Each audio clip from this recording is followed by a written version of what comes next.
The following is a production of the University of North Alabama. From the University of North Alabama and Royal Lions production, it's time for UNA football. Touchdown, North Alabama! Put the Lions on the board! UNA football is brought to you by Bank Independent, Coca-Cola, Midgard Self-Storage, Bojangles, CBNS Bank, Alabama Health Guidance, Florence Utilities, Lawn Pride, North Alabama Online, State Farm agents Steve Pierce and Bill Alexander, United Community Bank, Adams Beverages, First and Soul, Lister Hill, Hampton Inn and Suites Downtown, Buffalo Wild Wings, Simpsons, Singing River Brewery, Burnley Spine and Sport. High pass intercepted by North Alabama. Now to get you ready for kickoff, it's time for the Bank Independent Countdown to Kickoff show.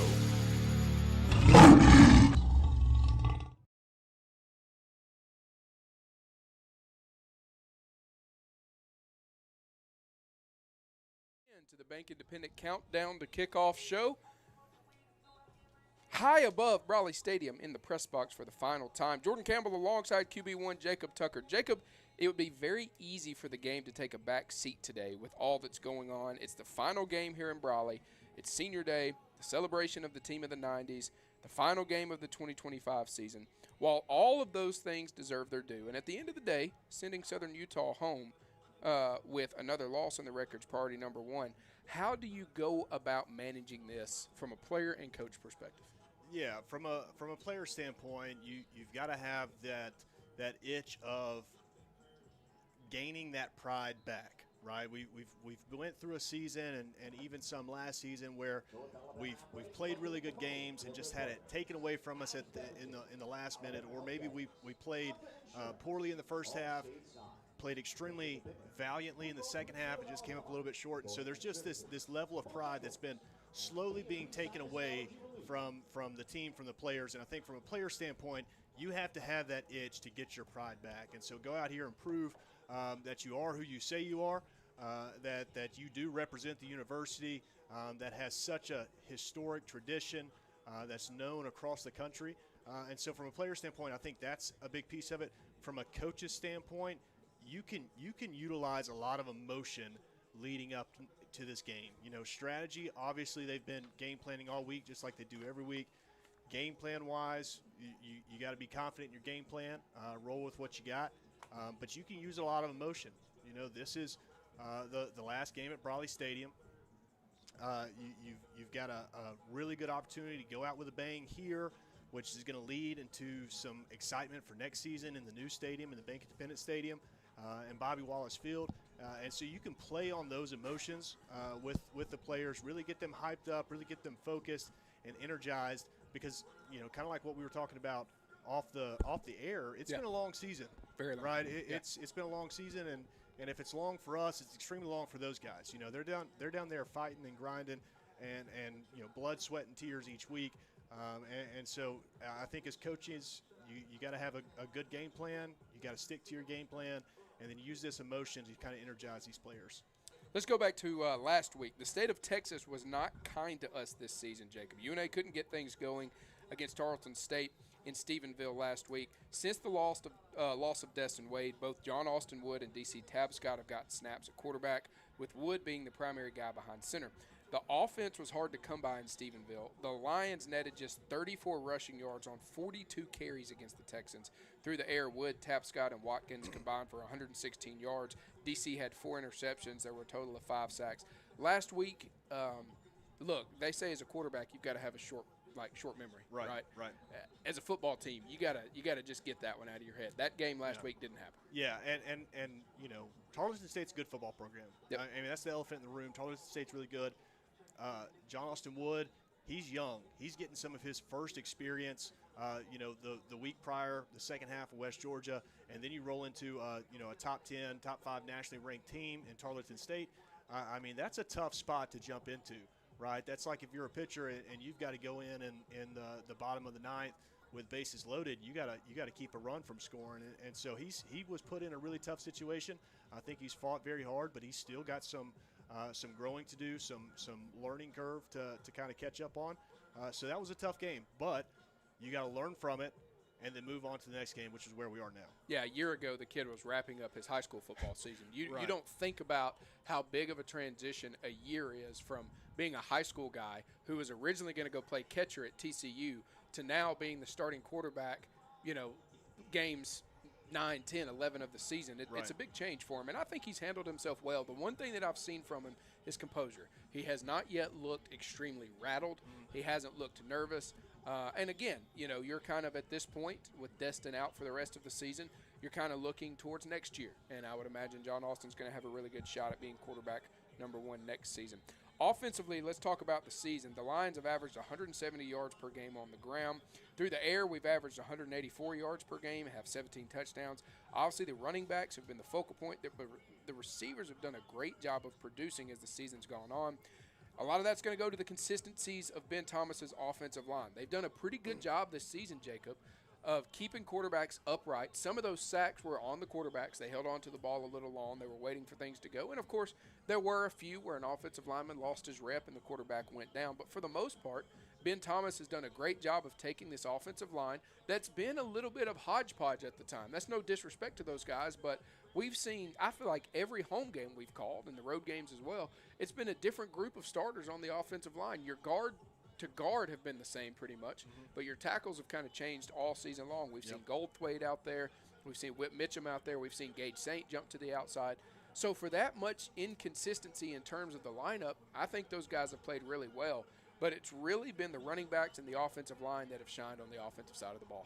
Yeah, and Jordan, kind of what we've seen this year offensively, I think we've seen really good play from skill players, being your running backs, your wide receivers, your big skill being your tight ends. Your offensive line has had some really good, tough situations, but really good play to come from it. I think the bottom line, when you look back on this 2025 season, you're going to say we didn't have consistency at quarterback. We didn't have an identity at quarterback.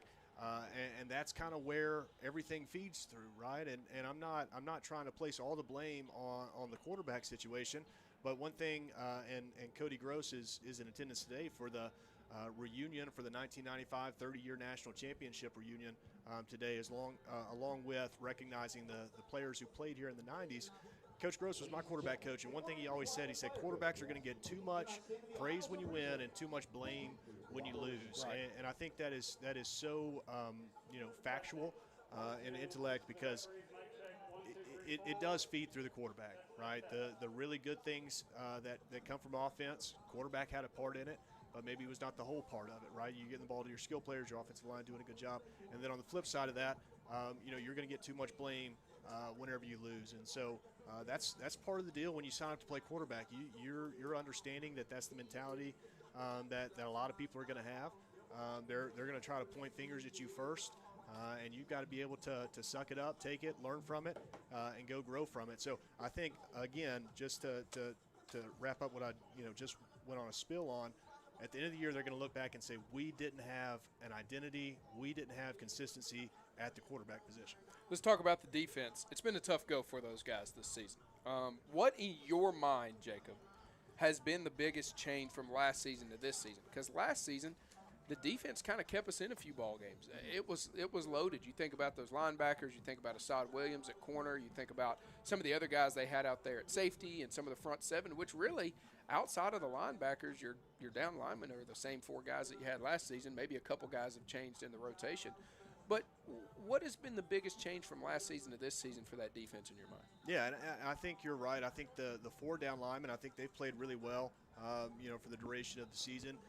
In the secondary, the linebackers, defensive backs, I think we've seen a lot of changes, right? We lose some guys last year to whether it was graduation, whether it was transfer portal, or whatnot. We've had some injuries this season that's kind of had guys mixed around, playing different positions. We've got guys that, like John Austin Wood, they're getting their first real bite into what the college football experience is, and that makes it difficult at times. I'm not passing excuses to these guys, but just being realistic about it.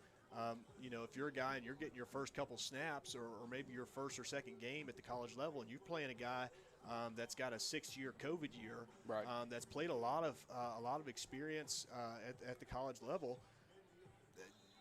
There's definitely been some holes in that part of the defense, but I think, like I was saying, there has been a lot of changes in that secondary. All those guys that are off the ball being the linebackers and the secondary. And that's really where we've seen some big hits this season, whether it be big plays, busted plays, crucial stops needed that we just weren't able to come up with.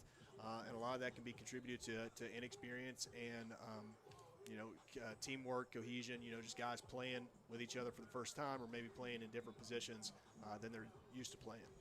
Special teams, we've talked about it all season long. Today is no different. The specialists have been the brightest star of the season. Adam Watford is averaging 47 yards per punt, up a yard from the last home game. Ian Vachon has been named to the Fred Mitchell Award watch list. The kicker, Justin Luke, is averaging around 27 yards per return. This unit, led by Luke Roth, has been national rank levels of good in my mind. Yeah, and we definitely want to give credit to those guys. For a lot of accounts, they're the reason that we're in games that maybe we shouldn't be in, or maybe that they've just really been the game changer for us. Whether it's being able to put an extra 3 points on the board whenever your offense stalls out, or whether it's a big kick return to set up your offense in a good position to go down and score and get some points on the board. And then obviously, Adam Watford being a huge highlight reel for the Lions this year, just being able to flip the field absolutely.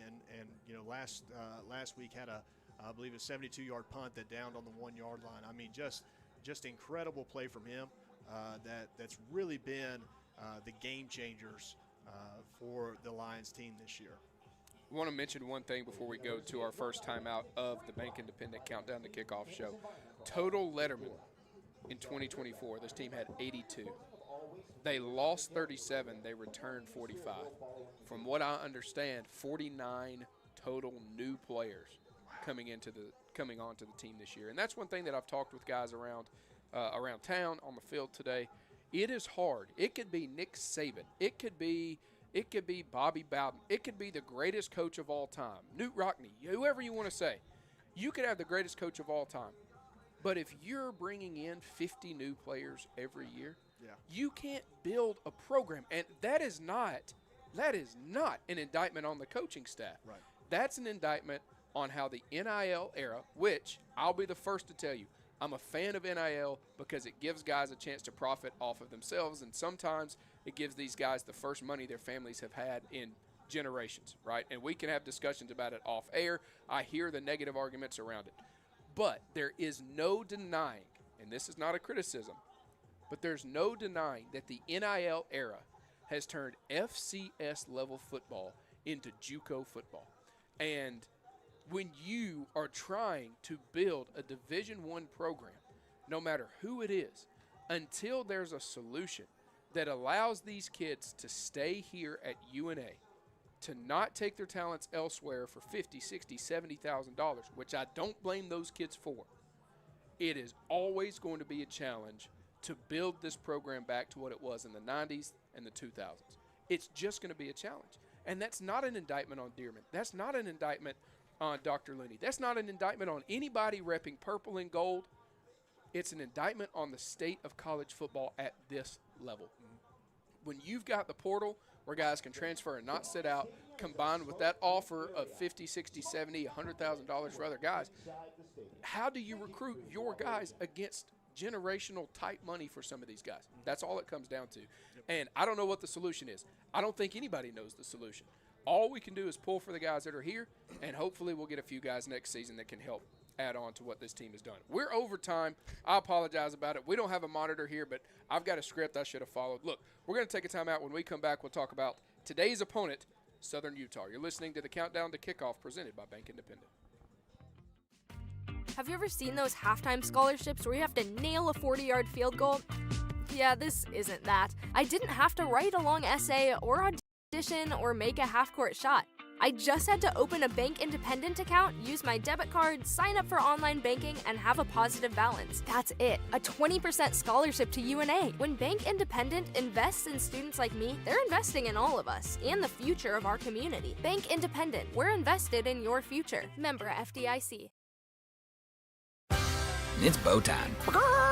Fumble in the food on game day? Rookie move. But you know, both, you're a winner, breakfast, lunch, or dinner. Because the Carolina Legend has everything you're craving. We're talking crispy, juicy chicken loaded with real Southern flavor, fluffy scratch-made buttermilk biscuits, and all the fixings to feed your whole crew faster than you could say touchdown. Be the MVP this season and let Bojangles do the cooking. Order your tailgate today. It's Bo time. When something happens to your car, you might say, Ugh, come on. Seriously? This is so extra. but what you could say is, Like a good neighbor, State Farm is there. your local State Farm agent is available when and where you need them, online, over the phone, or even in person. State Farm agents are here to answer your questions and help you file your claim. This is so extra. Call State Farm agent Steve Pierce or Bill Alexander today. Hampton Inn and Suites Downtown, a proud corporate partner of North Alabama Athletics. Located at 505 South Court Street in downtown Florence, you'll be just a short walk from shops, restaurants in the historic district. Take a short walk to visit the Civil War Hospital at Pope's Tavern Museum or the University of North Alabama. Or take a short drive to Helen Keller's birthplace in the Alabama Music Hall of Fame. Enjoy daily free hot breakfast, Wi-Fi, and the indoor pool. You'll find everything you need right where you need it. That's Hampton Inn and Suites Downtown.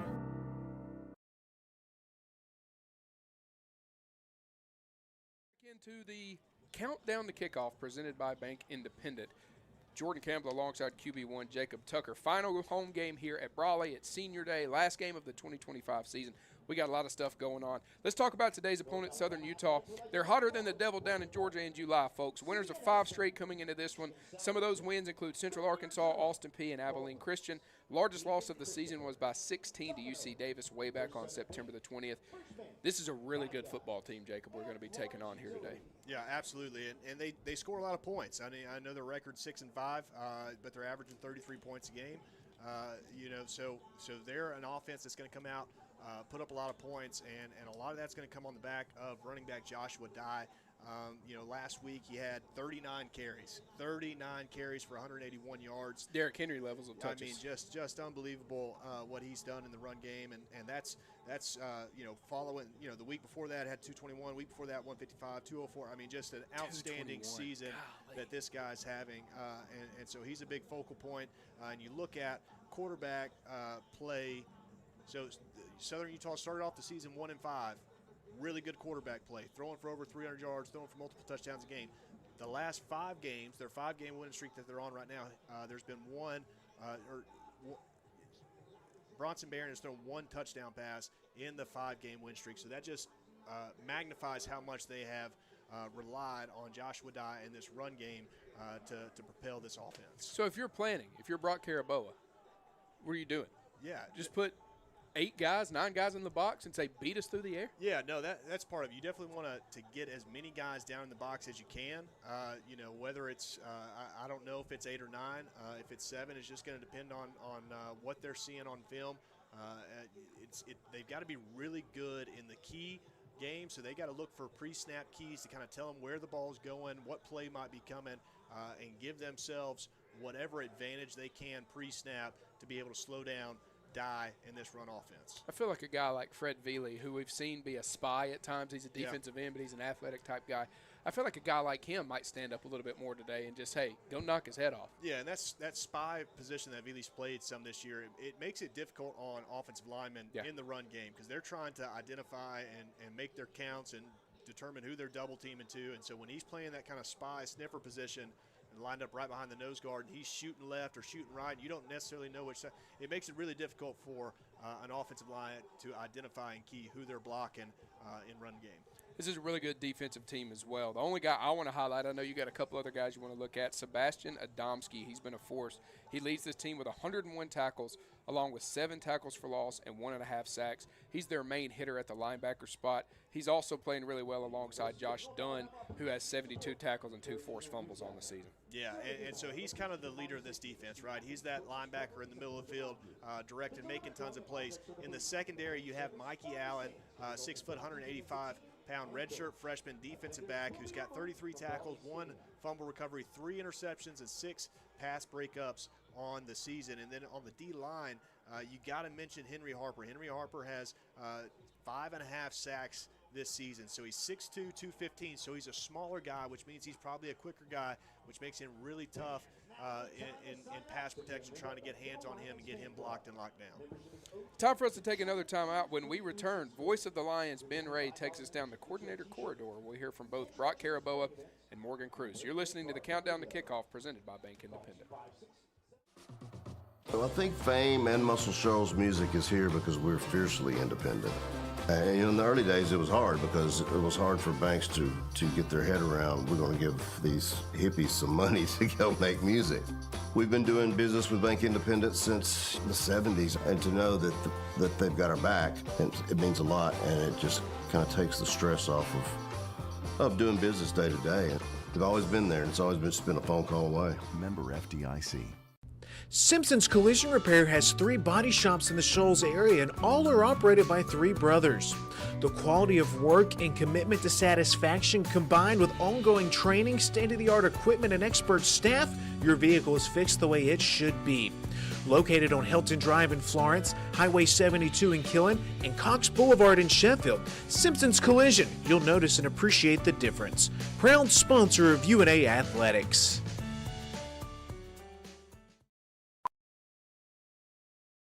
This is Coke Zero Sugar. Could I be the best Coke ever? Try and taste with your ears. Hear those bubbles? Imagine them tingling on your tongue. Fizzy deliciousness. Listen to that cascading liquid. A mouth-watering waterfall. Irresistibly tasty. Zero sugar. Crisp, refreshing, and ice cold. Is Coke Zero Sugar the best Coke ever? Try and decide. Another exciting year of UNA Athletics is here. Don't miss any of the action. Become a season ticket holder today.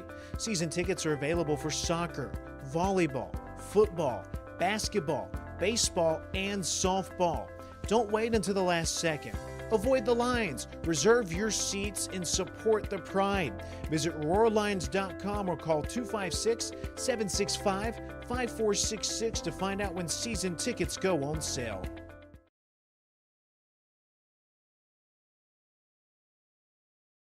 Into our coordinator conversations here on the Bank Independent Countdown to Kickoff show. I'm Benjamin Ray, subbing in for Jordan Campbell and Jacob Tucker.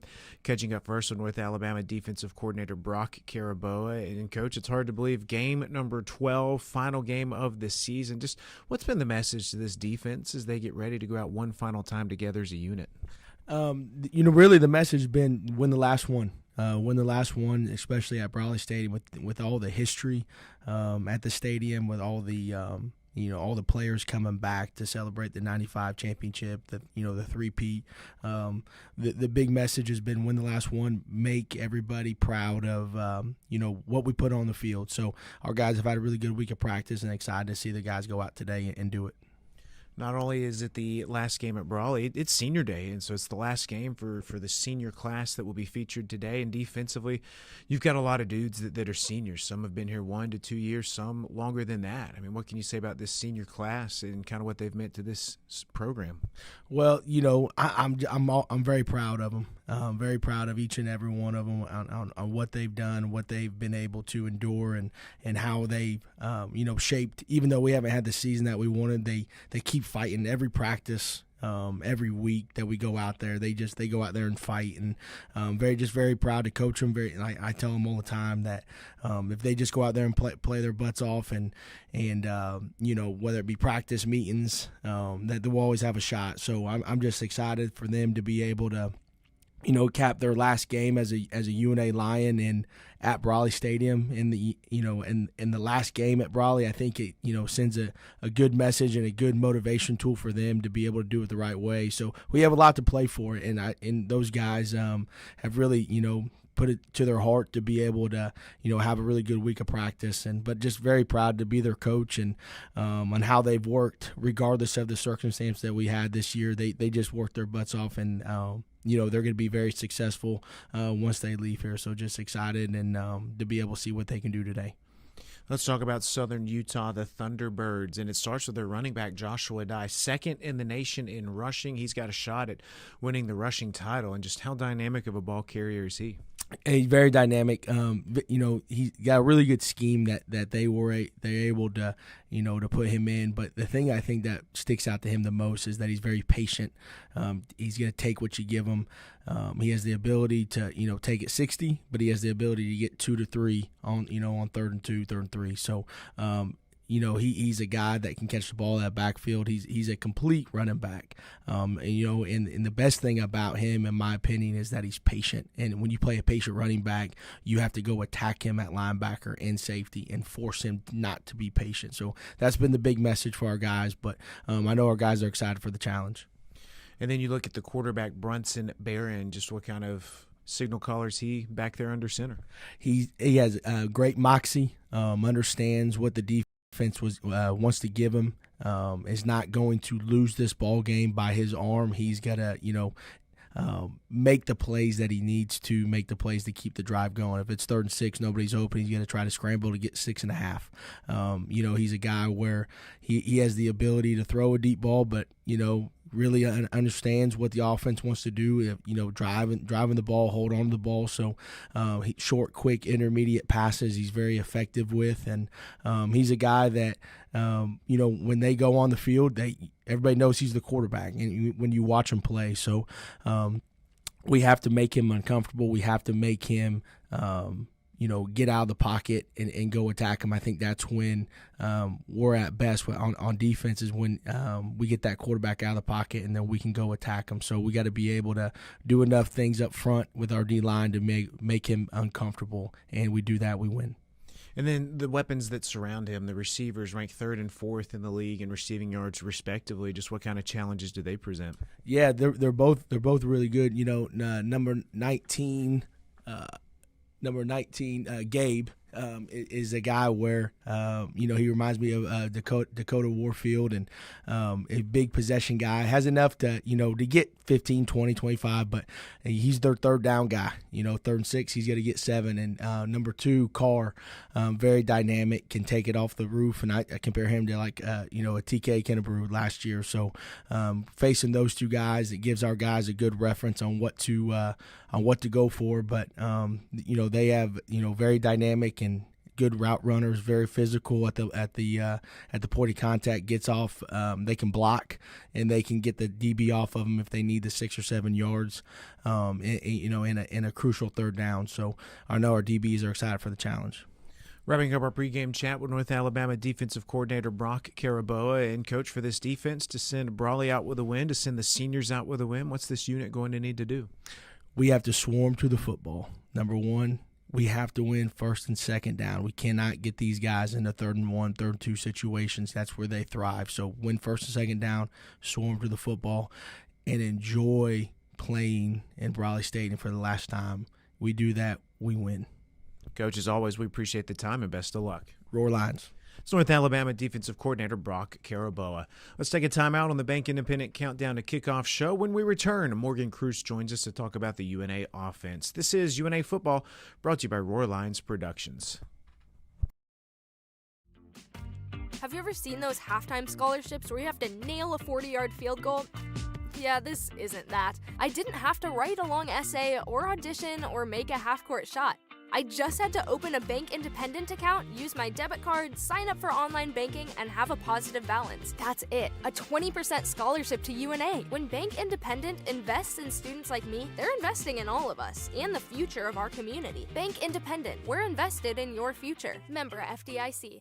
Help build the pride today by becoming a North Alabama Athletics corporate partner. Join the UNA Lions Sports Network and be a part of the broadcast as UNA travels across the country taking on the best. Become an ESPN sponsor and your business can help put North Alabama on the worldwide leader in sports. Want your logo seen in front of the most loyal fan bases around on social media and at UNA's athletic facilities? Visit roarlions.com for more information. Join us at Singing River Brewery, your local hub for great beer and community fun. Ready to serve delicious drinks and host amazing events? Try our Golden Manor Leo's Roar, and 50% goes to UNA Athletics. Support your local business and college community while enjoying a fantastic atmosphere. Don't miss out on the good times. Come sip. socialize, and savor the taste of Singing River Brewery. The world is growing. How will you grow yours? At the University of North Alabama, partnering with you in your journey to discover your passion and your potential and put it all into practice. Voted the best small college town in America by USA Today, downtown Florence is home to our beautiful campus, bursting with opportunities to help you find your purpose. Learn more about how we can help you achieve your goals on campus or online at una.edu.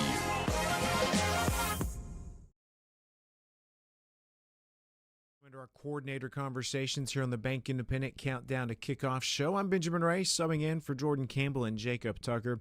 Catching up first on North Alabama defensive coordinator Brock Caraboa. And Coach, it's hard to believe game number 12, final game of the season. Just what's been the message to this defense as they get ready to go out one final time together as a unit? Really the message has been win the last one. Win the last one, especially at Brawley Stadium with all the history at the stadium, with all the all the players coming back to celebrate the '95 championship, the three-peat. The big message has been win the last one, make everybody proud of what we put on the field. So our guys have had a really good week of practice and excited to see the guys go out today and do it. Not only is it the last game at Brawley, it's senior day, and so it's the last game for the senior class that will be featured today. And defensively, you've got a lot of dudes that are seniors. Some have been here 1 to 2 years, some longer than that. I mean, what can you say about this senior class and kind of what they've meant to this program? Well, I'm very proud of them. Very proud of each and every one of them on what they've done, what they've been able to endure, and how they've shaped. Even though we haven't had the season that we wanted, they keep fighting every practice. Every week that we go out there, they go out there and fight, and very proud to coach them. I tell them all the time that if they just go out there and play their butts off, and whether it be practice meetings, that they'll always have a shot. So I'm just excited for them to be able to cap their last game as a UNA Lion at Brawley Stadium in the last game at Brawley. I think it sends a good message and a good motivation tool for them to be able to do it the right way. So we have a lot to play for, and those guys have really put it to their heart to be able to have a really good week of practice, but just very proud to be their coach and on how they've worked regardless of the circumstance that we had this year. They just worked their butts off, and they're going to be very successful once they leave here. So just excited and to be able to see what they can do today. Let's talk about Southern Utah, the Thunderbirds, and it starts with their running back, Joshua Dye, second in the nation in rushing. He's got a shot at winning the rushing title, and just how dynamic of a ball carrier is he? He's very dynamic. He's got a really good scheme that they're able to to put him in. But the thing I think that sticks out to him the most is that he's very patient. He's going to take what you give him. He has the ability to take it 60, but he has the ability to get 2 to 3 on on 3rd and 2, 3rd and 3. So he's a guy that can catch the ball at backfield. He's a complete running back. And the best thing about him, in my opinion, is that he's patient. And when you play a patient running back, you have to go attack him at linebacker and safety and force him not to be patient. So that's been the big message for our guys. But I know our guys are excited for the challenge. And then you look at the quarterback, Brunson Barron, just what kind of signal caller is he back there under center? He has great moxie, understands what the defense wants to give him, is not going to lose this ball game by his arm. He's got to, make the plays that he needs to make the plays to keep the drive going. If it's 3rd and 6, nobody's open, he's going to try to scramble to get 6.5. He's a guy where he has the ability to throw a deep ball, but, really understands what the offense wants to do, driving the ball, hold on to the ball. So short, quick, intermediate passes he's very effective with. And he's a guy that, when they go on the field, everybody knows he's the quarterback and when you watch him play. So we have to make him uncomfortable. We have to make him get out of the pocket and go attack him. I think that's when we're at best on defense, is when we get that quarterback out of the pocket and then we can go attack him. So we got to be able to do enough things up front with our D-line to make him uncomfortable, and we do that, we win.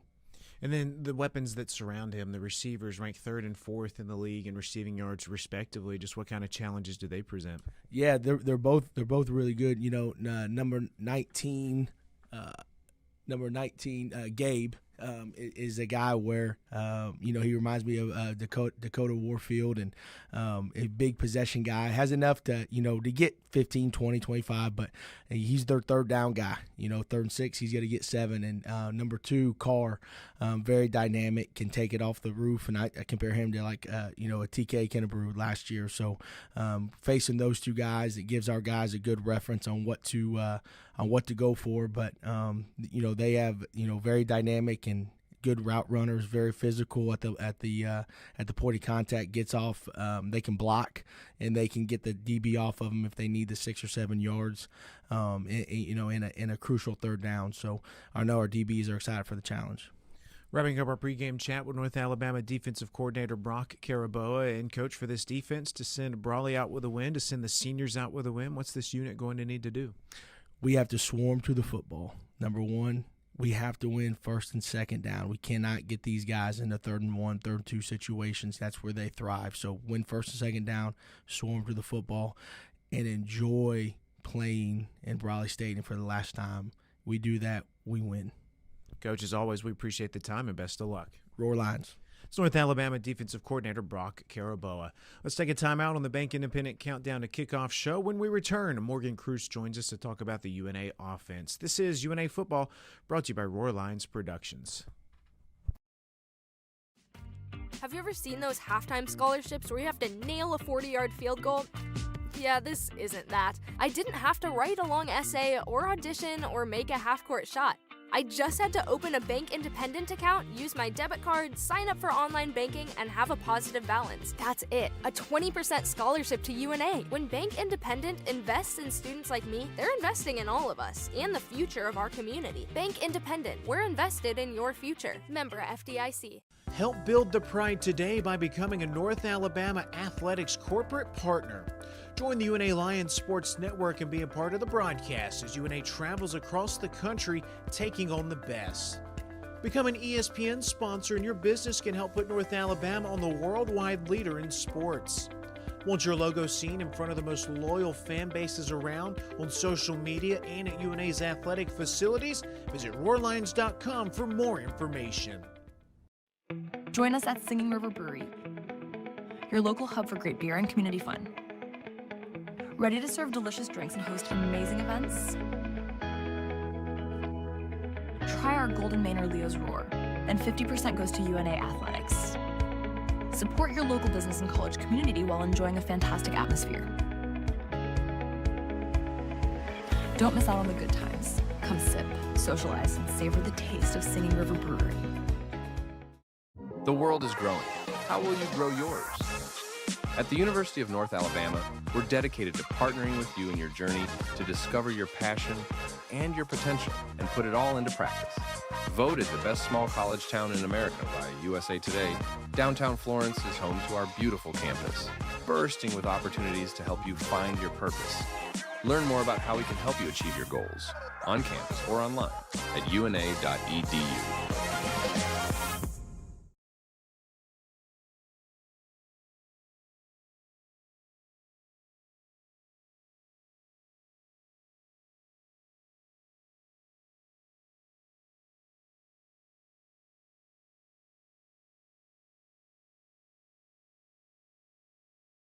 Lions Sports Network. Jacob, let's get to the starters for today. We'll start with and mainly focus on the University of North Alabama.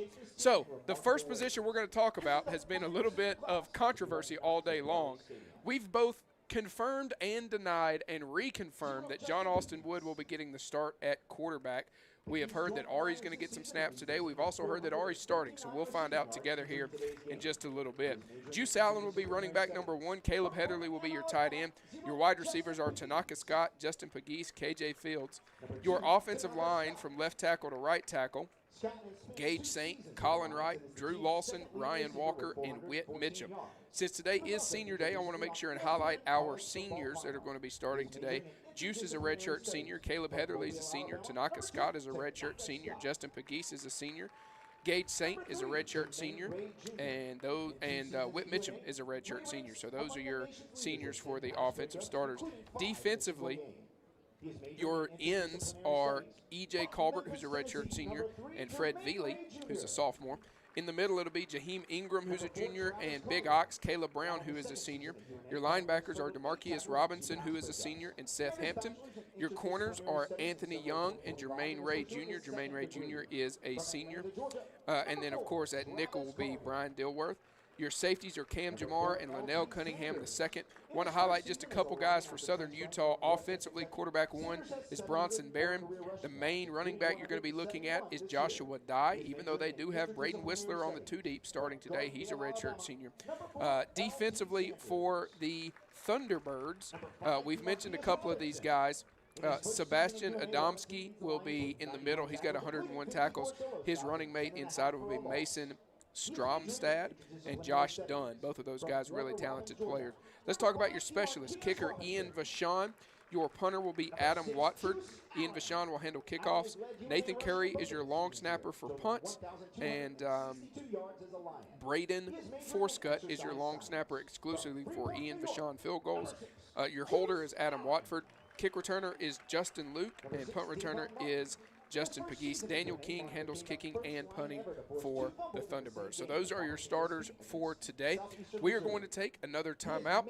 When we return, we're going to bring you the opening drive led by Jacob Tucker and brought to you by Singing River Brewery, as well as your game day weather from sideline reporter Chase Glover. You're listening to the Countdown to Kickoff presented by Bank Independent. Well, I think Fame and Muscle Shoals music is here because we're fiercely independent. And in the early days, it was hard because it was hard for banks to get their head around, we're going to give these hippies some money to go make music. We've been doing business with Bank Independent since the 70s, and to know that they've got our back, it means a lot, and it just kind of takes the stress off of doing business day to day. They've always been there, and it's always been a phone call away. Member FDIC. Searching for a way to add more space to your life? Midgard Self-Storage has the storage solution you're looking for. Our Florence, Alabama self-storage facilities offer a wide selection of unit sizes designed to meet your unique needs. Whether you're clearing space in your garage, adding a nursery, or expanding your business, you'll find the ideal features to simplify your experience with a storage unit at Midgard Self-Storage. Explore our unit sizes and prices to learn more about the Florence storage options at MidgardSelfStorage.com. When something happens to your car, you might say, ugh, come on. Seriously? This is so extra. But what you could say is, like a good neighbor, State Farm is there. Your local State Farm agent is available when and where you need them, online, over the phone, or even in person. State Farm agents are here to answer your questions and help you file your claim. This is so extra. Call State Farm agent Steve Pierce or Bill Alexander today. At Lawn Pride of Northwest Alabama, we offer a comprehensive range of lawn care services designed to address the needs of homeowners. From routine maintenance to specialized treatments, we have the expertise and resources to ensure your lawn remains healthy and vibrant year-round. Let our lawn professionals take the job off your hands and create the lawn that meets your need. Contact us today to get a free estimate by visiting lawnpride.com/Northwest Alabama or by calling 938-410-5012.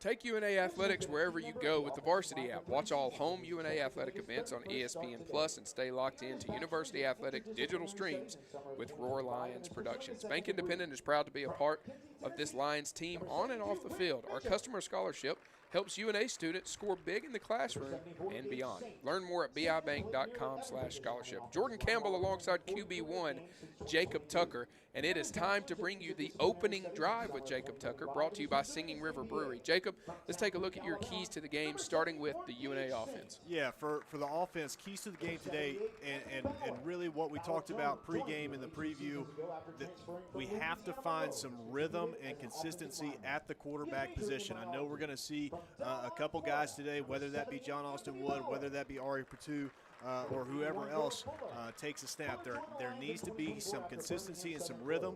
That comes from the players, number one. Number two, it comes from the coaching staff. You got to put these guys in situations where they can be successful. And so finding rhythm at quarterback is your offensive key to the game. Let's talk about the defense. What's it going to take to get a win defensively? Defensively, obviously we talked about Joshua Dye and the run game that Southern Utah brings to the table. That's a big focal point, but I want to key in a little bit deeper on third down specifically. Southern Utah's offense this year has around a 50% third down conversion rate, which means that they're extending drives, they're continuing to move the ball down the field, and when you have a run game like this, you think about that old school 3 yards in a cloud of dust. That's kind of what they're bringing to the table. And so when you get in those short yardage, third down situations, you got to be able to come up with some stops, got to have some tackles for loss or stuffs at the line of scrimmage in the run game. Whole lot of outside noise today. Final game at Raleigh, senior day, final game of the 2025 season. There's a lot of outside noise. What do you want to highlight for outside noise today? Yeah, a lot of stuff going on today. It's going to be a great day, regardless. One thing that I want to make sure that is said, and hopefully the coaches have done a really good job of speaking this into existence, but this UNA team has been under a lot of criticism this year. This final game, block out the haters, block out all that outside noise of individuals who have slander to say about the program or about how the season is going, and go out there and show them what you're capable of. We've seen it this year in different spurts and different spells. We've seen a great football team, great product on the field. Don't listen to those people who are outside of the program, and go out there and play your game. That is your opening drive, brought to you by Singing River Brewery, and those are the keys to the game for the Lions today, brought to you by Jacob Tucker. Now to go to the most handsome man on a microphone standing on the sidelines, Chase Glover. What's the game day weather like, Chase? Guys, there's a reason I'm down here on radio instead of on TV, but I'll tell you this. It is going to be 73 degrees today at kickoff. The whole week has been real rainy. It's been real cloudy. It's been kind of nasty weather. I was kind of expecting that to run in today. Instead, for about 3 hours, it's going to be absolutely beautiful. Sun shining. There's a few clouds in the air and a slight breeze down here. About 4 p.m., though, we'll see some more clouds roll in towards the end of this game. But as of right now, it's beautiful, it's warm, and it's fall football in Florence. This is the second season. Go ahead, Jacob. Chase, I just want to get your opinion right fast. What would you describe as football weather? If it's over like 85 for me, that's too high. If it's under like 50, that's way too cold. Football weather is about 65 to 70 with a light breeze rolling through with the sun shining. I think you're getting golf weather and football weather. You don't want it to be above 45. Yeah. You take. There's a lot of different answers out there. Some people say the hot weather is football weather. Some people say the cold weather is football weather. Regardless, we've got a beautiful day here in Florence, Alabama to play some football. I feel like this is the second season in a row where we haven't had a home game below 60.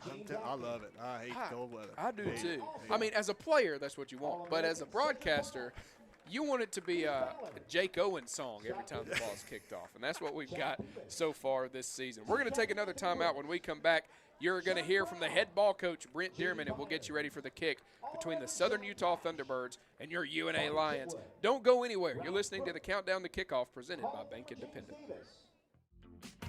Have you ever seen those halftime scholarships where you have to nail a 40-yard field goal? Yeah, this isn't that. I didn't have to write a long essay or audition or make a half-court shot. I just had to open a Bank Independent account, use my debit card, sign up for online banking, and have a positive balance. That's it. A 20% scholarship to UNA. When Bank Independent invests in students like me, they're investing in all of us and the future of our community. Bank Independent. We're invested in your future. Member FDIC. Join the University of North Alabama's Lions Athletic Club today. The Lions Athletic Club is the official booster club of the athletics department and provides increased scholarship opportunities, facility improvements, and operational expense support. Members of the Lions Athletic Club are eligible for priority seating at football and basketball events and access to hospitality areas at select sporting events. Membership begins at $300. Call 256-765-4615 or visit roarlions.com for more information. It's Bo time. Fumbling the food on game day? Rookie move. But you know Bo can make your tailgate a winner, breakfast, lunch, or dinner. Because the Carolina Legend has everything you're craving. We're talking crispy, juicy chicken loaded with real Southern flavor, fluffy scratch-made buttermilk biscuits, and all the fixins to feed your whole crew faster than you can say touchdown. Be the MVP this season and let Bojangles do the cooking. Order your tailgate today. It's Bo time. The world is growing. How will you grow yours? At the University of North Alabama, we're dedicated to partnering with you in your journey to discover your passion and your potential and put it all into practice. Voted the best small college town in America by USA Today, downtown Florence is home to our beautiful campus, bursting with opportunities to help you find your purpose. Learn more about how we can help you achieve your goals on campus or online at una.edu.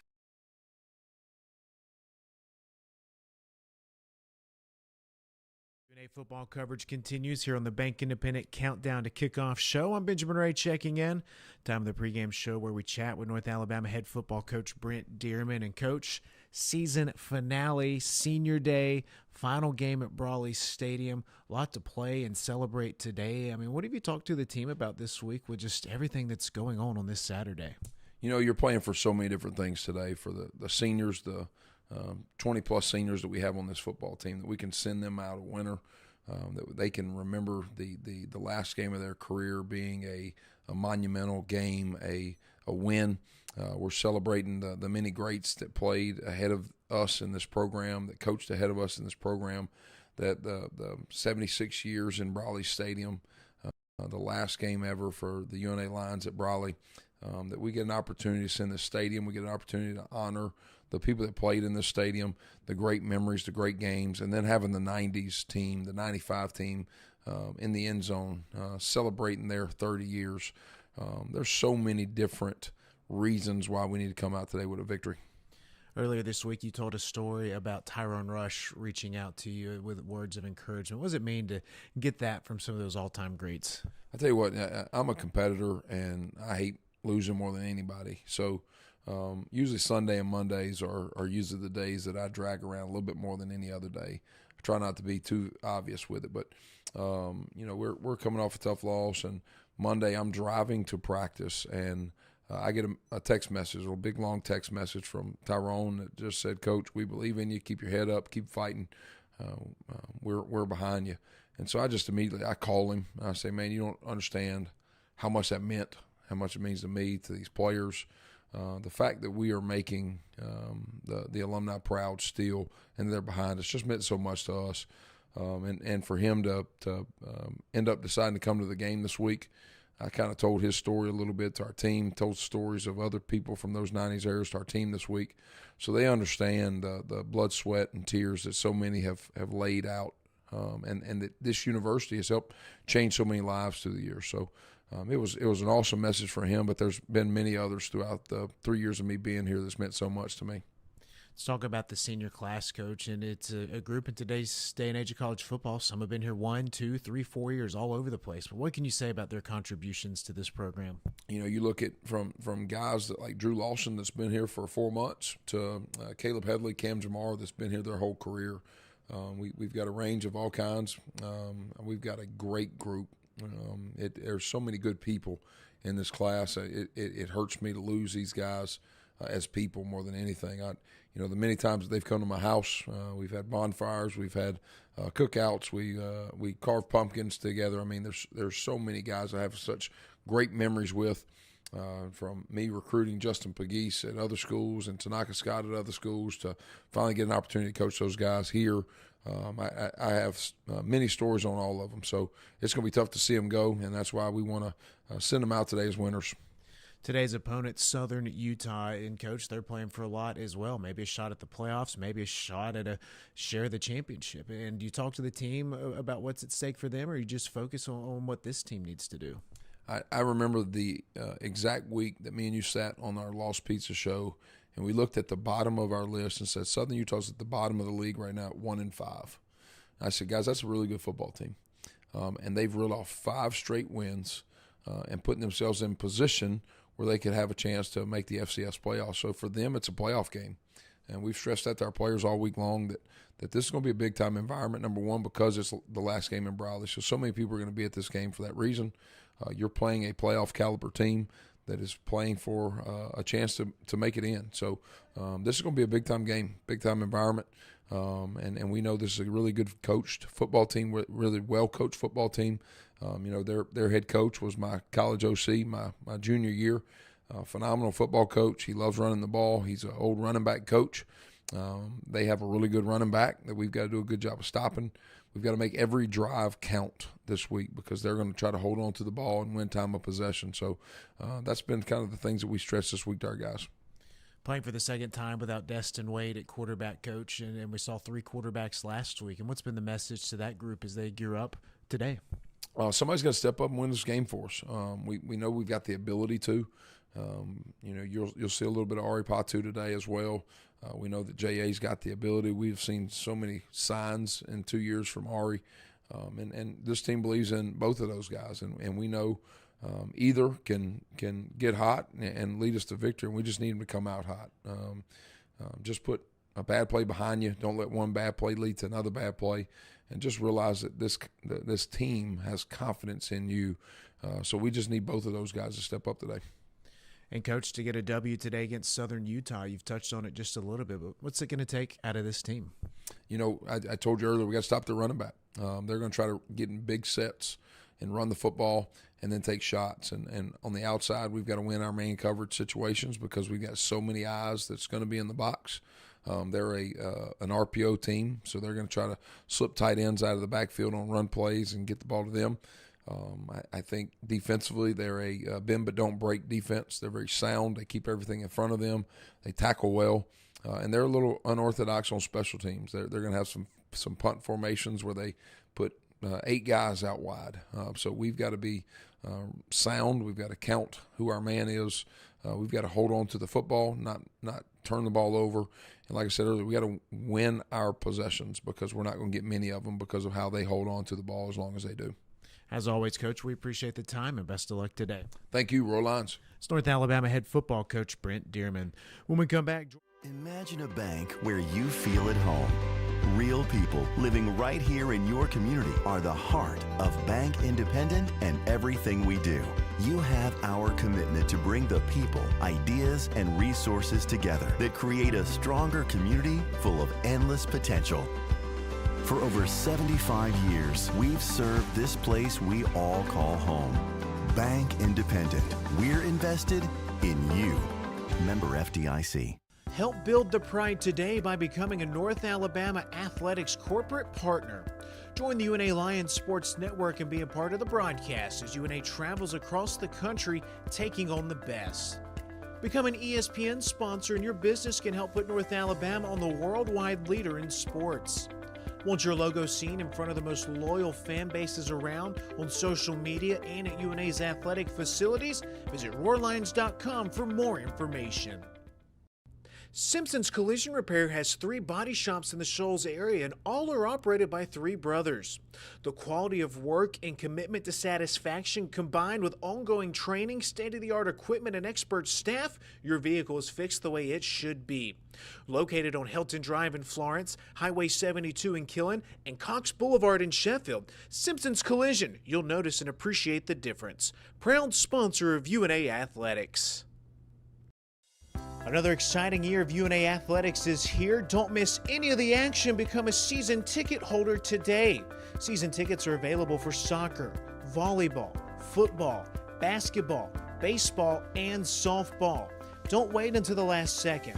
Avoid the lines. Reserve your seats and support the pride. Visit roarlines.com or call 256-765-5466 to find out when season tickets go on sale.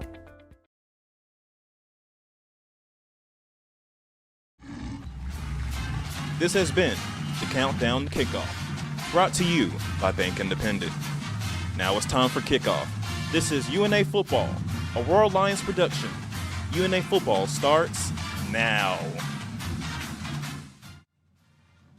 Welcome into the final game here at Brawley Stadium. Jordan Campbell alongside QB1 Jacob Tucker as we welcome in the Southern Utah Thunderbirds for the penultimate game. No, the ultimate game here at Brawley. Penultimate was last home game. This is the final one. Let me go ahead and tell you about the uniforms for both teams. UNA wearing purple on purple on purple. Purple helmets, purple jerseys, purple pants. No logo on the helmet, just accomplishment stickers. The jersey is trimmed in gold and yellow with North Alabama across the chest. Southern Utah, well, they're doing their best Louisville Cardinal impersonation. White jerseys, black pants, shiny red helmets. Black numerals outlined in red with Southern Utah across the chest. Your captains are making their way to midfield. So is Wunderkind extraordinaire Chase Glover for the coin toss. Chase, we will kick it down to you. Welcome, gentlemen. Red side is going to be a head. The blue side is a tail. The red side is a head. The blue side is a tail. As the visitor, you get to make the call. Tails. He calls tails. Stacy, will you please do the honor and flip the coin?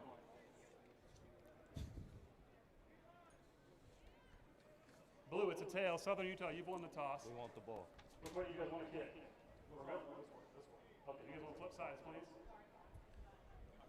All right, Jordan Jacob. Southern Utah has elected to receive to open the game. That means the Lions will get the ball in the second half. The Lions are kicking away from the scoreboard down to the other end. Back to you guys. Appreciate you, Chase. Strategically, you put your back to the scoreboard, Jacob, kicking off to Southern Utah, who will be going right to left on your radio dial. Is there strategy to that beyond your receivers are now looking back? If you're Southern Utah, your receivers are looking back into the sun, or what's the main reason why? Yeah, the sun plays a minimal factor in that. Really, what you want. So UNA is going to be this first quarter. They're going to be going towards the end zone that's away from the scoreboard. They want that so that when clock's winding down in the second half, we've now flipped, and now your quarterback gets to look at the scoreboard, see the time left on the clock as you're finishing up the half. So that's why teams all over the country, they elect to kick away from the scoreboard to start the game so that they can have the scoreboard going into halftime. Much easier to pay attention to the time than it is the small little clocks at the end zone. That makes a lot of sense. And I learned something today that I feel like most listeners are going to be like, you idiot, you should have known that. So Ian Vachon out to do the kicking for North Alabama. On to return this for Southern Utah is going to be Braden Whistler and Hubert Thomas.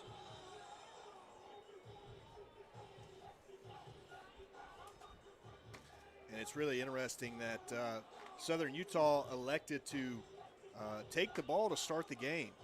A lot of times that insinuates that they want to come out and throw a punch to start the game and step on the gas pedal early. A lot of teams like having the ball coming out of halftime. Southern Utah is on the aggression to start the game.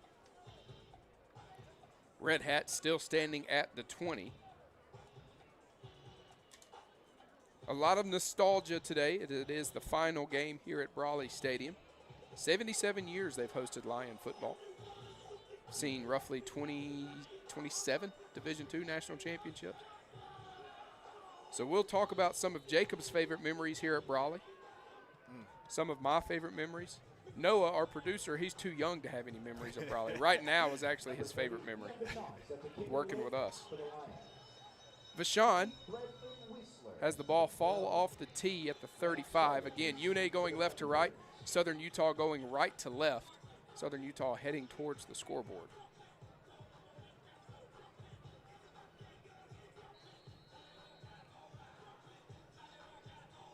Vachon points to his right, points to the official, and we are underway here at Brawley. This one fielded in the end zone and brought out across the 5, across the 10, across the 15, makes two men miss. He's across the 20, coming to the UNA sideline across the 30, and finally shoved out of bounds. That was returned there by, well, that was actually neither one of the kickers on the actual roster. That looks like Blake Stillwell. Well, we have a flag. So that's going to back him up. Hey, Lion fans, AL.com is your go-to source for everything sports. Blake Stillwell, a newcomer for the Thunderbirds, transferred in from Montana State. Plays safety as his primary position. Listed at 6'1", 185. I don't know if that was Stillwell, because that guy returning that ball didn't look like he was 6'1". Rand Sawyer, 5'9", 185. That sounds more like. That sounds more like who returned that one, Rand Sawyer. So Bronson Barron, quarterback 1, off of his left hip will be the talented running back Dye. And it's going to be a play action into the hands of Devin Downing. And that's going to be a gain of 7, 2nd and 3. Gain of 6, rather, 2nd and 4. And so Southern Utah right there, they know that they have a good run game. They know teams are going to key on that run game. So as many of these play action, these RPOs that they can mix into the game plan, it's going to make it really difficult for this line defense to catch a cue and find out what's coming down the line. Joshua Dye, first in the conference in rushing, first in the conference in touchdowns. He has 25 to his credit. And it's not going to matter here as Barron's going to go down for the sack, and Fred Villi is going to celebrate it. That is a huge start to this game right here. UNA coming out, getting a big sack, forcing a 3rd and long right here. Fred Villi just absolutely, he plays his tail off every time he's on the field. Just a true heart of a lion right there. Big-time play to open up this drive. 5'11", 255 pounds, and nasty. That's what you want from your defensive linemen, linebackers, whatever position Fred Villi's playing today. But he's going to take a break, and they're going to bring on the pass rush for this 3rd and 9. Barron in a passing situation. They have not given it to Dye yet. Barron stepping up in the pocket, finds a man across the middle, has enough for a 1st down across the 30 up to the 35. And that was Shane Carr, the junior wide receiver from Bakersville, California. Yeah, we saw a little cover 2 man coverage right there, which is typically a really good 3rd down and long coverage to throw out there. You've got everybody manned up at receiver, and you got 2 guys over the top. Southern Utah and Barron were able to just dissect that defense and throw a nice little pass in there for the 1st down. So a new set of downs, 1st and 10 from the 35. Back to Carr on the near side. Gets away from the first tackler almost. But Trey Young was able to keep his fingers on him long enough for the rest of the Lions to swarm over and bring him down. That last big pass play was a gain of 19. And so what it appears in this opening drive that Southern Utah, they want to test these defensive backs. They know that there's been some injuries. There's been some guys mixing in and out. There's been some rotation of guys playing different positions. They want to test this secondary early, and not just necessarily down the field. They want to test their tackling abilities right there, and Young did a really good job wrapping him up and bringing him down. Still have not seen Dye touch the ball yet. Barron in the gun, and they're going to give it to Dye now. Looking for room around the right side, and there's not going to be any there. E.J. Colbert on the tackle along with Jaheim Ingram. And it looks like this defensive line has an absolute fire under their backside to start this game. They are playing so well in the pass game. They're doing a really good job. Obviously, Fred Villi with a sack earlier, and then getting pressure on the quarterback even in these quick game pass routes, getting pressure, and then a really good job of stuffing the run right there. 3rd and 8, back to the pass rushing lineup for the defense. Jamari Payne in there with Avery Howard, a little bit more speed off the edges. Only Jaheim Ingram with his fingers in the dirt between the tackles. Barron dropping back, stepping up. He's going to be brought down for a sack again. Yes, sir, 4th down, and Avery Howard's going to celebrate it. He got him. Big time play right there, big time sack. Like I said, this defensive line has came out just electric to start this game, and that was a big 3rd down stop right there by getting that sack and forcing a punt. We talked about how important that front 7 was going to be today with a guy like Dye, the best running back in the conference statistically, being the focal point. But right there, Southern Utah decided they were going to throw the ball, and UNA forces a punt. Pegues stands at his own 25, drifts back to the 22, and will haul this one in. So who's going to get the start at QB1? It's going to be Ari Patu. So Ben Thomas was right. He didn't lie to you. Where's Chase? I've got good sources. Chase told me it was going to be John Austin Wood. So I also heard that from somebody else. So I don't blame you, Chase. I don't blame you. But Ari Patu. I was nervous I was going to have to cut off my plug there for a minute. So 2 receivers to the near side for Ari, 1 to the far side in the pistol set, taking this snap at the 22, 1st and 10. There's juice, and they're going to hand it to Ari, give it to Ari rather, and he's going to tuck his shoulder and push forward for a good gain on 1st down. That's going to be a gain of 8. That'll bring up, or a gain of 7 rather, 2nd and 3. It looks like John Austin Wood checks in the game for Ari Patu. What you can expect to see from Ari today, you can probably see a lot of run game, quarterback run game. Ari does a really good job in between the tackles of making guys miss, getting upfield, and moving the pile forward. Full house look. Wood in the gun. Juice behind him. Juice is going to get the ball. Stumbles a little bit as he runs into the line. They're going to say a gain of, well, looks like maybe he got 3. Did he get enough for the first down? Looks like he did. He did. That's a first and sold first down brought to you by Tracy Black. Yeah, and so what we saw right there, we saw kind of a slow mesh, and what you can expect to see more of that today with John Austin Wood in there at quarterback. That slow mesh and the RPO game just really makes the linebackers and the two deep guys, they have to make a decision. Are they going to play the run? Or are they going to stay back in the pass? And so it should prove to be a good game plan for the Lions. Wood still in there. Pegeeson fields to the near side. Tanaka Scott to the far side. Wood's going to keep it himself. Gets away from the first tackler. Won't get away from the second. Brought down on the play there by Josh Dunn. But that's another good gain for the Lions on first down. That brings up 2nd and 5. And so it's going to be tough in that drop back pass game today with this Southern Utah defensive line. We mentioned pregame Henry Harper, 5.5 sacks on the season, does a really good job. He's 215 pounds, same as the other defensive end, Lando Brown. They're 2 speed guys that can really get to the quarterback quick. 2 receivers to the near side, 2 to the far side. Juice off the right hip of Wood. Juice is going to get the carry, bounces it to the outside. He's got a first down, looking for more across the 45, brought down at the 46, and that's a Tracy Black first and sold first down as the chains move and the Lions are on the prowl. And that's another read option play right there. Going quickly here, getting it out of the hand of Wood into the hand of Scott on the far side. Couldn't make one man miss and tripped up by the shoelace, but another good gain on first down, as that's going to give them a gain of 5. 2nd and 5 across the 50 into Thunderbird territory, down to the Thunderbird 48. John Austin Wood doing a really good job of directing this offense so far this drive, making good decisions in these option plays. That last rush by Juice was a gain of 9.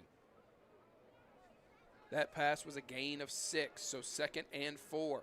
Wood changing the play. 2 receivers to the near side, 1 to the far side. In the pistol set, Juice behind Wood. And it's going to be another RPO. They give it to Juice, and he's brought down in the backfield. Heavy hit there by Miles Amy, the newcomer from Arizona State. Yeah, and that's really the first negative play that we've seen from the Lions on this drive. They've done a really good job of just continuing to build on each play, move the ball down the field. So now we're sitting here at a 3rd and 5 in order to keep this drive alive. You might, if you're Coach Dearman, you may think this might be 4 down territory.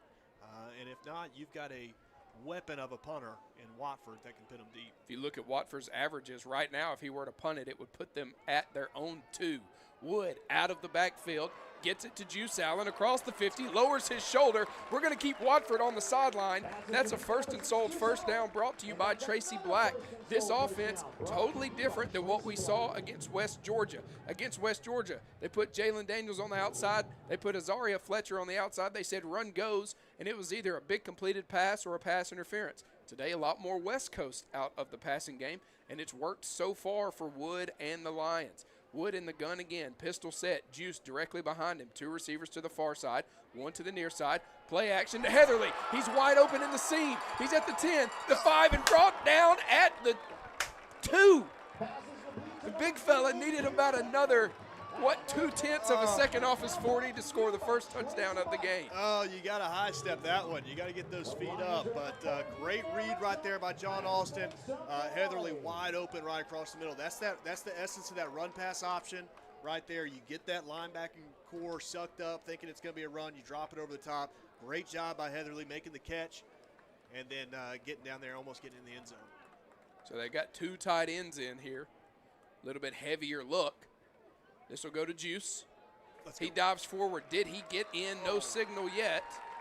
No signal yet from the officials. The Lions are saying they got in, and they're going to say he's brought down at the 2-inch line. 5:47 to go here in quarter number 1. looking to see if Veely has his helmet on. He would be ready to go. He would be. For sure. Wood in the gun. Juice off of his right hip. 2 receivers to the far side. Big package on the near side. Juice is in this time for 6. Touchdown. Good guys. Let's go. That's just a big boy run right there. Big boy play by the guys up front. That's man on man blocking. You've got a guy in front of you and you got to move him. So we saw that from the offensive line. Juice Allen does what Juice does. Lowers his head, moves a pile, gets in the end zone. Great opening drive for this UNA offense. Good defense, good offense. Chandler Dixon on to attempt the extra point, kicking towards the construction.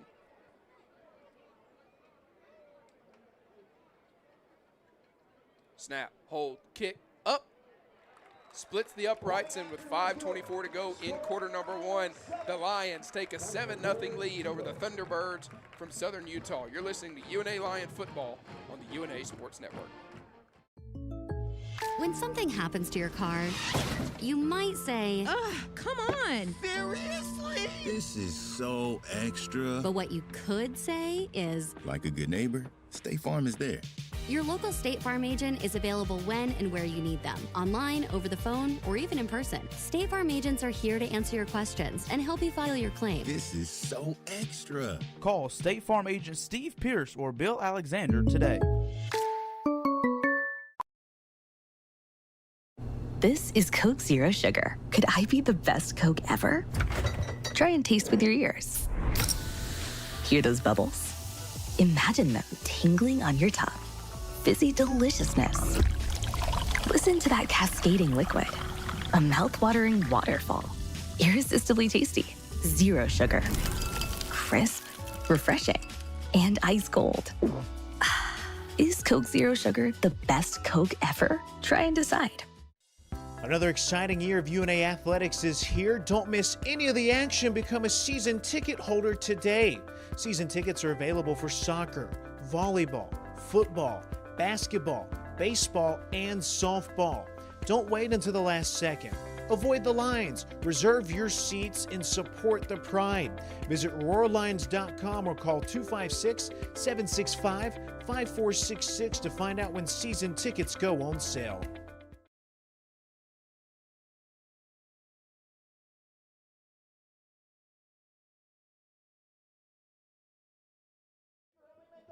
Seven to nothing.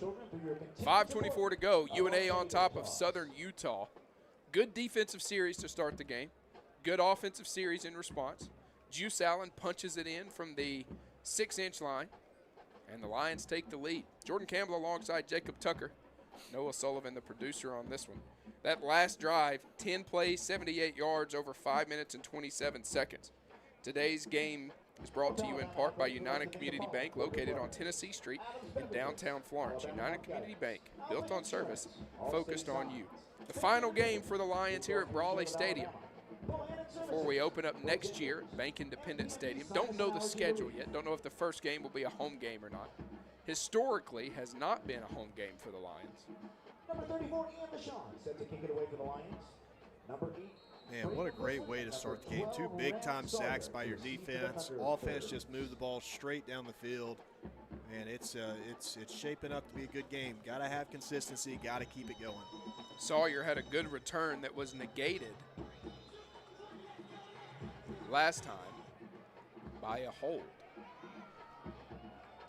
And it will be Sawyer again who will take it back to the 24. Noah Gregg playing a little special teams, getting credited with the tackle there. So let's see. We didn't see a whole lot of dive for Southern Utah, and we're going to have another timeout. So don't go anywhere. 5:19 to go, 5 seconds off the clock since the last timeout. UNA with a 7-point lead over Southern Utah. You're listening to UNA Lion Football on the UNA Sports Network. Want to keep up with North Alabama athletics no matter where you are? Stay up to date with all things UNA by following the Lions on social media. Like us on Facebook, follow us on Twitter, subscribe to the UNA Athletics YouTube page, get your game day schedules, score updates, full game recaps, highlights, and more by keeping up with the Pride on social media. No matter where you are, you can stay in the know by following us on social media. Visit RoarLions.com today for more information. At CB&S Bank, tradition runs deep. Since 1906, we've been serving families and communities with stability you can count on. And today, that legacy of service continues. Recognized by American Banker as the 16th best performing bank nationally and #1 in Alabama in their asset category. Being a team member is who we are, which is why we're proud to support University of North Alabama Athletics. So, bank with the best. Visit cbsbank.com to learn more. CB&S Bank, member FDIC, equal housing lender. It's bow time. Fumble in the food on game day? Rookie move. But you know Bo can make your tailgate a winner, breakfast, lunch, or dinner. Because the Carolina Legend has everything you're craving. We're talking crispy, juicy chicken loaded with real Southern flavor, fluffy, scratch-made buttermilk biscuits, and all the fixins to feed your whole crew faster than you can say touchdown. Be the MVP this season and let Bojangles do the cooking. Order your tailgate today. It's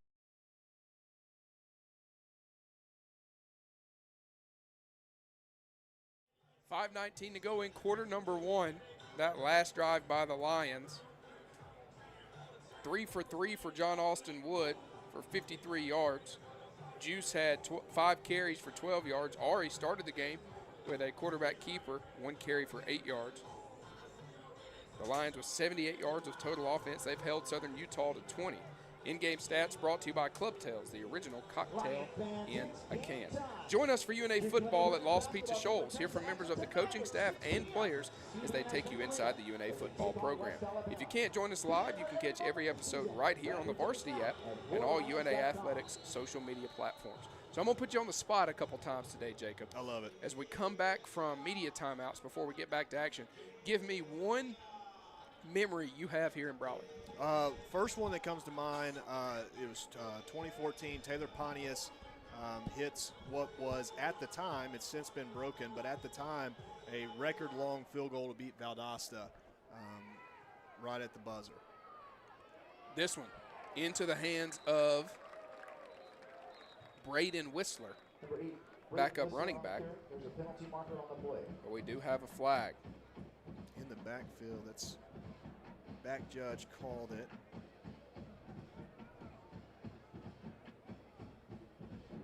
Illegal shift, offense. Both running backs were in motion at the snap. The 5-yard penalty.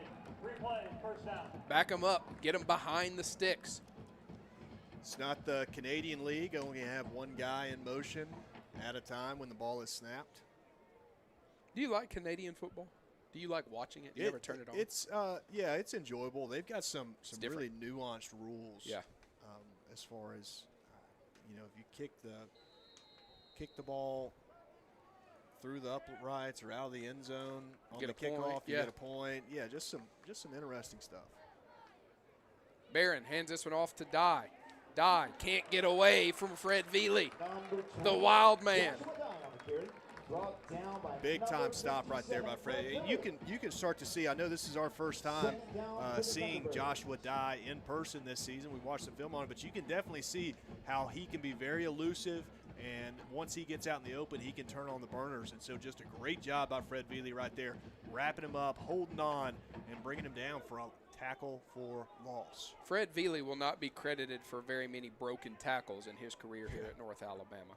And he won't be credited there, as that was a loss of 1. 2nd and 16. Barron by himself in the backfield.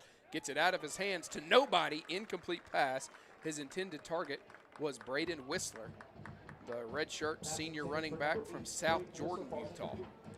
And again, we've talked about the pass rush already today on that first drive, getting 2 sacks right there. E.J. Colbert and Fred Veely both came off the same edge and was able to get back to the quarterback. I mean, that's a 5-yard hitch. That's a catch the ball as a quarterback. You're catching the ball, turning, and then snapping it out there. They were both able to get out there to him before, or as he was getting that pass off. So just great job in the pass rush. Payne and Howard come in for 3rd down, man in motion. That's Whistler. They're going to get it out of the hands quickly. into the hands of Gabe Nunez, and he's not going to even get back between the sticks. 4th and 11, and that'll bring on the punting unit. Pegues will stand at his own. Let's see where he lines up. He's going to back up now. He was heading to the 50. Now he's at the 45, 44, and handling the punting duties. That's Alyssa Vigil, I believe. Or is that Daniel King? My apologies. That's Daniel King. He wears number 3, formerly of West Virginia. Played there from 2020 to 2023. Big booming punt here. Tumbling over will land out of bounds at the Lion 36. So no return for Pegues.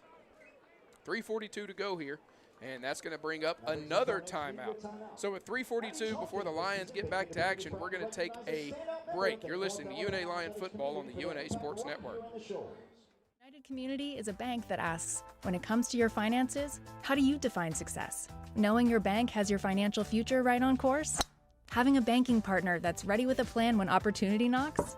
Or maybe it's a digital banking experience that puts everything at your fingertips, even at your daughter's soccer game. However you define success, United Community's trusted bankers are here for you. Success. It takes a community, a united community.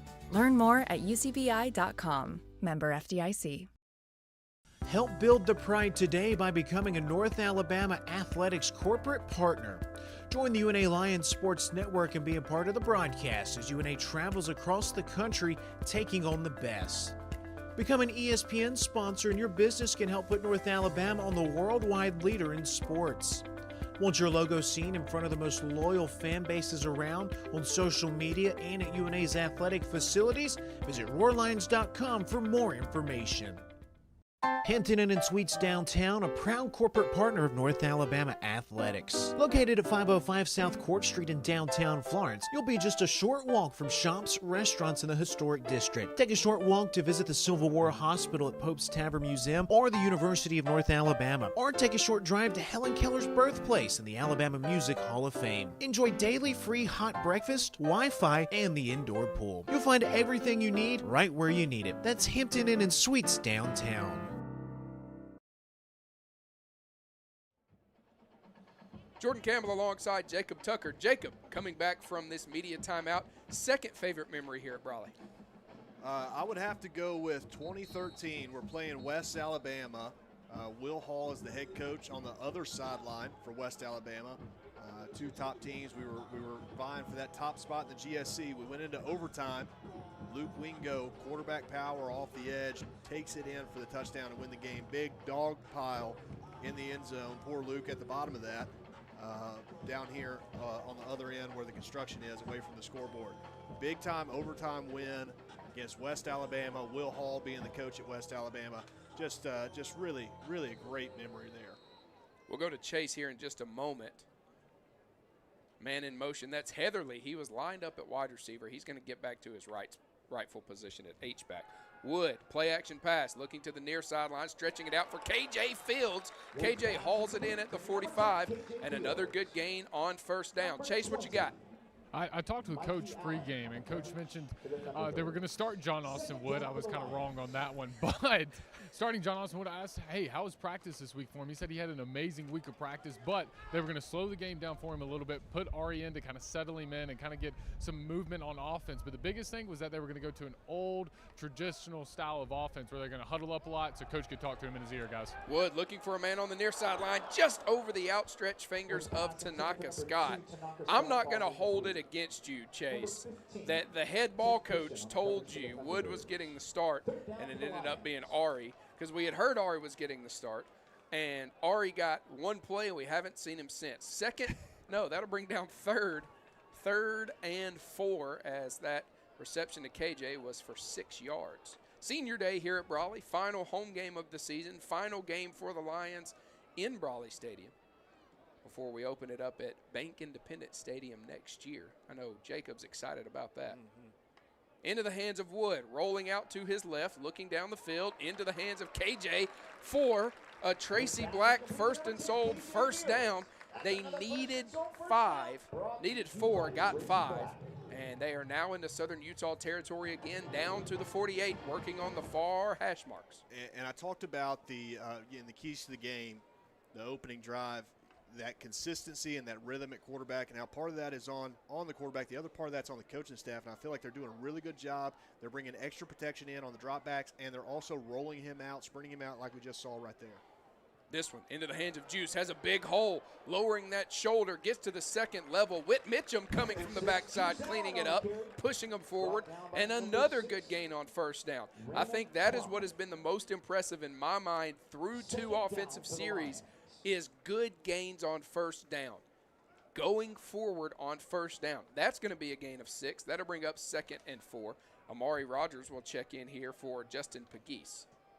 Yeah, and again, just talking about the strategy, the game plan, the coaches, their spoon that's in the pot right now, they're doing a really good job of like you said, dialing up great plays on first down to get good yardage and protecting John Austin Wood.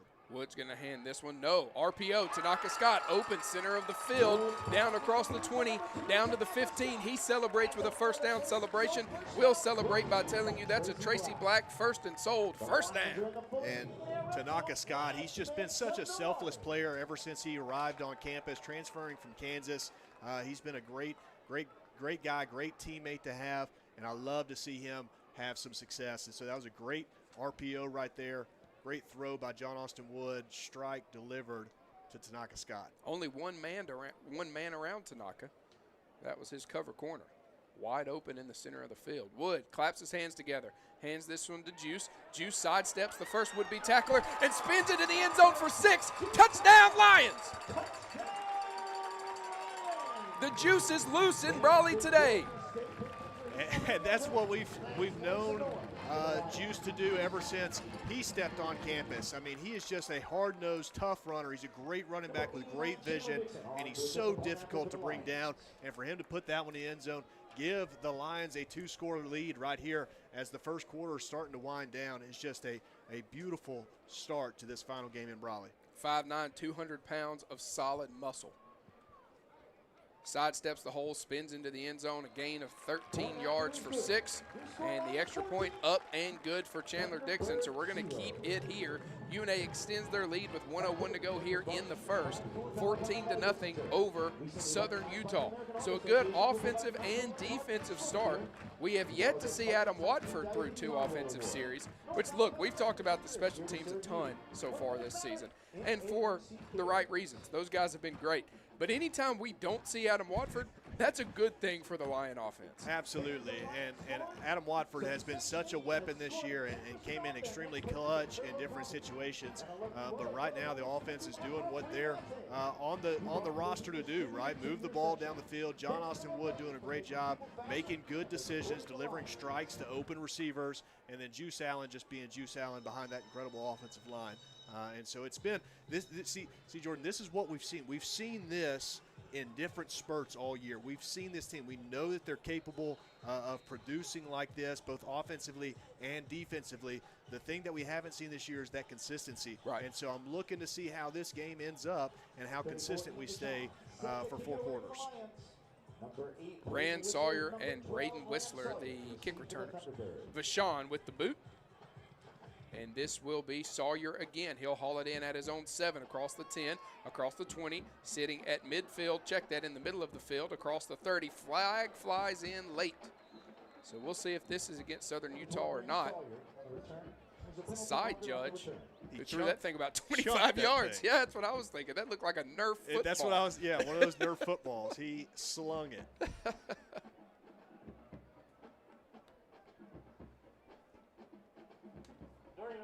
Illegal block in the back, receiving team, number 23, the 10-yard penalty, is first down. Zachary Erdman, the referee for today's contest. I don't know if you were here to see it or not. I know Noah was. Pre-game, the officials were attempting field goals. They were just out there like snap, hold, kick. I didn't see any of them get anywhere close to the uprights. Oh, that's great. I saw the white hat was the holder at one point in time. He tried a field goal, just couldn't get him through there. One of those guys, one of the officials, I'm not sure which one it is, he was jacked, had his coaching jacket off. He also missed the field goal. 1st and 10 from the 20. Barron, sidearm into the hands of Carr. He's hit immediately, brought down by Cam Jamar. And that's going to be a good gain on first down for the Thunderbirds. That'll give them 6, 2nd and 4 across the 25 up to the 26. Yeah, that was just a really good read and really good change of that arm slot by Bronson Barron right there to find that open receiver and get a good gain of 7-8 yards. Dye with the touch, trying to bounce it to the outside. He'll lose yardage. Trey Young. Not only is he good for threes, he's also good for bringing down the ball carrier in the backfield. Man, it's so important, and we've seen it a couple times already today. It's so important for this Lions defense to bring Dye down on that first initial contact. He's very elusive. If he's able to break that tackle, there's no telling how much he's able to gain. So great job right there by Young of getting his hands on him, bringing him to the ground. Might be the most complete first quarter of football we've seen from the Lions all season. Heading into quarter number 2, they have a 14-0 advantage over Southern Utah. You're listening to UNA Lion Football on the UNA Sports Network. Hey, big news. Football is back, and so is Pick 6. Starting at $19.99 at Buffalo Wild Wings. This is the ultimate meal for 2, with 2 entrees, 2 sides, and 2 drinks. Pick between boneless wings and any of our 26 sauces and seasoning, spicy, sauced, or grilled crispy chicken dippers, and hand-smashed double-stacked All-American cheeseburgers with sides of fries, tots, and potato wedges. Pick 6 meal for 2 for a limited time. Pricing may vary by region. See server for details. Tax fees extra, not valid with other discounts or offers. Simpson's Collision Repair has 3 body shops in the Shoals area, and all are operated by 3 brothers. The quality of work and commitment to satisfaction, combined with ongoing training, state-of-the-art equipment, and expert staff, your vehicle is fixed the way it should be. Located on Helton Drive in Florence, Highway 72 in Killen, and Cox Boulevard in Sheffield, Simpson's Collision, you'll notice and appreciate the difference. Proud sponsor of UNA Athletics. Need a reason to switch? We'll give you 1,000. Switch in just minutes and start earning up to $1,000. There's never been a better time to switch to the stability and community of Lister Hill Credit Union. Enjoy the amenities of the modern banking experience, plus the convenience of local branches with smart ATMs and the best member service around. Need a reason to switch? We'll give you 1,000 at Lister Hill Credit Union. Switch today at listerhill.com/1000. Join the University of North Alabama's Lions Athletic Club today. The Lions Athletic Club is the official booster club of the athletics department and provides increased scholarship opportunities, facility improvements, and operational expense support. Members of the Lions Athletic Club are eligible for priority seating at football and basketball events and access to hospitality areas at select sporting events. Membership begins at $300. Call 256-765-4615 or visit roarlions.com for more information. Quarter number 2, final game here at Brawley. 14-0 your score, UNA on top of Southern Utah. Jacob, third favorite memory here at Brawley. Let's see. I think I have to go with 2016, my senior year, beating West Georgia, which we won on them missing a field goal as time expired. Ended up winning 24-23. Just a very gutsy effort all the way around. Offense, defense, special teams just did a great job that game. And you know, that was a highly touted matchup in the nation right there. Both teams being, Coach Matt, good to see you. Both teams being highly ranked in the nation. And for us to come away with that win, I think that kind of propelled us to where we had the season that we ended up having that year. Let's go to our sideline reporter, Chase Glover. Chase, you've got some information on the head coach playing hurt today. Yeah, guys, there are some injuries on the sidelines, but nothing bigger than Coach Jeremy. I talked to him pregame and said, hey, how are you feeling? He said, oh, I feel great. I had a shot this morning. I said, a shot this morning? And he said he pulled up his shirt a little bit, showed me his back brace that he had on. He said, yeah, I tweaked my back a little bit earlier this week, something I've been dealing with for a couple years. But Hope Batter gave me a shot, and I'm ready to go. That's what I'm talking about. The head ball coach playing under the weather today. You wouldn't tell it. We did get a text from Chase earlier to our broadcaster group chat say this is the least he's seen Dearman getting after the officials all season long. So maybe that back is really hurting him more than we know. Yeah, affecting his game. 3rd and 4 for Southern Utah. And did UNA get a timeout? They had a couple big guys getting off the field late. They did get the timeout. It'll be 30 seconds. We got an update from Chase there as well during the break, talking about how they simplified the offense for this ballgame. Take us inside that. Yeah, and you can kind of see that in what we've saw so far. You're seeing a lot more just inside zone, some RPO, some slow mesh, and then in the pass game, you look, we're seeing sprint outs, and we're seeing max protection, 2 receivers running a route, hit one or the other kind of thing. And I think that's great for John Austin Wood as he's getting settled in and still gaining experience as a collegiate quarterback. And so these easy plays, these simplified plays, it really means that you just be good at the simple things. Be good at the little things. And it's shown in this first quarter how effective it can be. Barron dropping back. And he's got a man on the sideline. They needed 4. Incomplete pass.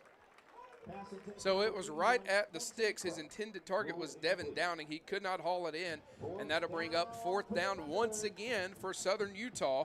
Daniel King on the boot this one away. We've switched directions. UNA now going right to left on your radio dial. Southern Utah going left to right. So Pegues will be returning it towards the scoreboard. Yeah, just, which UNA got a little fortunate right there. Receiver slipped on the sideline, but still great 3rd down stop. King high in the air, but not very far from his punting position. Pegues will call for the fair catch, and he'll haul it in at his own 35. We're going to take a timeout. 14:50 to go before halftime. UNA with a 14-0 lead. You're listening to UNA Lion Football on the UNA Sports Network. Hi, this is Ike Fowler with Alabama Health Guidance. At AHG, we specialize in Medicare education and Medicare health plans. Just like the UNA Lions, we understand the importance of teamwork. So if you're nearing retirement, going on Medicare for the first time, or just want to review your current Medicare plan, give us a call at 256-648-5710 or stop by our office at 885 Florence Boulevard. That's 256-648-5710. Roar Lions. At Lawn Pride of Northwest Alabama, we offer a comprehensive range of lawn care services designed to address the needs of homeowners. From routine maintenance to specialized treatments, we have the expertise and resources to ensure your lawn remains healthy and vibrant year-round. Let our lawn professionals take the job off your hands and create the lawn that meets your need. Contact us today to get a free estimate by visiting lawnpride.com/Northwest Alabama or by calling 938-410-5012. Searching for a way to add more space to your life? Midgard Self-Storage has the storage solution you're looking for. Our Florence, Alabama self-storage facilities offer a wide selection of unit sizes designed to meet your unique needs. Whether you're clearing space in your garage, adding a nursery, or expanding your business, you'll find the ideal features to simplify your experience with a storage unit at Midgard Self-Storage. Explore our unit sizes and prices to learn more about the Florence storage options at midgardselfstorage.com.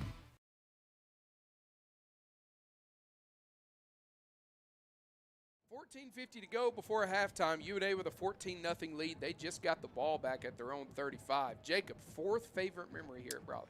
I think this one's going to come from my coaching days when I was a graduate assistant coach in 2018, playing Campbell here, and Joe Gurley hits a field goal as time runs out to beat the Camels of Campbell University, and that was in the transition to Division I. Campbell being an established FCS program, just a big-time win for that group of guys that were on the field, for the coaching staff, for the fans, and ultimately for the university as we're starting to make that transition. 1st and 10 for the Lions. Ball at their own 35, working on the near hash. John Austin Wood has Juice off his right hip, and I believe that's JD off of his left hip. And JD in motion. He's going to get the touch here, looking for room around the right side. He's going to bend a corner. He's going to lower a shoulder, and another good gain on 1st down for the Lions. That's been the tell of the tape in my mind. They're getting between the sticks, staying between the sticks, pushing forward between the sticks, and that's going to bring up 2nd and 4 once again. No 2nd and 5, so a gain of 5 there by JD. And that was just a great run right there. Great blocking by Heatherly and Juice on the outside. They were able to get both of their defenders hooked, so which gave JD just a nice little path on the outside. It's going to be a play action pass. Wood rolling to the far sideline. He'll have to keep it and tries to sidestep a man. Can't get away from him. Maybe a loss of 1 on the carry. Down by number 8, Josh Dunn. Yeah, again, in the pass game, they're giving John Austin just very simple route trees, very simple route combos, and really you have option 1, option 2, and option 3 is run it. And so that's going to be really good for him as he's settling in, again, just developing that experience as a quarterback. And now we see Ari trot back on the field. Ari's back in there. 1 play, 1 carry for Ari for 8 yards in this ball game. So we'll see what he does here. 2 receivers to the near side, 1 to the far side. It's going to be another carry for Ari. Looking for room around the left side, pushing forward. It's going to be a gain of 2, and that'll bring up 3rd and 3 for the Lions. Yeah, Check that, 4th and 3. My apologies. And that was kind of tough right there. I would love to have seen Ari follow Juice. It was kind of an off-tackle run. I know they had a power scheme, but Juice kind of went off tackle. I would have loved to have seen Ari follow him off tackle. Might have had a shot at the first down right there. Instead, he cut it up inside. Not too mad about that, but it was a little more congested in there. So we will see Adam Watford and his 47 yards per punt leg. This one tumbling forward. Nunez on to return it. He's just going to point at it as it rolls past him and will be downed by Curry at the 14-yard line. And we're going to take the 50th time out of the first half, it feels like. 12:46 to go in the first half. UNA with a 14-0 lead over the Thunderbirds. You're listening to UNA Lion Football on the UNA Sports Network. Imagine a bank where you feel at home. Real people living right here in your community are the heart of Bank Independent and everything we do. You have our commitment to bring the people, ideas, and resources together that create a stronger community full of endless potential. For over 75 years, we've served this place we all call home. Bank Independent. We're invested in you. Member FDIC. Florence Utilities offers several ways to view and pay your utility bill. Log into your account to sign up for paperless, auto pay, text pay, and more to make your life easier. Want to continue receiving a paper bill but would also like an electronic bill notification? Sign up for text pay or add your email address to your account. To take advantage of these convenient ways to view and pay your utility bill, visit florenceal.org and select utilities to register for an account, or call 256-760-6512 for more information. Another exciting year of UNA athletics is here. Don't miss any of the action. Become a season ticket holder today. Season tickets are available for soccer, volleyball, football, basketball, baseball, and softball. Don't wait until the last second. Avoid the lines. Reserve your seats and support the pride. Visit RoarLions.com or call 256-765-5466 to find out when season tickets go on sale.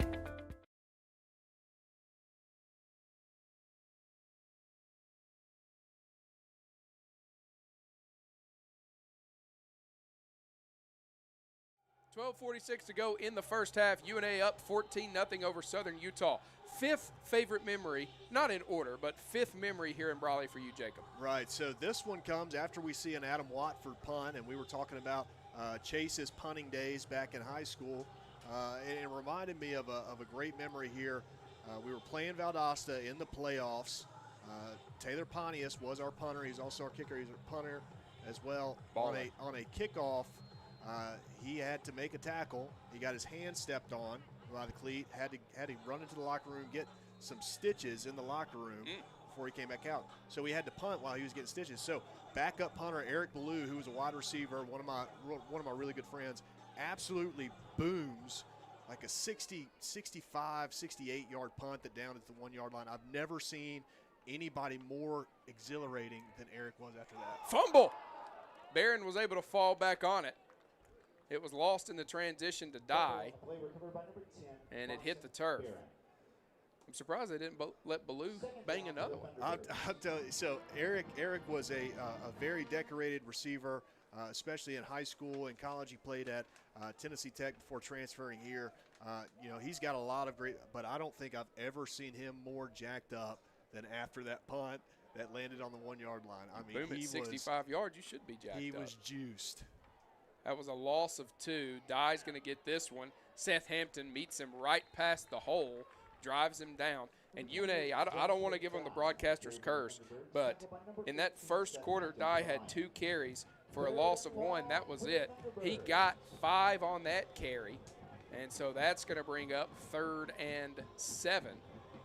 And again, right there, just another really good job by this defense of bringing him down on first contact. Southampton did a really good job of delivering a big hit, wrapping him up, and taking him all the way to the ground. And that's going to be a key right here to stopping Dye today. Obvious passing down. 4 receivers out there. Dye off the left hip of Barron, changing things at the line. 3 receivers to the near side, 1 to the far side. Barron dropping back. He's going to be under pressure. He's going to be brought down for the sack. Who got him? Jaheim Ingram, the Muscle Shoals product.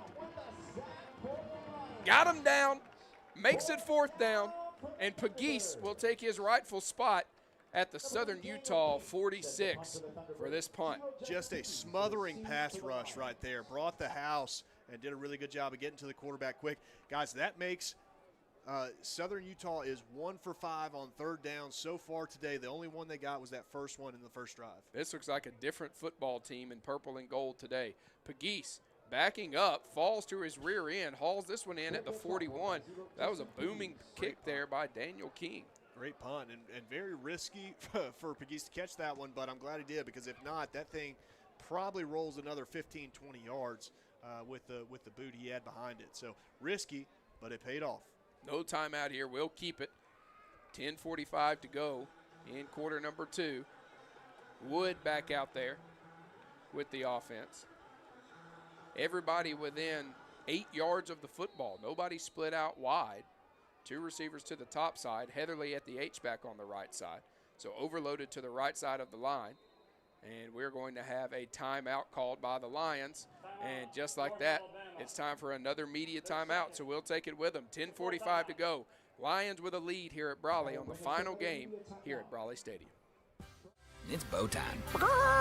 Fumbling the food on game day? Rookie move. But you know Bo can make your tailgate a winner, breakfast, lunch, or dinner.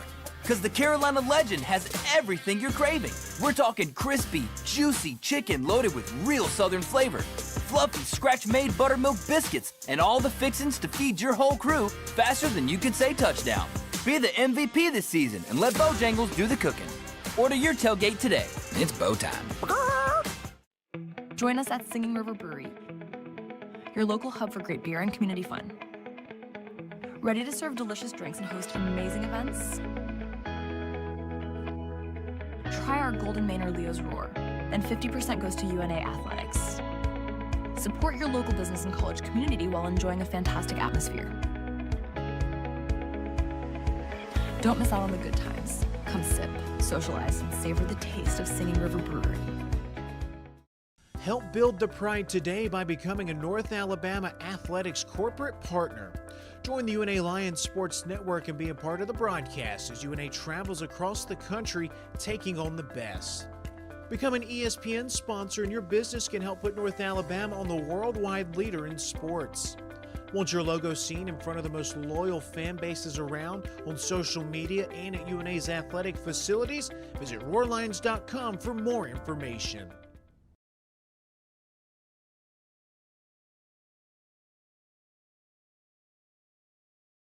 Tucker here at Brawley Stadium. The Lions with a 14-0 lead. Give me memory number 6, Jacob. Okay, this one comes from my senior year again. It's in the quarterfinals of the playoffs. We're playing North Greenville, and North Greenville, they had a pretty good run in the playoffs, some good wins, and so they started this trend, this hashtag on Twitter called the Take Over Your Trap Tour, and so they were on the road all through the playoffs, and so win, and then they get here, and we remember that being a big thing on Twitter. Take Over Your Trap Tour. They come here before the game, which we played them in the regular season here as well. So this is their second time that year. They got up in the stands, they took pictures, Take Over Your Trap Tour, and then we beat them by 40 points. Little swing out here to Juice Allen. He's going to gain 2. And Juice is down. And Josh Penny's going to sprint out to him. He's up on his feet. Yeah, he's tough. He's favoring that I'm right sure it side, hurts. that right leg. Josh is going to tell him to take it easy. We did see Fred Veely go in the tent, but Chase told us it was for a cut on the ear, so we're not going to lose Fred. He was actually in on that last defensive series. Juice standing around the 43-yard line. He'll put his arm around Penny, and he's favoring that right leg as he heads to the sideline, not putting a whole lot of weight on it. And so I'm assuming we will see Roderick Taylor Jr. Looks like that's who's in there. Coach Dearman will come out and have a word with John Austin Wood at the hash marks at the 35. Juice still making his way off the field. Yeah, that's going to be difficult. You know, Juice is such a weapon for the Lions this year, and it's really good, you know, when you have an inexperienced quarterback like John Austin Wood who's still kind of getting settled in. To have a guy like Juice Allen next to him is a really big help. So it's going to be interesting to see how everything adjusts right here. Taylor out of the backfield, motions out of the backfield, into the hands of Tanaka across the 45. Good gain on second down. That'll bring up third and short. And so this is important right here. We can't let, you know, Juice obviously being the star on the offense, we can't let Juice coming out of the game stall this drive. They're over there. They're taking care of them. We've got to show that we can still compete offensively without Juice in the game at the moment. I did see Destin Wade in pregame. Haven't seen him on the sideline. No, I see him now. He's got that boot over his broken left ankle. Two receivers to the far side, one to the near side. Handoff, no. Play action pass, looking for Tanaka, into and out of his hands. Gotta be a flag. And no flag being thrown. Palms in the sky on the UNA sideline. Dearman, back brace and all, sprinting down to have a word with the side judge. I don't know if he's having a word with or he's giving all the words to the side judge. He's saying that should have been pass interference. Still letting the side judge have it. And that's going to bring up 4th and 3. Boo Birds out here, but those Boo Birds are being directed towards the referee that did not throw the flag. So we'll see Watford come on. 44-yard punt last time he was out there. Not as good as Chase Glover's average in high school of 44.5 yards. Probably should have had Chase out there. But we'll see what Adam can do on this punt. Little high. Almost blocked. Just got it away. A line drive. Nunez will pick it up at the 12. He'll cross the 20 and be brought down. That was the second time. The first time you mentioned it, Southern Utah was back by Watford before the ball was off his foot on that first punt, but it just looked like they gave up on the play. That one they didn't give up on it, and Watford barely got it away.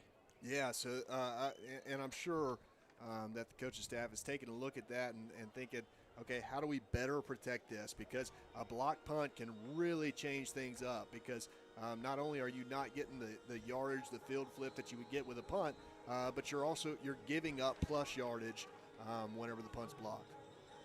Tim Christian was on coverage for that Tanaka Scott intended target that Coach Dearman is still giving the official words for. So Dye will get the handoff on first down for Southern Utah. He'll be brought down for a loss again. Fred Veely having the game of his career today. He is just all over the place, and you love to see it from a guy like Fred Veely, who is just all intensity all the time, 100% effort.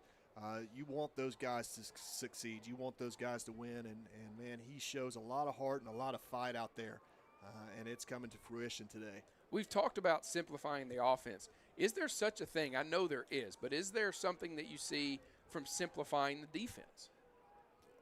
Not as much, because defense, and I'll get into it after this call. This one into the hands of Rand Sawyer. He's got a lot of running room on that far sideline, and he's going to pick up the first down and then some, taking them all the way up to the 42.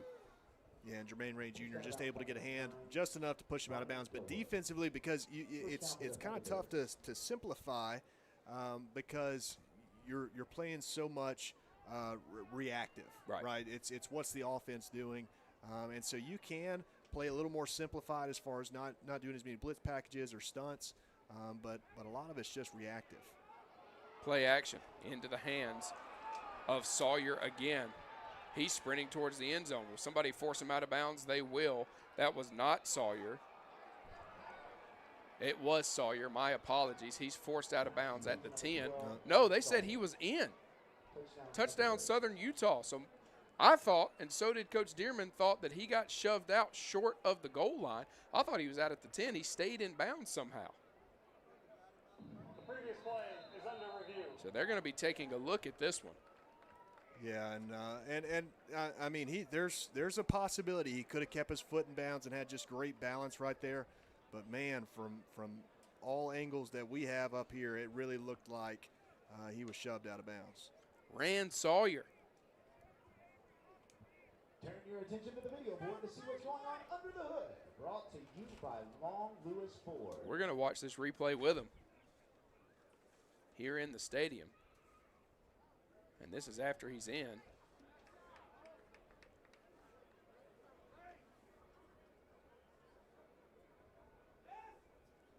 $8:15 to go here. They did not show the full replay on the video board. Yeah. They just showed him in the end zone. Here we go. We got it right there. So I thought he was out at the 10, and he's at least out at the 3. Yeah. He dove forward at the 3. I don't know. It's going to be hard to overturn the call of touchdown on the field. Yeah, it's going to depend on what kind of angle, camera angles that the officiating crew is going to have to look at right here, because it has to be without a shadow of a doubt to change the call. And so they're going to have to get a good angle, because the angle that we're seeing in the stadium is not necessarily definitive. It looks like he is probably out, but it's not the best angle. If that's the only angle, I don't see how you overturn it. Coach Dearman, who was quiet with the officials in the first quarter, not so quiet here in the second quarter. After review, the runner's foot was out of bounds with the ball at the 2-yard line. It's first and goal at that spot. 2-yard line. So I was 8 yards off. He's out of bounds anyway. But make them snap it again. That's the defensive philosophy. Yeah. Make them snap it again. And so that's exactly what the defense did. I mean, it really looked like what we saw on the screen, that he was out at the 3-yard line. Right. So I'm interested that it's down to 2. But regardless, this defense needs the bend, don't break mentality. And this is a really good rushing offense. They have a really good run game. And so being able to put up a stand right here would be huge for this UNA Lions defense. Rand Sawyer has been the guy on this drive. And it looks like Will Burns will take over at quarterback.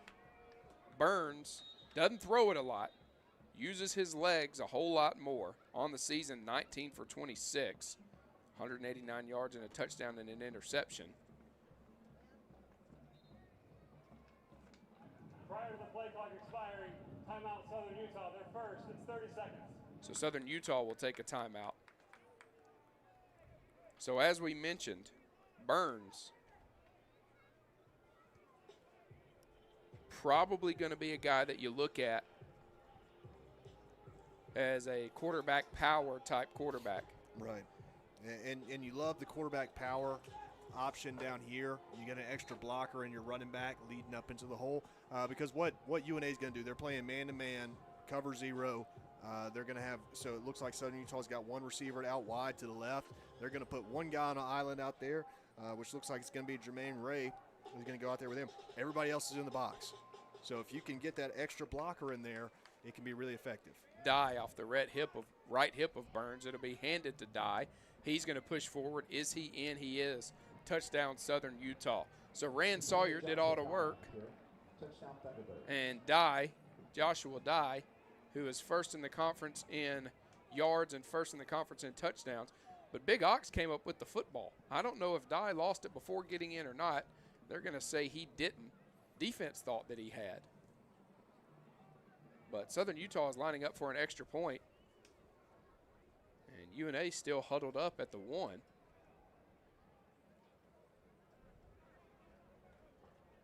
So now they'll get into their extra point defense, will the Lions.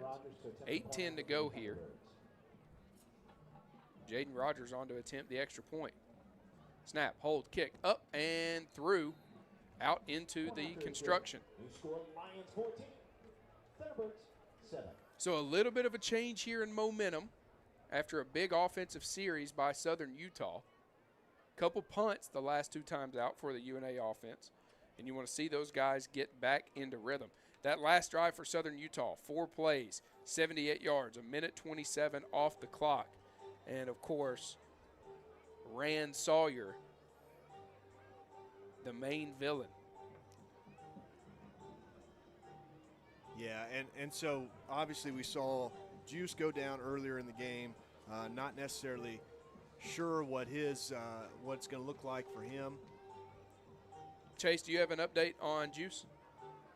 Yeah, I talked with Dr. Hovatter. He mentioned it was just a bruise, and if anything, it kind of scared Juice a little too much. He got out here, ran down the sidelines a little bit, has been walking around talking with teammates, and from what they've told me, he's going to be going back in the game. Awesome. Thank you, Chase. Juice down here on the bike on the sideline. And just to note, that last drive, powered by Rand Sawyer. Coming into this game, Rand has played in 11 games, but he only has 2 catches for 2 yards on the season. And so he's a guy that's making an impact late in the season. A true freshman. This one will land a yard from the back of the end zone, and so Luke won't even try and haul it in. Yeah, and it could be a situation, reminds me, my college roommate and a great UNA line, Lee Mayhall, his true freshman year, he didn't play very much the first half of the season. He kind of earned his spot in the rotation by being a really good run blocker at receiver and being very, very active in the run game, doing a good job blocking, which led to him becoming one of our top receivers over the next couple years. John Austin Wood in the gun. Roderick still out there. He's going to get the touch. Bounces off the first tackler, heading to the outside, taking a dive, brought down on the play there by Sean Mays. So that's a gain of 3. 2nd and 7. That was a good job bouncing off some tacklers, redirecting outside, getting north and south, and like you've said a couple times today, Jordan, keeping momentum on first down or starting that momentum on first down, getting some movement, keeping it between the sticks. Roderick Taylor Jr. off the left hip of John Austin Wood. 2 receivers to the near side, 1 to the far side. Wood again, check that, Taylor again. And he's going to dive forward on this carry. Looks like another gain of 3. So 3 yards and a cloud of dust through 2 touches for Roderick Taylor Jr. And that'll bring up 3rd and 4. So a gain of 2 on that one. And Jordan, we're halfway through the second quarter, and there's only been 18 pass attempts. Both teams have been very run-heavy today, so that clock is moving. And so you might have to get your scores in when you get the chance, because heavy run game means that clock runs out quick. 3 receivers to the near side. Pegues in motion, now heading out. Wood rolling to the near side, reverses course, pushing forward, and he's got the first down. Jacob telling him where to go. That's a first and sold first down brought to you by Tracy Black. What'd you see on that carry by John Austin? Well, I saw myself about 10 years ago is what I saw. I ended up in situations like that, a handful of times, and some guys like to get north and south and just get what they can or try to throw it away. I was big about trying to redirect, and great job by John Austin right there. Wood gets it out of his hands quickly into the hands of Taylor, who is outside on that one, makes the first man miss, pushing forward to the 40. Lando Brown with the tackle for the Thunderbirds.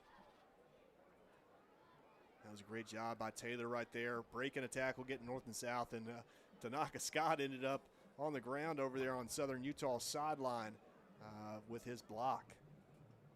Changer down.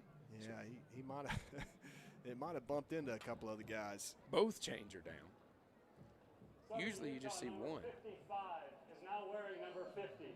55 is wearing 50. The clock will start on my signal.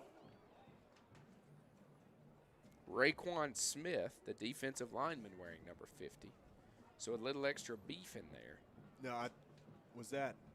Or was that for Southern Utah? Could be Southern Utah. 55 for them is yeah. Sini. Oh, goodness, I tried this name. Sinito Iako. Sinito Iaki. Sorry, Sinito Iaki. Wood, Scott, center of the field, across the 40. Nobody's going to touch him. He's at the 10. He's at the 5. He's in the end zone. Touchdown, Lions. Oh, that's awesome right there. Just a great throw and catch right there. Tanaka Scott having some fun in the end zone with a little celebration on a big time throw and catch, big time score to get that momentum back in the hands of the Lions. And I see former UNA Lion Takari Kennebrew down there on the sideline giving him a hug right now, man. That's what it's all about. You build these relationships, you build this brotherhood over the years, and so seeing Takari just as excited and hyped up as anybody else on the sideline for Tanaka is awesome. Extra point is up and through. Chandler Dixon ends up on his backside. The extra point will stay 21-7, 5:44 to go here in quarter number 2, and UNA gets that touchdown right back. Man, that is a big time answer right there for this Lions offense, and I love that we're seeing this come out of this simplified offense. You know, we live in a time, the college football world, where there's all these bells and whistles and motions and this and that, misdirections, counters that come with an offense. You know, you've got a lot of young offensive coordinators that like to scheme up everything, and I learned from one of those guys, being Ryan Applin, who's now the offensive coordinator at Georgia Southern.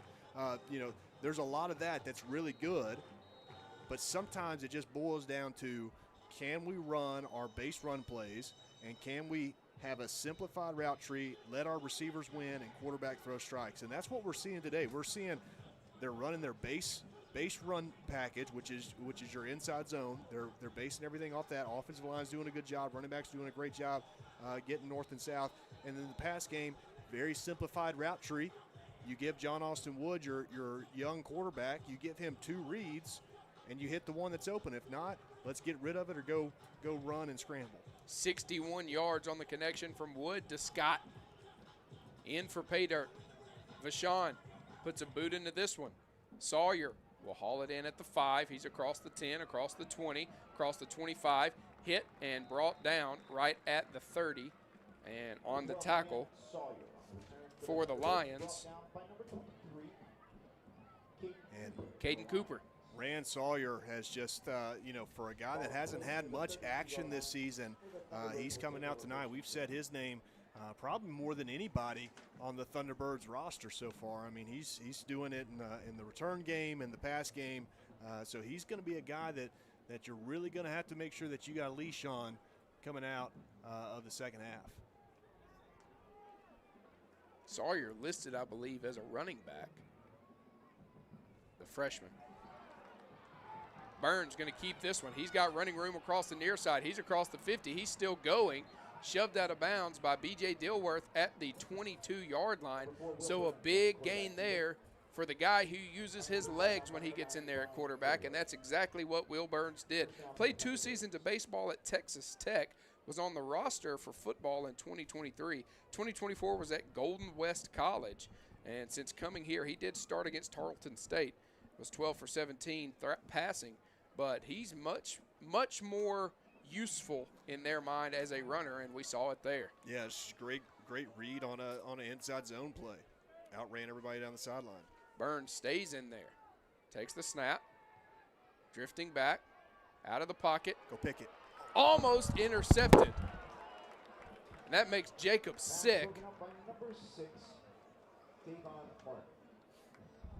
Devon Martin was there. He knocked it away.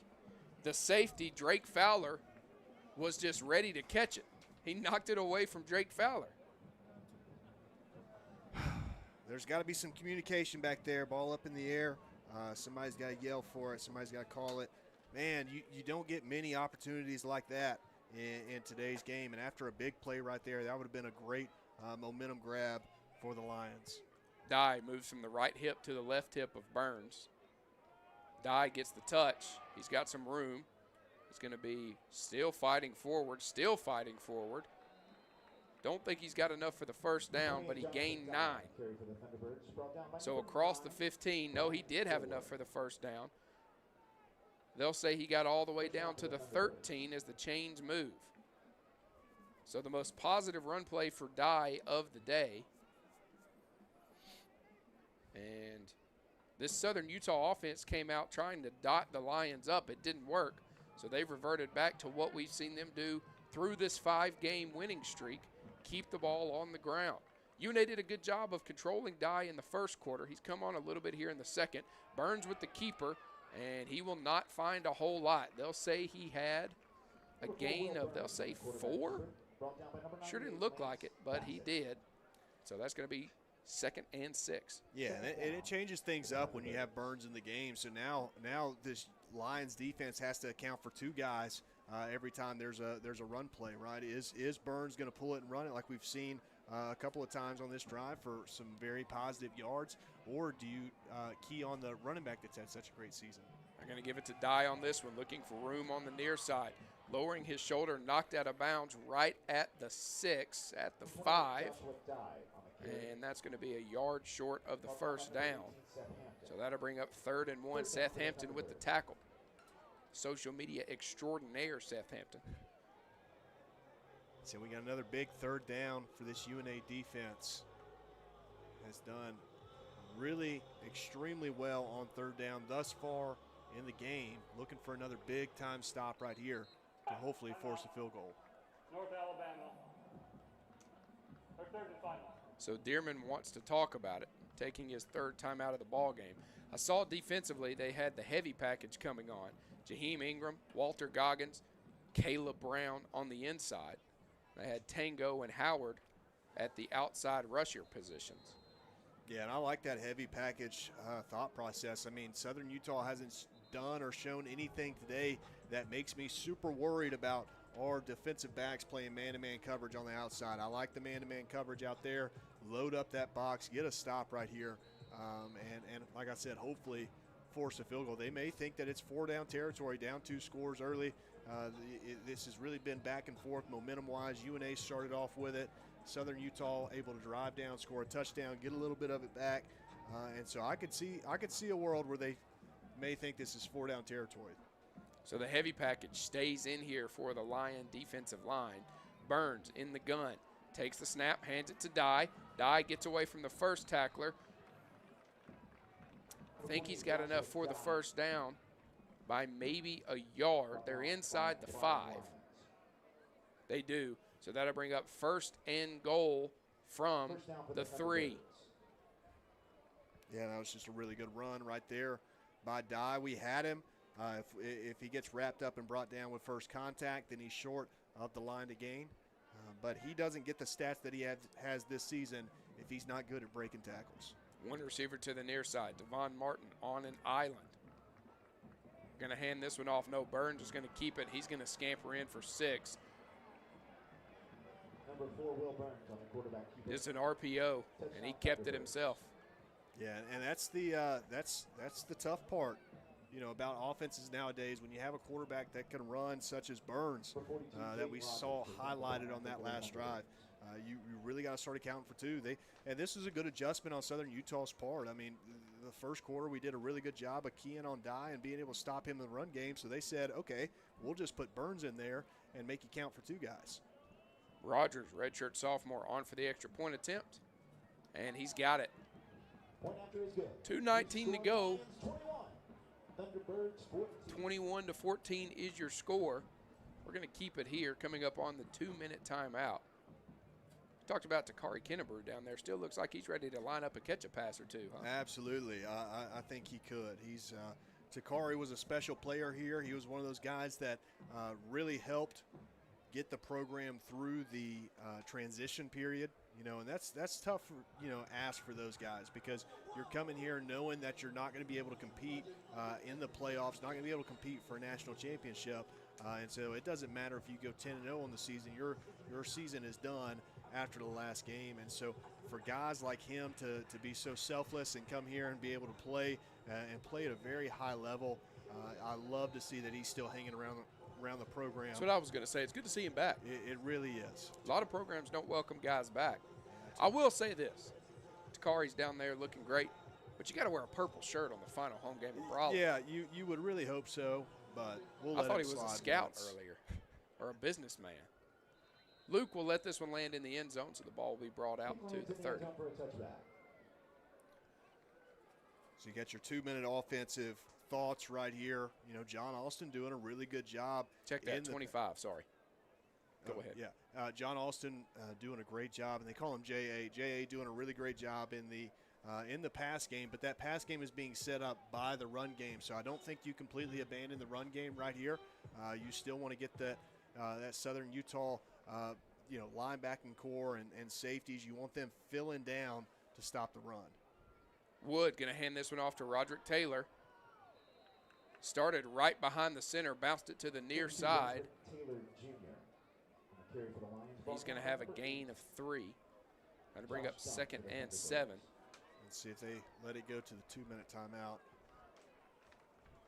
They will. 21-14, 2 minutes to go in the first half. The Lions with a 7-point advantage. We're going to take a timeout. You're listening to UNA Lion Football on the UNA Sports Network. United Community is a bank that asks, when it comes to your finances, how do you define success? Knowing your bank has your financial future right on course? Having a banking partner that's ready with a plan when opportunity knocks? Or maybe it's a digital banking experience that puts everything at your fingertips, even at your daughter's soccer game. However you define success, United Community's trusted bankers are here for you. Success. It takes a community, a united community. Learn more at ucbi.com. Member FDIC. The world is growing. How will you grow yours? At the University of North Alabama, we're dedicated to partnering with you in your journey to discover your passion and your potential and put it all into practice. Voted the best small college town in America by USA Today, downtown Florence is home to our beautiful campus, bursting with opportunities to help you find your purpose. Learn more about how we can help you achieve your goals on campus or online at una.edu. Simpson's Collision Repair has 3 body shops in the Shoals area, and all are operated by 3 brothers. The quality of work and commitment to satisfaction, combined with ongoing training, state-of-the-art equipment, and expert staff, your vehicle is fixed the way it should be. Located on Hilton Drive in Florence, Highway 72 in Killen, and Cox Boulevard in Sheffield, Simpson's Collision, you'll notice and appreciate the difference. Proud sponsor of UNA Athletics.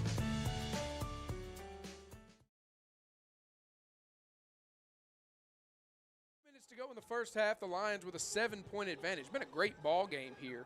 It absolutely has. Through almost 30 minutes. A fast first half. Kicked this one off at 1:02. It's 2:21. So almost an hour and 20. You'll hear the Marching Pride coming up at halftime as they get ready to head to New York for the Macy's Thanksgiving Day Parade. That's where that's held, right? Absolutely. Heading out tomorrow. They'll be departing from Muscle Shoals on the drive up to New York. So they're driving it. It's about 290 total. That's with band members, support staff, XYZ. So about 290 in total, and so it's going to be a great week. They were able to raise money, so this is going to be a really great trip for the Marching Pride, and we are so excited, and we're going to be very proud to watch them on the Macy's Day Parade. 2 receivers on the far side, 1 on the near side. Wood under pressure. He's able to get it out, had a receiver in the area. That was Heatherly. Little screen. Little tight end screen set up there. Chase Glover told us that he talked to Dearman before this offensive series in the 2-minute offense. Said they're going to take it slow, but run their 2-minute offense. Yeah, and I like the play call right there, but that's just one of those situations, and this happens from time to time that I don't think your average fan understands, is sometimes the defense just has the right play called, and right there Southern Utah just had the right play called. Very interesting here. They got their linebacker that we talked about pregame, Stromstad. He's dropping back in almost like a safety position. Flag thrown before the snap. False start. False start.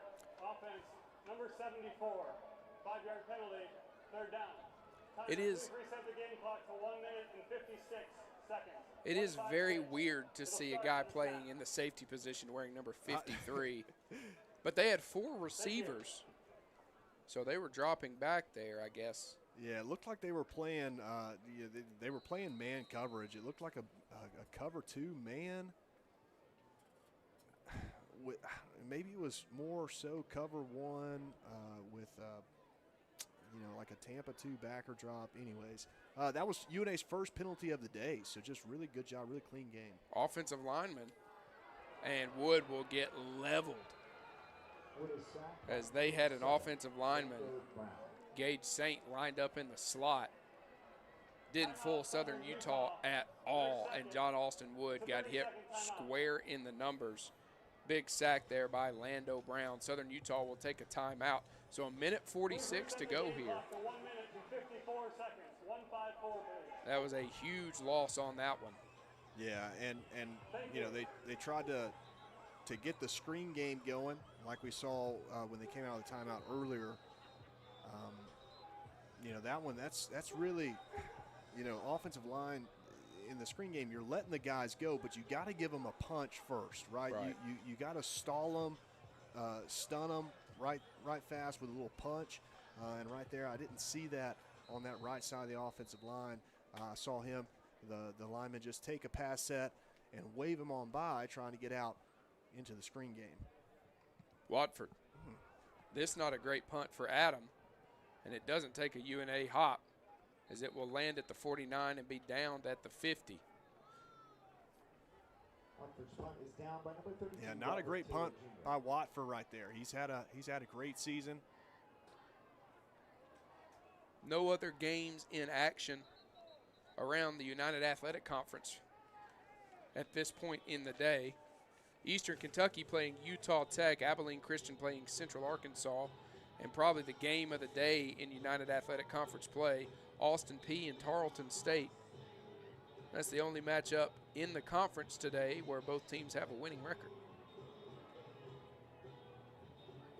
It looked like Coach Dearman was trying to get to the officials and ask about something that happened on that punt. I don't know if he was saying that it was got tipped or what. Barron back in there at quarterback. Minute 48 on the game clock.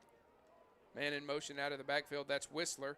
And they have Downing on the near sideline. Gain of 7, 2nd and 3. Clock stops. Glover said that Dearman wanted a review on that one, saying that they believe Southern Utah touched the ball before UNA was able to recover it.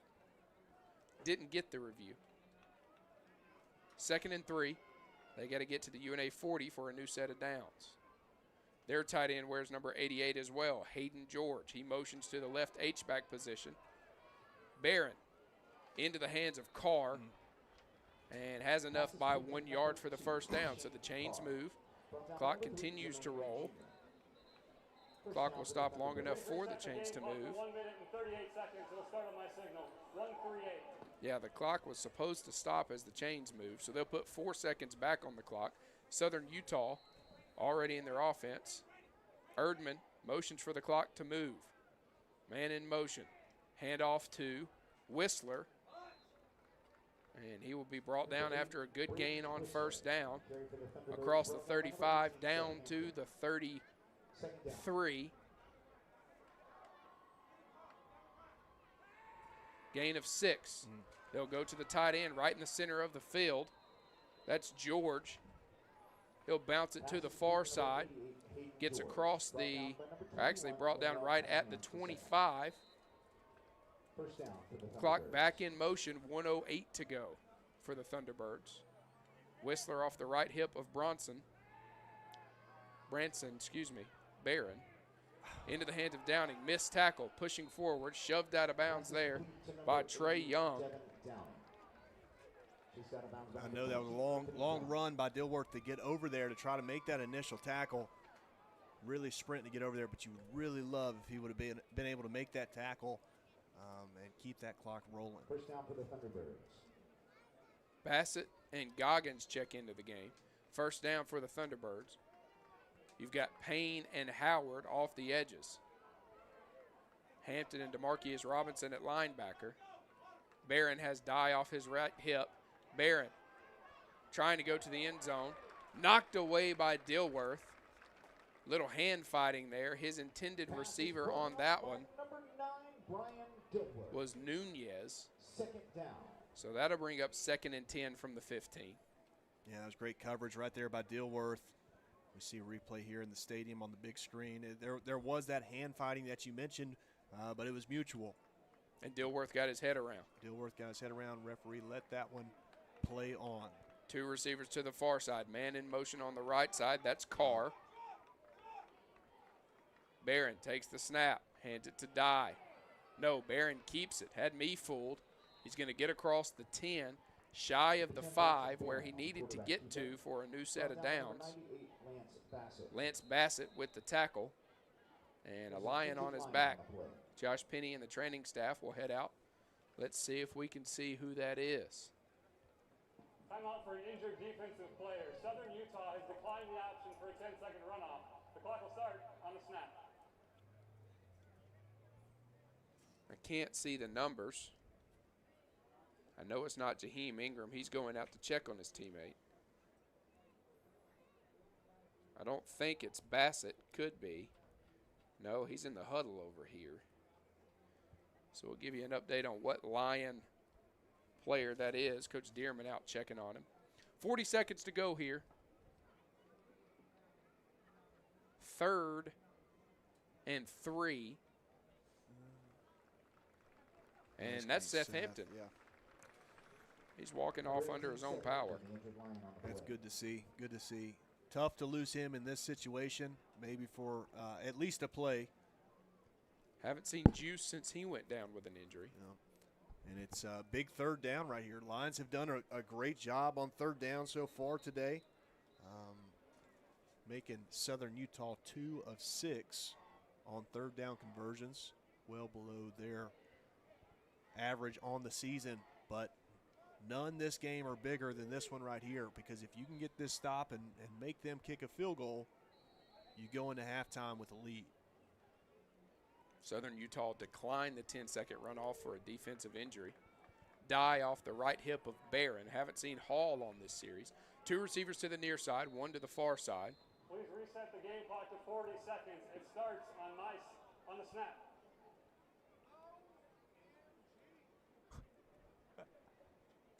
Head referee Zachary Erdman.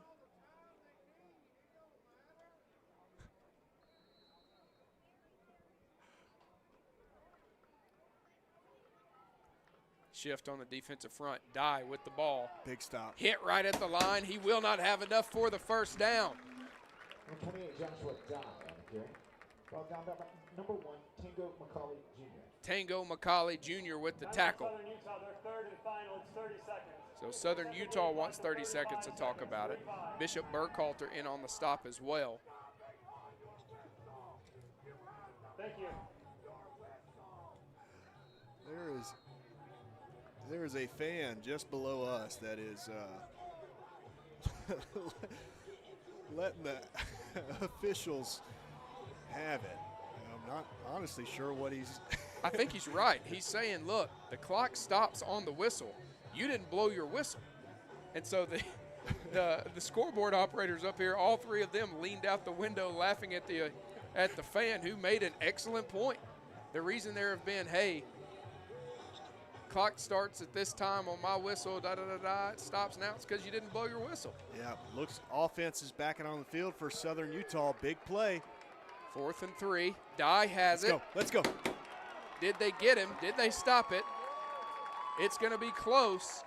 Think he needed to get to the 5.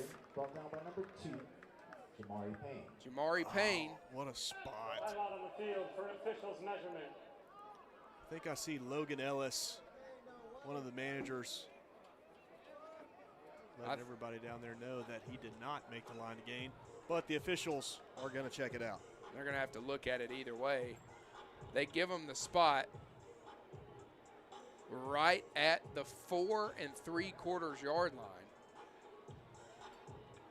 They needed to get to the 5. They're going to stretch those chains out here. Do they have enough? Let's go. No! UNA football! Way to go, boys! God, that's such a huge stop. That is such a huge stop right there. Get the ball back. You got 30 seconds left. Just run the clock out. You've got a long way to go. Just run the clock out. Take it to halftime with a touchdown lead. The previous play is under review. So they're going to look at it. Let's ask the fan, did they blow their whistle to stop the clock on that one, huh? This Under the Hood replay is brought to you by Long Lewis 4. So we're going to see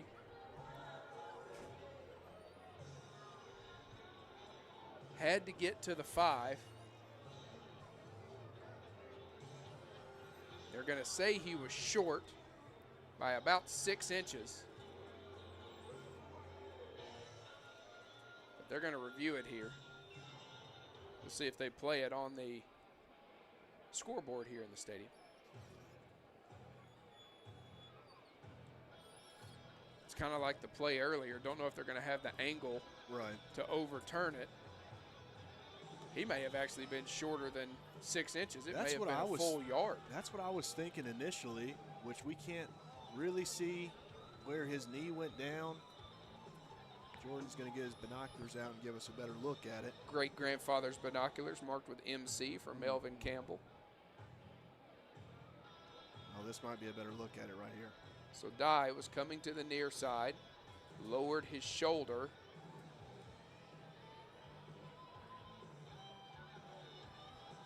Ooh, don't know where his knee was, but the ball's across the 5. Yeah, it's gonna where that knee was down at. It's gonna be the deciding factor. I don't know if there's going to be an angle that's going to show us where his knee was at. Maybe this one.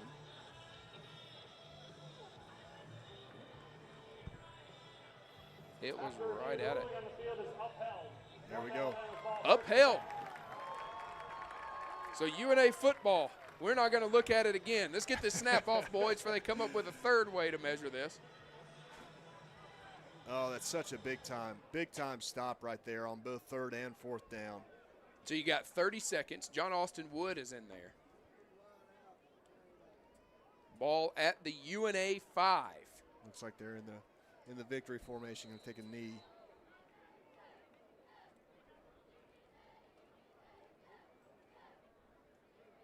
They will take a knee. And they won't have to take another one. So we will head to the locker rooms. 21-14, UNA with a 7-point advantage. Offense slowed a little bit midway through the second quarter. But UNA has a lead either way, and the Lion faithful in the final home game here at Brawley going to let the boys know how appreciative they are of their heart and play in the first half.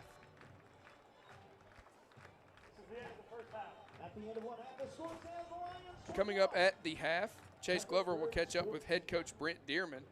Those thoughts brought to you by State Farm agent Steve Pierce and Bill Alexander.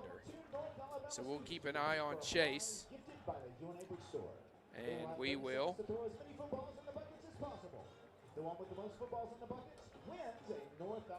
Looks like they're going to make their way to the end zone. I believe that TV is going to get Coach Dearman first. They are. So first initial thoughts on the first half, Jacob. Well, I just saw Southern Utah head coach Fitzgerald just huddled his team up on the 50-yard line on their sideline before they went down to the locker room. So he had some very fiery words to exchange with his team right there. He's going to come out and get them ready for this second half, and so it's going to be a battle. First half thoughts, I mean, the offense has played extremely well. Defense has played extremely well. You know, two long drives that were powered by big plays. Outside of that, the defense has just been lights out, just doing a great job on the pass rush. Really unbelievable job containing Joshua Dye in the run game. I mean, he's had a couple of 7 to 9 yard carries, but outside of that, just absolutely shut down. We're going to go down to Chase Glover to catch up with Coach Brent Dearman. Coach, right there, they could go down, tie up the game before half, but your defense gets a stop. How big was that leading with motivation into the halftime? Well, that's huge. That's a huge momentum stop right there. If they get that points, they get touchdown right there, or even if they kick a field goal, they win the middle 4 before half, and now we get an opportunity now to win the first 4 after half. So it was huge for our defense, and our offense got to respond this first drive. Now, Coach, we knew all week kind of coming into this one, John Austin Wood was going to be able to play, was going to start. How has he looked in the first half, you and the offense settling in? You know, he's done some really good things. You know, you can be nitpicky anytime, but, I mean, he's put 21 points on the board in the first half against a really good football team. I mean, these guys are an FCS playoff contending football team, so he's got to come out and execute just the same way the second half. Yes, sir. Best of luck in the second half, Coach. Jordan, Jacob, back to you guys. That was head coach Brent Dearman. Those thoughts brought to you by State Farm agents Steve Pierce and Bill Alexander. We're going to take a timeout. When we come back, we'll give you more thoughts on the first half. We've got some stats for you. And we also have a halftime feature talking about the newest sport here at UNA, flag football. UNA with a 21-14 advantage over Southern Utah. You're listening to UNA Lion Football on the UNA Sports Network. This is Coke Zero Sugar. Could I be the best Coke ever? Try and taste with your ears. Hear those bubbles? Imagine them tingling on your tongue. Fizzy deliciousness. Listen to that cascading liquid. A mouth-watering waterfall. Irresistibly tasty. Zero sugar. Crisp, refreshing, and ice cold. Is Coke Zero Sugar the best Coke ever? Try and decide. Hi, this is Ike Fowler with Alabama Health Guidance. At AHG, we specialize in Medicare education and Medicare health plans. Just like the UNA Lions, we understand the importance of teamwork. So if you're nearing retirement, going on Medicare for the first time, or just want to review your current Medicare plan, give us a call at 256-648-5710 or stop by our office at 885 Florence Boulevard. That's 256-648-5710. Roar Lions. At CB&S Bank, tradition runs deep. Since 1906, we've been serving families and communities with stability you can count on. And today, that legacy of service continues. Recognized by American Banker as the 16th best performing bank nationally and #1 in Alabama in their asset category. Being a team member is who we are, which is why we're proud to support University of North Alabama athletics. So, bank with the best. Visit cbsbank.com to learn more. CB&S Bank, member FDIC, equal housing lender. Want to keep up with North Alabama athletics no matter where you are? Stay up to date with all things UNA by following the Lions on social media. Like us on Facebook, follow us on Twitter, subscribe to the UNA Athletics YouTube page. Get your game day schedules, score updates, full game recaps, highlights, and more by keeping up with the Pride on social media.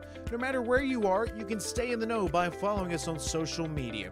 Visit RoarLions.com today for more information. 21-14, your halftime score. The UNA Marching Pride with their final performance here at Brawley Stadium for a UNA home game. Jordan Campbell alongside QB1 Jacob Tucker, the Lions with a 7-point advantage. You heard from Coach Dearman there. John Austin Wood has done some really good things. This offense has put up 21 points on the board. He's 9 for 12, 163 yards, and a touchdown, on pace for over 300 yards. 75% completion percentage and a rating of 216.6. The run game has actually been a little bit behind what we normally see. Juice Allen has 8 carries for 33 yards and 2 touchdowns. In total, 5 rushers have rushed 19 times for 60 yards, and of course Juice has the 2 scores. Things changed though in the second half when they put in Will Burns, did Southern Utah. He leads this team in rushes. 4 carries, 52 yards, has a touchdown to his name. The defense has done a great job with Joshua Dye. 9 carries, 24 yards. That's an average of 2.7 yards per carry, but he did get into the end zone for 6. You talked a little bit about your initial first half thoughts. Now that you've had some time to ruminate, some time to look at the actual stats, has anything changed for you? Yeah, no, and I want to go back to the opening drive and kind of with the keys to the game that we talked about. Number one, offensively, keeping it simple and doing a great job finding that rhythm and consistency at quarterback. And I think both John Austin Wood and Coach Dearman and company have done a great job of setting him up for success, giving him simple plays, simple reads, and he's just doing a fantastic job of making those reads, delivering strikes in the pass game. And so John Austin Wood has played at a really high level this first half. Secondly, we talked about defense, how important it was on third down to get some stops, because Southern Utah has done a really good job, almost 50% on the season on third down conversions. They've done a really good job of continuing drives, and what UNA's done, they've held them to 2 and 7 on third down. That one we just saw right before halftime was bigger than all the rest. but the defense is just playing lights out. And then looking at rushing, Joshua Dye, 9 carries for 25 yards. This is a guy that averages 153 a game. Leads the conference in yards and touchdowns. I mean, unbelievable that the defense is doing such a good job of shutting him down. Now, you do have to kind of find a way to work on Burns and him in the rushing game. Right. You know? But just a great job of shutting down their big-time playmakers. Great job of closing out drives on third down defensively. So I've been extremely pleased with this first half. I'm really excited to see what product we bring out at halftime. Rand Sawyer was the other guy that checked in and made an impact on the offensive side. 2 catches, 2 targets, 76 yards. I mean, he's just been phenomenal. Log of 56, and you got to account for a guy like Rand Sawyer in the second half. Bronson Barron, by the way, has played really well. 10 for 13, 125 yards, but the defensive line played their rear ends off. They sacked him 3 times. That's what held this offense for Southern Utah back in the first half. Yeah, those 3 sacks came at such a big time. 2 on the first drive really set the tone for what this first half was going to be. And so just a great job, even though, like you said, Bronson Barron playing really well, but UNA Lions defense just playing a little bit better. 11:58 to go here. We're going to take a timeout. After this, Grant Wakefield will bring you a feature on flag football. Don't go anywhere. You're listening to UNA Lion Football on the UNA Sports Network. Another exciting year of UNA athletics is here. Don't miss any of the action. Become a season ticket holder today. Season tickets are available for soccer, volleyball, football, basketball, baseball, and softball. Don't wait until the last second. Avoid the line, your seats, and support the pride. Visit RoarLions.com or call 256-765-5466 to find out when season tickets go on sale.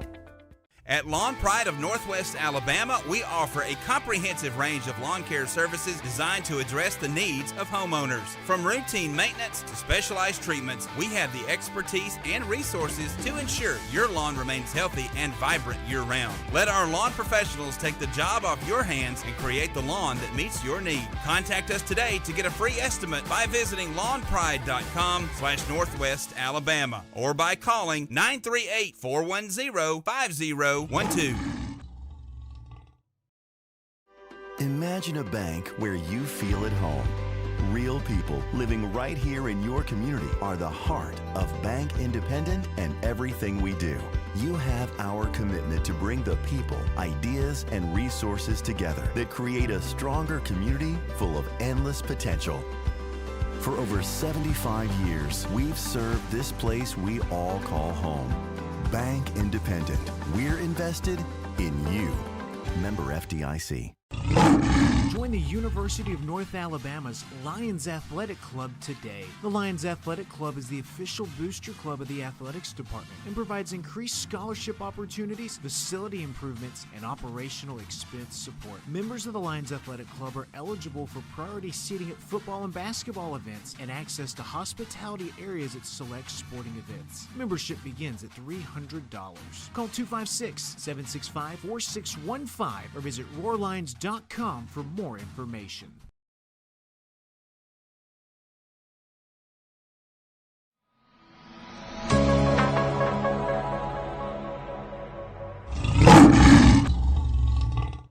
Welcome back into the broadcast, everybody. Grant Wakefield here with you, checking in here at the half. On Tuesday, September 30th, the University of North Alabama made a special announcement announcing the launch of 5 new sports. Men's and women's indoor track, men's and women's outdoor track, and women's flag football are the sports the Lions are adding. North Alabama will become the 6th Division I institution in the country, 2nd in the state of Alabama, and 2nd in the UAC to announce the launch of women's flag football. Dr. Josh Looney, Director of Athletics here at North Alabama, says that it was important for the Lions to lead and be out front of the growth of women's flag football. And then we're excited to lead and be part of that. We'll be just the 6th Division I school to activate women's flag football. We'll join Alabama State in-state and UT Arlington that's in the UAC.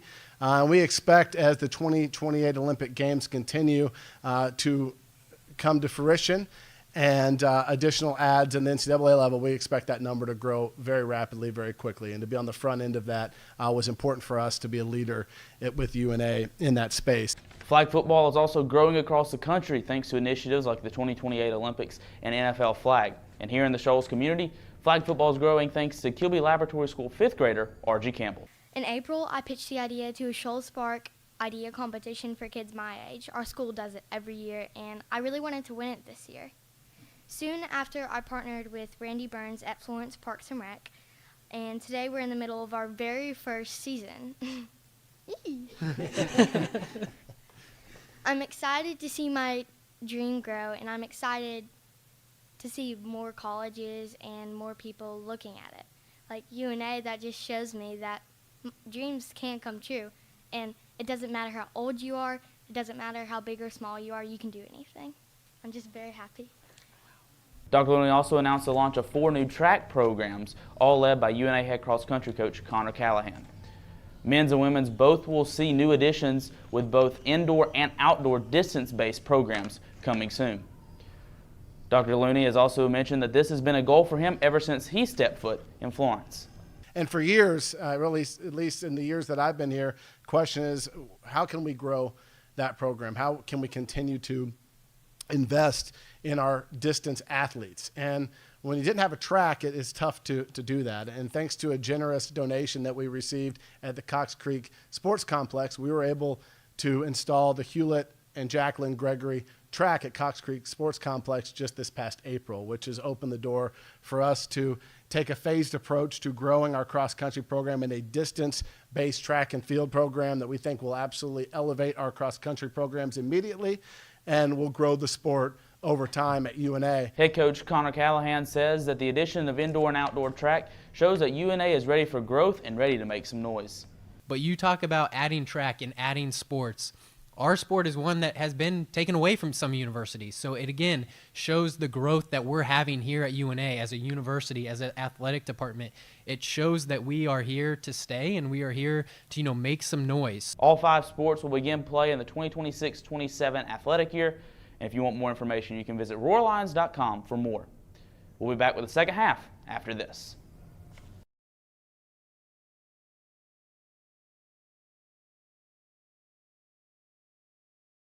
Offers several ways to view and pay your utility bill. Log into your account to sign up for paperless, auto pay, text pay, and more to make your life easier. Want to continue receiving a paper bill but would also like an electronic bill notification? Sign up for text pay or add your email address to your account. To take advantage of these convenient ways to view and pay your utility bill, visit florenceal.org and select utilities to register for an account, or call 256-760-6512 for more information. Need a reason to switch? We'll give you 1,000. Switch in just minutes and start earning up to $1,000. There's never been a better time to switch to the stability and community of Lister Hill Credit Union. Enjoy the amenities of the modern banking experience, plus the convenience of local branches with smart ATMs and the best member service around. Need a reason to switch? We'll give you 1,000 at Lister Hill Credit Union. Switch today at listerhill.com/1000. Hey, UNA, big news. Football is back, and so is Pick 6. Starting at $19.99 at Buffalo Wild Wings. This is the ultimate meal for 2, with 2 entrees, 2 sides, and 2 drinks. Pick between boneless wings and any of our 26 sauces and seasonings. Spicy, sauced, or grilled crispy chicken dippers. And hand-smashed, double-stacked all-American cheeseburgers with sides of fries, tots, and potato wedges. Pick 6 meal for 2 for a limited time. Pricing may vary by region. See server for details. Tax fees extra, not valid with other discounts or offers. Searching for a way to add more space to your life? Midgard Self-Storage has the storage solution you're looking for. Our Florence, Alabama self-storage facilities offer a wide selection of unit sizes designed to meet your unique needs. Whether you're clearing space in your garage, adding a nursery, or expanding your business, you'll find the ideal features to simplify your experience with a storage unit at Midgard Self-Storage. Explore our unit sizes and prices to learn more about the Florence storage options at midgardselfstorage.com.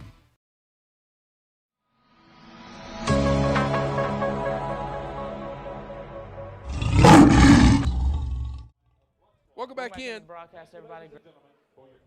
21-14 your score, 3:34 to go before we get back to action. We talked about the stats there, presented by Club Tales, the original cocktail in a can. So coming out of the break, we saw Coach Fitzgerald chewing his guys a little bit going into the locker room. My question is, both teams are going to make some adjustments. UNA gets the ball to start the second half.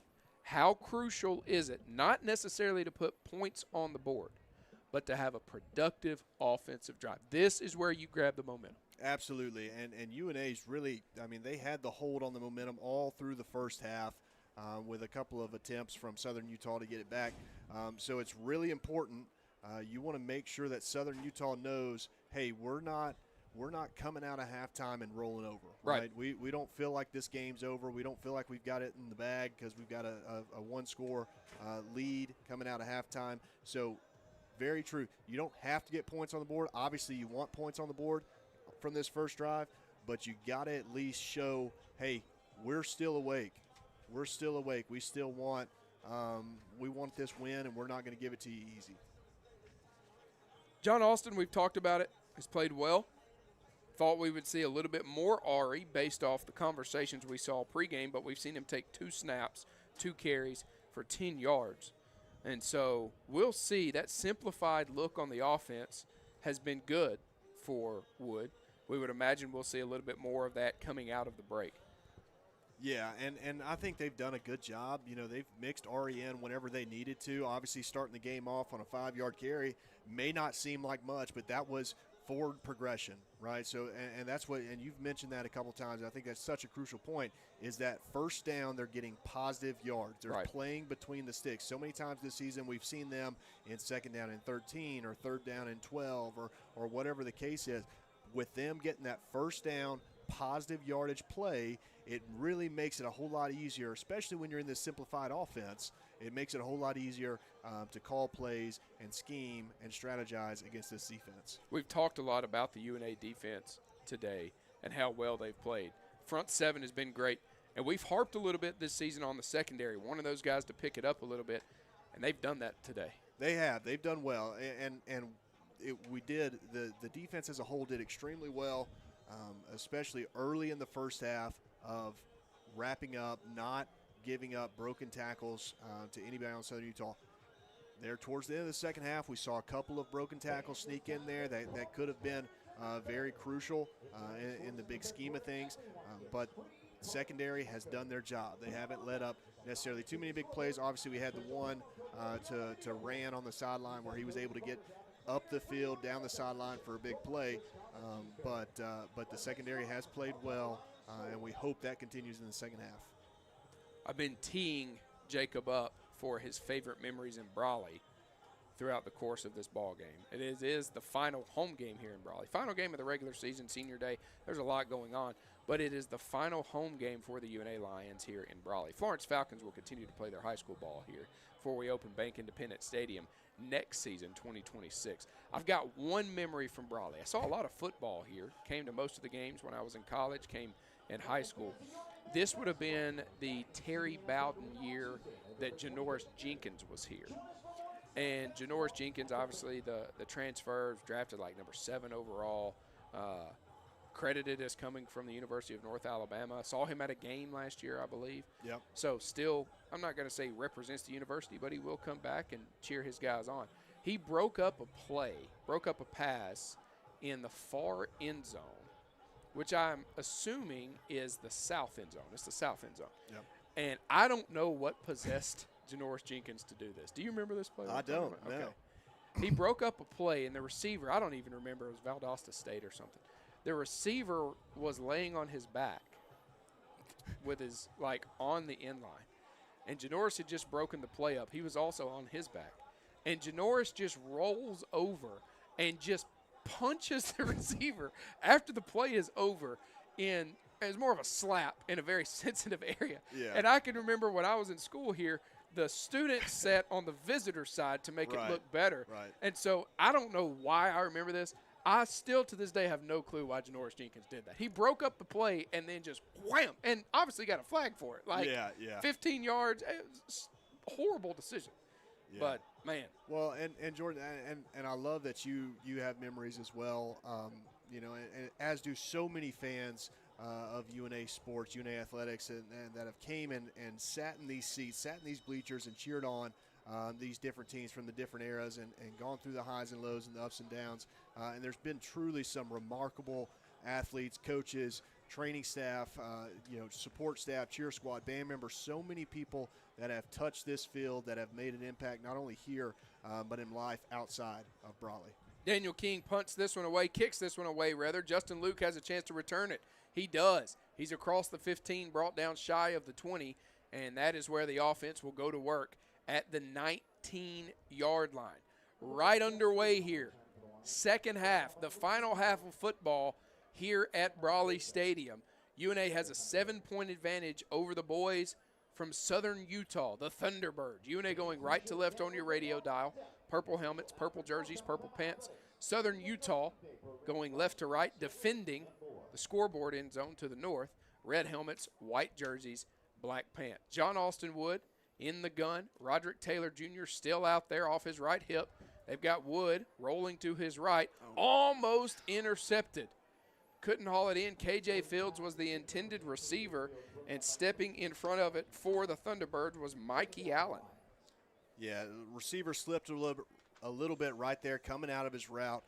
Didn't necessarily get the hook on the hook block on the end man of the line of scrimmage like we would have hoped, which would have given John Austin an opportunity to get outside and maybe run if he didn't like the throw. 2nd and 10. In the pistol set this time. 2 receivers to the far side. They'll go to Roderick Taylor. He's going around the right side, still pushing forward. Good run on 2nd down. And that's going to bring up 3rd and medium. Yeah, great tough run right there by Roderick. And we don't get to see him as much, obviously, because of Juice Allen and how well Juice does running the football. But Roderick's been a great surprise today. He's been a very tough runner. It's very hard to bring down on that first bit of contact. And so I'm looking forward to seeing how he continues to progress in the run game for the rest of this game. Last year he had 13 carries for 1,000 yards and 8 touchdowns. John Austin, nobody open, stepping up in the pocket. He'll take off and shoelace tackle. Yeah, big tackle there by Trayvon Swanigan. Yeah, that shoelace saved a first down right there. John Austin Wood just barely got tripped up. Came just 2 yards short of the first down, which brings out Watford, who hasn't had his best day. Would love to see him boom one right here. You see the punt returner for Southern Utah. He is backed up because he's respecting it. He is respecting the leg of Watford. Southern Utah's came after Watford a couple times today and have almost gotten to him twice. Watford, clean pocket, tumbling kick, lands at the 35 and will roll out of bounds across the 35 down to the 33. So this is where Southern Utah will take over. Will it be Burns? Will it be Barron? Will we see more production from Dye or less? We'll all find out together. Now, here's the one thing you can account for. They don't throw it to Joshua Dye very much. 6 receptions on the season for 35 yards. So he's going to be an old-school type back. Hand it to him, turn around, hand it to him, see what he can find. Defensive line and the linebackers have done a good job coming into this second half. Dye has 9 carries for 24 yards. It is Barron. Dye off of his left hip. He'll get the first touch. A couple pullers coming to the near side. Good run on first down. He's going to pick up at least 9, and that'll bring up 2nd and 1. Yeah, that was just a great play design right there by Southern Utah. Had two pullers come out on what was like a buck sweep counter type play, a wide counter or buck sweep. Magoo, the guard, pulling. They'll go quickly here. Back to Dye. Got the first down and a whole lot more across the 50 down to the Lion 46-yard line. Yeah, a couple back-to-back good carries by Dye.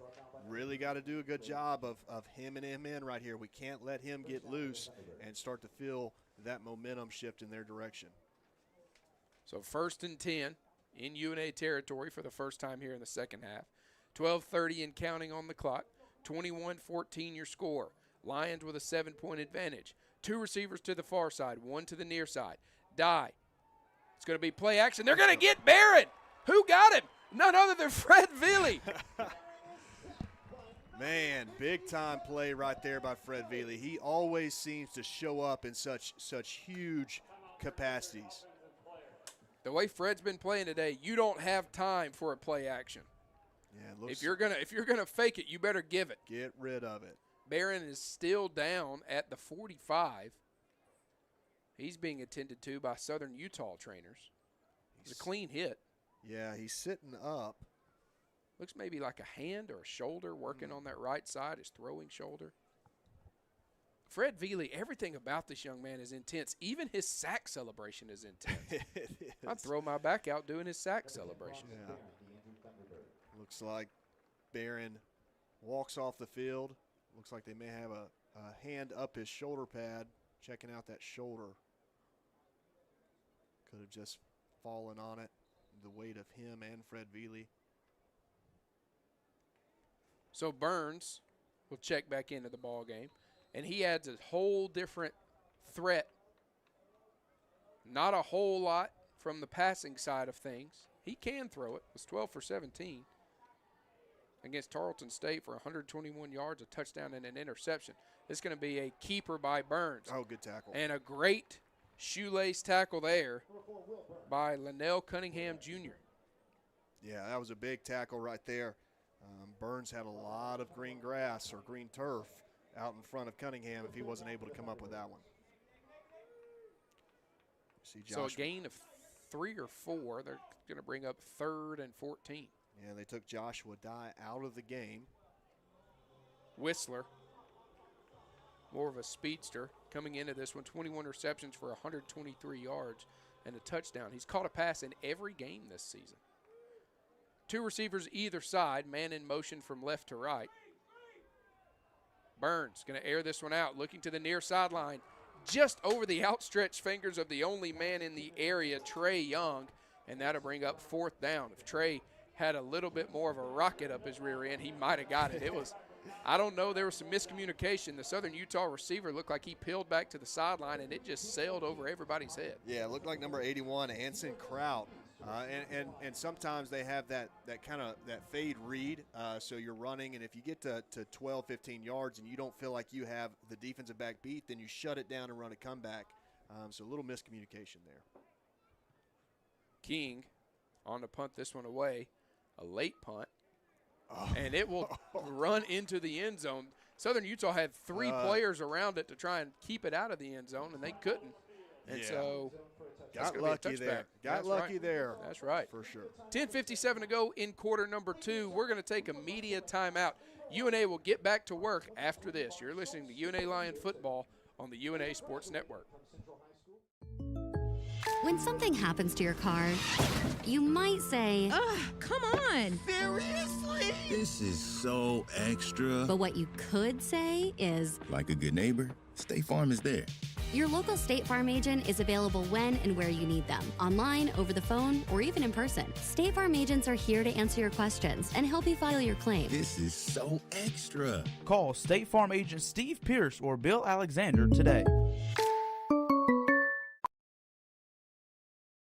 This is Coke Zero Sugar. Could I be the best Coke ever? Try and taste with your ears. Hear those bubbles? Imagine them tingling on your tongue. Fizzy deliciousness. Listen to that cascading liquid. A mouth-watering waterfall. Irresistibly tasty. Zero sugar. Crisp, refreshing, and ice cold. Is Coke Zero Sugar the best Coke ever? Try and decide. Another exciting year of UNA athletics is here. Don't miss any of the action. Become a season ticket holder today. Season tickets are available for soccer, volleyball, football, basketball, baseball, and softball. Don't wait until the last second. Avoid the lines. Reserve your seats and support the pride. Visit RoarLions.com or call 256-765-5466 to find out when season tickets go on sale.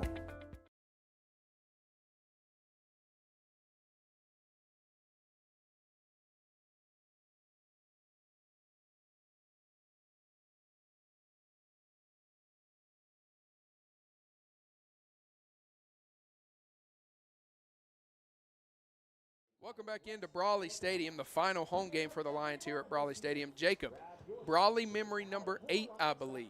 Yeah, so this one, I mentioned him earlier. Lee Mayhall, he was my roommate. He got his, he wiggled into the lineup by his blocking as a receiver. I remember his first touchdown scored at Brawley Stadium. We were playing, funny enough, Tarleton State in 2012. He was a true freshman, and he caught a shallow route all the way on the sideline, had to tiptoe the sideline, but stayed in bounds, got upfield, completely scored on the other opposite corner of the end zone. So a very, very long first touchdown for Lee Mayhall. First handoff of this series goes to Jalen Daniels.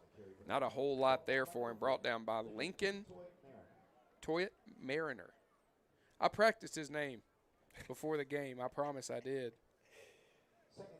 Yeah, you get some of these West Coast names that are a little different. Daniels is not hard to pronounce. Daniels is pretty common. Tuiotu Mariner. Gain of 1, 2nd and 9. Wood into the hands of Scott, right at the 30. Good gain on 2nd down, and that'll bring up 3rd and medium. Here in just a second, we're going to go to Chase Glover as he's got an update for us on Juice Allen. So we'll tell you, Chase, when we come to you. So Tanaka Scott obviously showing that he is a weapon today. That's going to be his 5th catch on the day. He had 101 yards going into the half, and obviously with a long touchdown of 61 yards earlier in the game. 3rd and 5 for the Lions. After this play, we'll come to Chase. Daniels off the left hip of John Austin Wood. It's going to be a fake toss out. J.A. is going to keep it, fighting forward. It looks like he's going to be right at it. There we go. They're going to move the chains. That's a first and sold first down brought to you by Tracy Black and sold. Chase. Guys, at halftime, Juice Allen was walking off a little gingerly to the locker room, and I talked to Coach Dearman about it off air, and he mentioned it looks like Juice will not return to this game. That's why you're seeing a lot of other running backs in here right now. Thank you, Chase. Also saying that Coach, wearing that back brace with a shot, he's wincing a little bit as well, correct? We're going to have a flag. No, this one's going to be blown dead. So they're going to see if he actually got there. I thought he was about a yard short, but I wasn't going to say anything. You weren't going to contest it. I wasn't going to contest it. I was going to say, do your thing. Yeah. No, and what we saw right there was a quarterback counter, really, really well blocked and ran. But so they're going to review this one. We're going to go to a timeout, as it is a media timeout. So with 9:09 to go, UNA with a 7-point advantage. We're looking to see if J.A. got the line to gain or not. You're listening to UNA Lion Football, brought to you by Roar Lions Productions. To keep up with North Alabama athletics no matter where you are, stay up to date with all things UNA by following the Lions on social media. Like us on Facebook, follow us on Twitter, subscribe to the UNA Athletics YouTube page. Get your game day schedules, score updates, full game recaps, highlights, and more by keeping up with the Pride on social media. No matter where you are, you can stay in the know by following us on social media. Visit RoarLions.com today for more information. At CB&S Bank, tradition runs deep. Since 1906, we've been serving families and communities with stability you can count on. And today, that legacy of service continues. Recognized by American Banker as the 16th best performing bank nationally and #1 in Alabama in their asset category. Being a team member is who we are, which is why we're proud to support University of North Alabama athletics. So, bank with the best. Visit cbsbank.com to learn more. CB&S Bank, member FDIC, equal housing lender. It's bow time. Fumbling the food on game day? Rookie move. But you know Bo can make your tailgate a winner, breakfast, lunch, or dinner. Because the Carolina Legend has everything you're craving. We're talking crispy, juicy chicken loaded with real Southern flavor, fluffy, scratch-made buttermilk biscuits, and all the fixins to feed your whole crew faster than you can say touchdown. Be the MVP this season and let Bojangles do the cooking. Order your tailgate today. Welcome back into Brawley Stadium. 9:09 to go here in the third quarter. After the replay, J.A. was a half yard short of the first down. So that'll bring up 4th down and a half yard to go. And Ari's in there, and Lawson's giving him some snaps under center. Yeah, and if the coaching staff for Southern Utah up here in the booth is paying any attention to that, as I'm sure they are, they're probably radioing down to their guys saying, watch for the quarterback sneak. Now, I got to tell you, and I'm not meaning to harp on Chase in any way. In no way at all, Chase, am I meaning to harp on you. But Juice is on the field with his helmet on. Guys, I have no clue what I'm doing anymore, and I'm quitting immediately. Juice is going out there. Quitting. This is like the third time today. Sideline reporter Chase Glover. Oh, wow. But you're getting your information straight from the head ball coach. I mean, at this point, you can't trust anything Dearman's going to tell you. Oh, wow. So Ari is in there. Ari is going under center. So are we going to have the tush push? Nobody's pushing him, but he's going to dive forward. Did he get it? Yeah. I think he did. Yeah. That's a Tracy Black first and sold first down. I'll go ahead and make the read. The offensive line, the most fired up unit on the field. Man, that's just big time.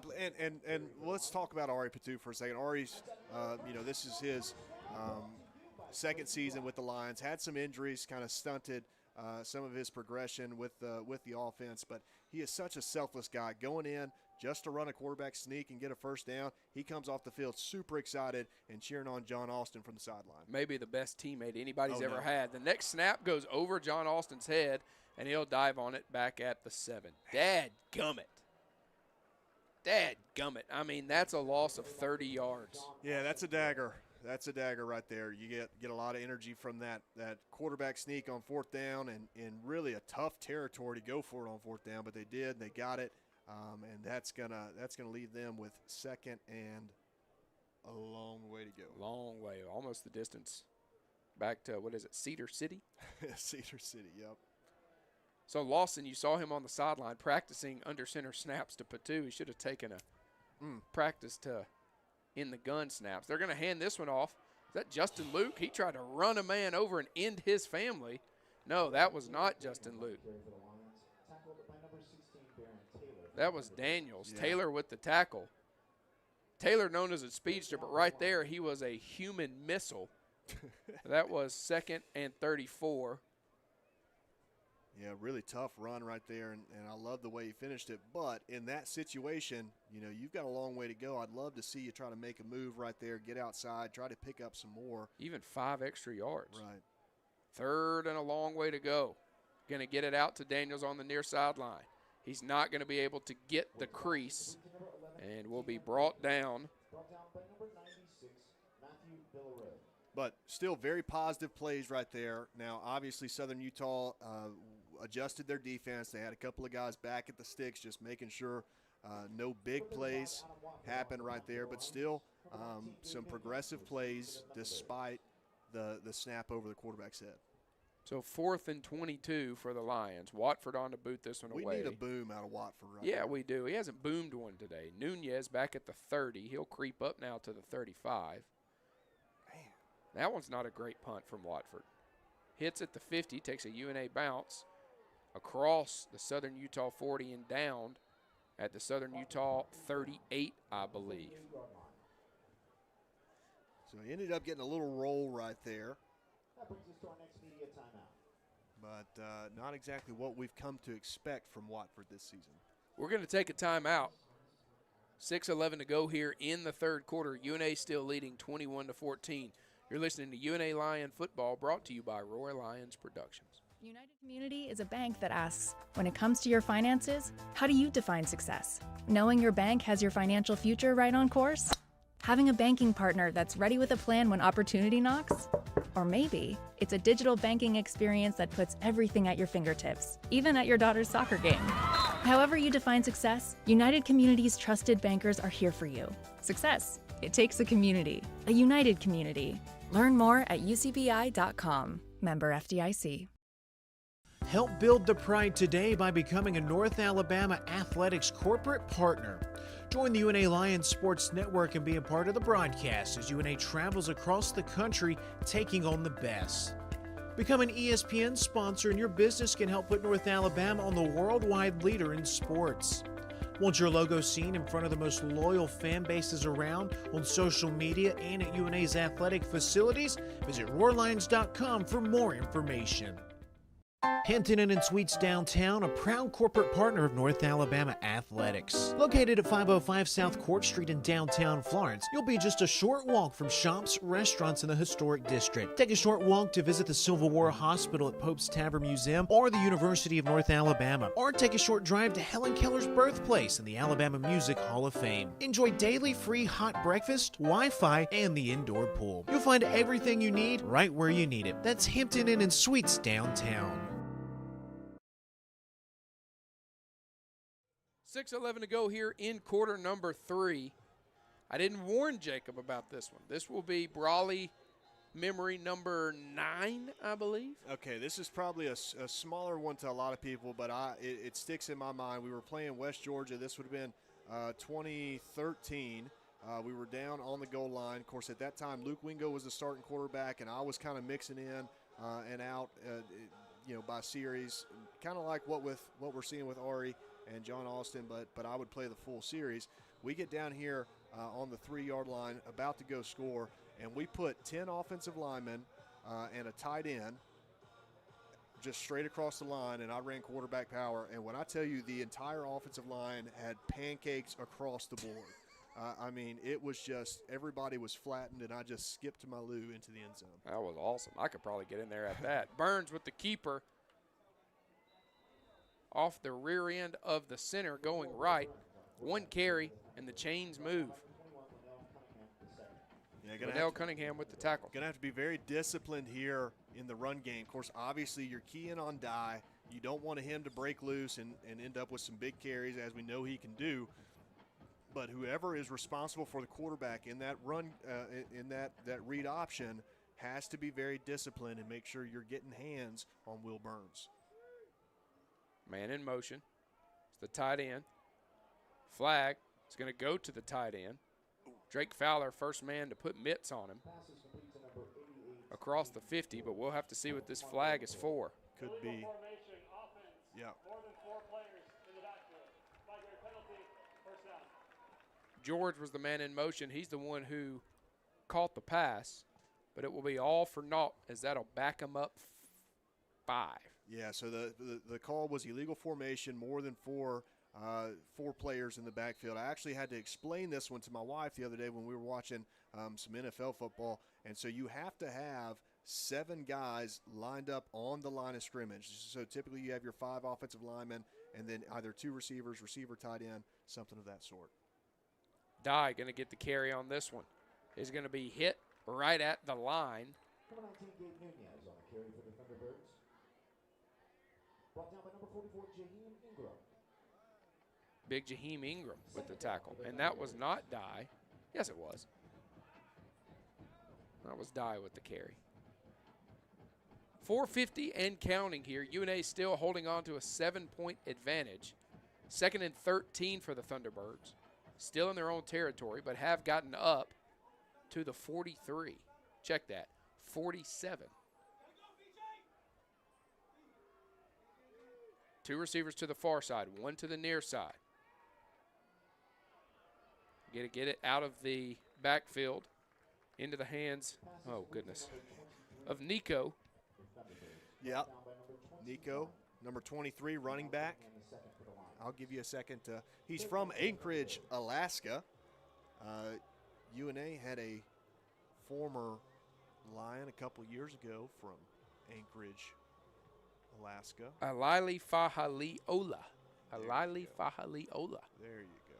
Nico for short, 3:57 to go. Again, I'm not trying to disrespect. I'm actually afraid I'm going to say them incorrectly, which for a broadcaster is the highest form of disrespect. 3 receivers to the near side. Burns stepping up in the pocket. He's going to keep it. Man, he's quick. Fred Veely puts a right shoulder into him. I thought he might go through the turf. He's got enough for the first down, but Burns pops right back up. Yeah, that was a good play call right there. Obviously, an obvious passing down, and so they call a quarterback draw. UNA was only rushing 3. Fred Veely made the tackle because he was dropped back in coverage, which speaks to his versatility as an athlete. But great play call right there, and great job by Burns to get across the line to gain. Burns and Sawyer have been game changers for Southern Utah since getting into the action in the second quarter. Dye with the carry, looking for room on the near side. He's going to push forward for positive yardage. DeMarcus Robinson on the tackle along with Seth Hampton. He's going to pick up 2, 2nd and 8. Still haven't seen Barron. He went down with some type of right shoulder, right hand injury near the end of the first half. He does have his helmet on the far sideline, but we have not seen him. And why would you put him in when Burns is killing the defense on this drive? Yeah, Burns is being very effective in the run game, and it's just a really tough combo between him and Dye. 2 receivers to the far side, 2 backs off of either hip of Burns. This is going to go to Dye. Dye gets away from the first man, won't get away from the next group of Lions. E.J. Colbert in on the tackle.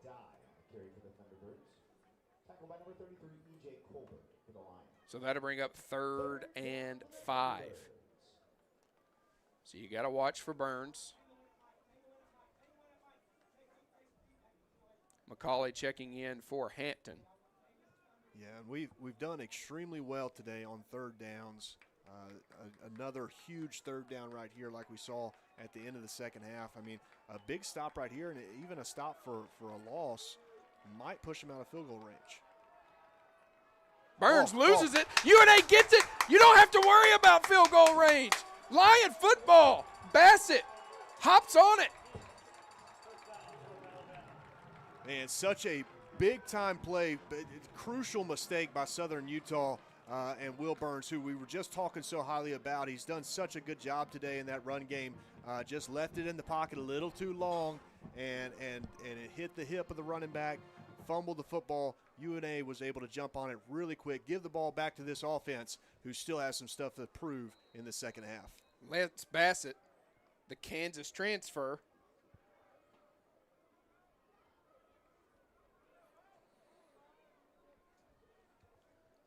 Coming up with the ball. So momentum back on the good guy's side. John Austin going to air this one out, looking for KJ Fields. Oh, my goodness. How is that not a flag? Yeah, 2 flags fly in. KJ Fields was tackled before the football was 10 yards near him.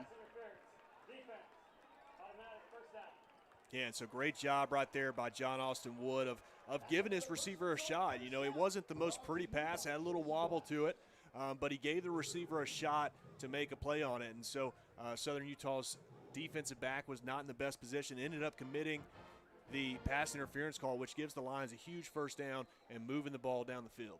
Tim Christian did football thing at the wrong time there. I mean, KJ Fields, it looked like he also got a hand in his shoulder pads to bring him down. So that's a Tracy Black first and sold first down.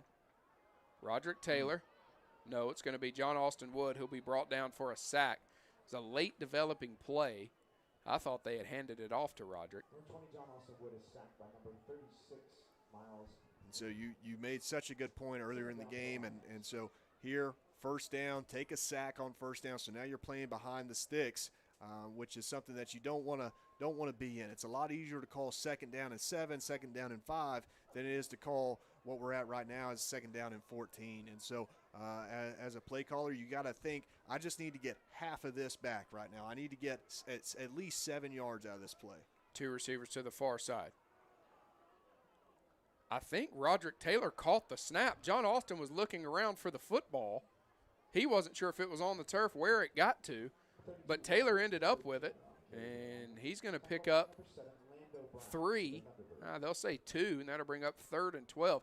That was a weird play. I mean, it looked like John Austin, I don't think he was faking on that. It literally looked like Taylor was in motion, caught the snap. When Wood was ready to catch it, hand it off to him, he looked to his left, he looked to his right, he looked behind him, and Roderick's just trying to get positive yardage. Yeah, and you know, it's just unfortunate right there. I mean, fortunate that you were able to get positive yards out of a busted play, but you really wanted to get a little more than that. Now you got a 3rd and long, so probably going to have to drop back and throw right here.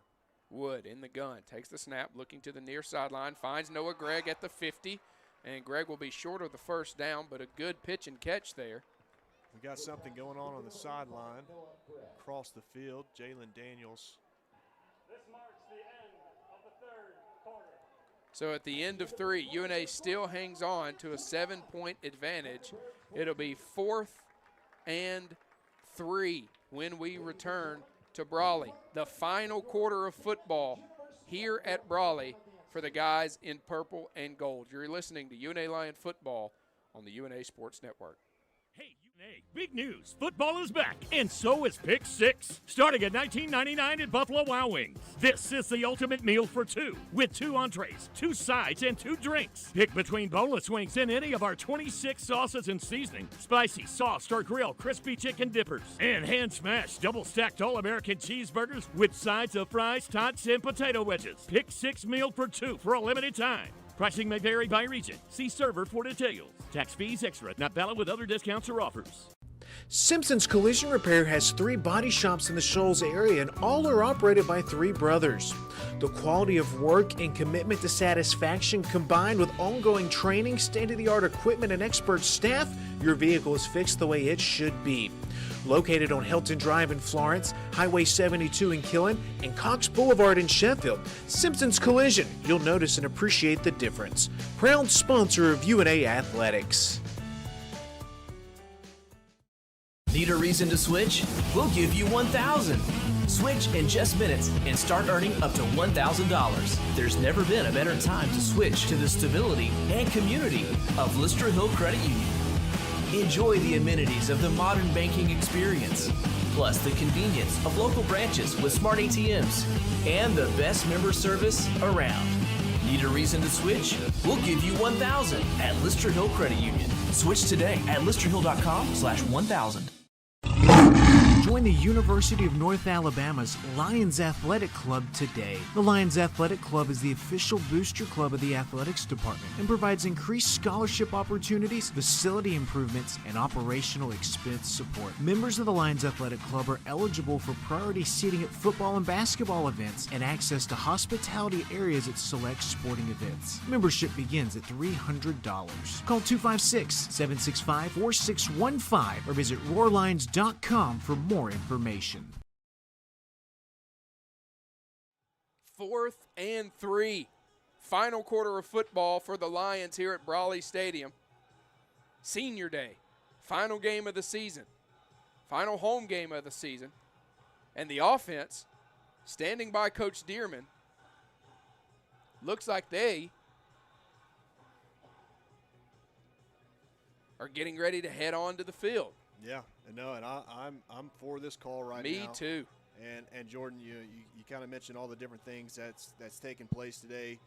Senior Day, last game of the season, last home game at Raleigh Stadium, and I've recently been reminded of, just a thought, just in life, you don't know when you're going to experience something for the last time. Well, this is something.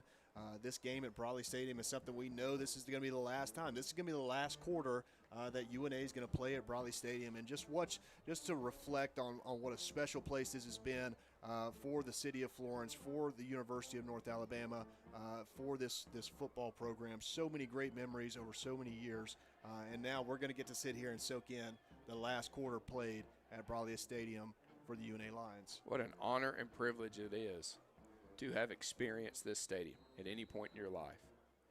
4th and 3. Wood in the gun. Man in motion from left to right. That's KJ Fields. Wood rolling to the near side. Into the hands of KJ. Good enough for a first down. Down to, the 40 of Southern Utah. And that's a Tracy Black first and sold first down. That's just a great play call. I mean, call the play to your quarterback strength, right? He does really well moving out of the pocket, adjusting. He's a baseball player. He likes making those throws on the run, and so just a great pitch and catch. Great job by the receiver to make sure his feet stayed in bounds and got that first down. 40 yards to pay dirt. Handoff to Roderick Taylor. Coming to the near side, fighting forward, still going. Lost the ball, got it back, and eventually will be brought down. It was ripped out of there, straight up in the air. Roderick caught it, still fought forward. Good gain on first down. That's going to bring up 2nd and 3, gain of 7. Yeah, I think everybody in the stands took a big sigh of relief whenever it popped back down into his hands right there, because you got some momentum going. You got that 4th down conversion, moving the ball. You're in plus territory. You're trying to get in there and score and extend this lead. And when that ball pops up, everybody got a little worried for just a second. Omarion Finch checks into the ball game for the Lions. Haven't seen him today outside of special teams. Got a big fella off the left hip of John Austin Wood. That's Heatherly. Wood going to the end zone, has a man, and threw it too far for Luke. He was tugging his jersey the whole time. I like to give referees the benefit of the doubt, Coach Mack. Last time, Coach Mack, that you're going to bring us stats in between quarters up here at Brawley Stadium.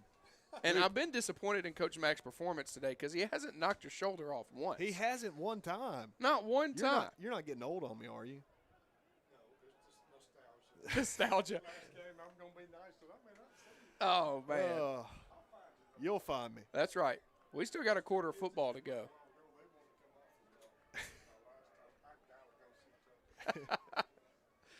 Ari in there. He takes a snap. Quarterback keeper coming to the near side. Lowers his shoulder, trying to fight through a linebacker, and does. Has enough for a first down. Gets up and signals it. That's a first and sold first down brought to you by Tracy Black. Very physical run right there by Patu, and just knowing where the sticks are. That's that experience from a quarterback that, he dropped back, realized it wasn't there, so he found his lane to get to the first down and really finish the run with a bang and make sure that he was falling forward, moving that pile forward to get that first down. And then he comes off the field, and he is pumped. Like I said, he's playing, 4, maybe 5 plays this game, but he's playing his role, and he's doing it well, and he's happy for everybody else. Greg on an island by himself on the near side. Wood stepping up in the pocket. He's got a man. That's Heatherly. Brought in at the 5, scampering into the end zone for 6. Touchdown, Lions! Let's go. That's such a big time. We're seeing the growth of John Austin Wood in front of our eyes today in the last home game at Brawley Stadium. That was a big-time play right there. He sat in the pocket. Pocket started collapsing on him, but he sat in there, stood tall, delivered a strike to Heatherly, who just pranced right into the end zone to extend this lead to 2 touchdowns. I don't think Heatherly was his first read there either because he kind of pump faked like he had a guy he wanted to go to. So he went through his progression and found a wide open Heatherly. Great play there by John Austin Wood and this Lion offense. Dixon on for the extra point. He bangs it through, and we extend the lead, doubling up Southern Utah. 12:54 to go, 28-14. I've said it a million times today. I'm not going to say it enough. Final home game here at Brawley, and the offense puts points on the board here in quarter number 4. We're going to take a timeout. UNA with a lead. You're listening to UNA Lion Football on the UNA Sports Network. Hi, this is Ike Fowler with Alabama Health Guidance. At AHG, we specialize in Medicare education and Medicare health plans. Just like the UNA Lions, we understand the importance of teamwork. So if you're nearing retirement, going on Medicare for the first time, or just want to review your current Medicare plan, give us a call at 256-648-5710 or stop by our office at 885 Florence Boulevard. That's 256-648-5710. Roar Lions. At Lawn Pride of Northwest Alabama, we offer a comprehensive range of lawn care services designed to address the needs of homeowners. From routine maintenance to specialized treatments, we have the expertise and resources to ensure your lawn remains healthy and vibrant year-round. Let our lawn professionals take the job off your hands and create the lawn that meets your need. Contact us today to get a free estimate by visiting lawnpride.com/Northwest Alabama or by calling 938-410-5012. Searching for a way to add more space to your life? Midgard Self-Storage has the storage solution you're looking for. Our Florence, Alabama self-storage facilities offer a wide selection of unit sizes designed to meet your unique needs. Whether you're clearing space in your garage, adding a nursery, or expanding your business, you'll find the ideal features to simplify your experience with a storage unit at Midgard Self-Storage. Explore our unit sizes and prices to learn more about the Florence storage options at midgardselfstorage.com. Welcome back, Lion fans. We're sitting here with 12 minutes, 54 seconds left in the fourth quarter, left in the final UNA home game at Brawley Stadium. We're going to send it down to the sideline right fast. Chase said he sniffed something out. Well, I saw Takari Kennebrew down here. As you guys mentioned, he's been roaming the sidelines, but I watched him go up to Ari Patu right there and said, hey, that touchdown doesn't happen with you. Your selflessness, the way you got that first down, it meant everything, and it led us to a score. Sounds like Takari needs to put on a headset. get in there as a coaching. He's got coaching in his future. That's awesome. Motivational speaking, something. And that's great. It's great on a lot of different levels. Number one, Takari Kennebrew being a positive influence down there on the sideline, former athlete, former UNA Lion football player. Got to be the longest tenured Lion. It probably is the longest. I don't know how he kept finding years. But then, he made such a great point. That score, that touchdown doesn't happen if Ari doesn't go in there and do his job. So that John Austin Wood could set it up and find Heatherly for the touchdown. I mean, it's a team sport. And great on Takari for reminding Ari that of his value there. Sawyer and Whistler deep to return. This one into the hands of Sawyer at the 4. He's across the 10, the 15, the 20. Still fighting forward. Spins away from a tackle. He's on the sideline, making a man miss. He's still going. He's across the 50 and shoved down from the backside right at the 49. Keeping him out of the end zone. I'm glad they kept him out, but that was man. He has been a problem this game, and I think Southern Utah might be a little too late, but they found a workhorse. They found a guy that's been extremely productive today. In what you can say, I guess you can say the absence of Joshua Dye. Joshua Dye still. Has a handful of carries, and he's got a little over 50 yards, but not the production that you typically see out of him. And so have had other players step up around him. Barron back into the ball game. Dye with the carry, spins away from the first man to put mitts on him, DeMarcus Robinson. And that's going to be a gain of 5, down to the 45, 2nd and 5. Today's game is brought to you in part by United Community Bank, located on Tennessee Street in downtown Florence, Alabama. United Community Bank, built on service, focused on you. So into Lion territory, 2nd and 5. Barron back into the ball game. Dye off his right hip. 2 receivers to the near side. H-back on the right side, now moves over to the left side. Back to Dye, looking for room. Not going to find much. DeMarcus Robinson. Flex, young man, flex. And that's just that's the epitome of what this game has been. They've just done such a good job of bringing down ball carriers in first contact, not letting them break tackles and find open lanes down the field. And just kudos right there. Big number 55, Raekwon Smith, got his paw on him first, and then the gang, the Purple Swarm, came to support him. So Barron in there on 3rd and 6, Dye off his left hip. 2 receivers to the near side, 2 receivers to the far side. Man in motion. That's going to be Kraut. Barron dropping back, get to Dye. Dye brought down short of the line to gain. That's going to bring up 4th and 1. So is Southern Utah going to go for it? You would have to imagine down 2 scores they will. 11:15 to go here in the final quarter at Brawley. Clock still rolling. I think so. They take 3 receivers out of the game, bring two offensive linemen and an extra running back into the game. So absolutely, they're going to try to pound the rock right here. Big boy football. You gotta watch out for Burns right here. He can be somebody that can hurt you. They're going to hand it to Dye, and he's going to have enough for the first down by the nose of the football. So across the 40 down to the 39, and the chains will move. Jermaine Ray Jr. and Tango McCauley Jr. on the tackle. And so, again, UNA proving that they've really stepped up on 3rd down defensively today, getting some big-time stops. But kudos to Southern Utah right there being able to convert on that 4th down. That was just a tough, hard-nosed downhill run. Interesting for Southern Utah to go back to Barron when Burns has done so much in the run game, and UNA hasn't really had many answers.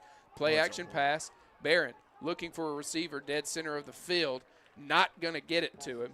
Hampton on the coverage. The intended receiver was Devin Downing. It's great coverage right there to get your hand out there. We did see the big ox, Caleb Brown. He was providing some pressure right up the middle right there. Could have been probably a holding call if you would have seen it from a different angle.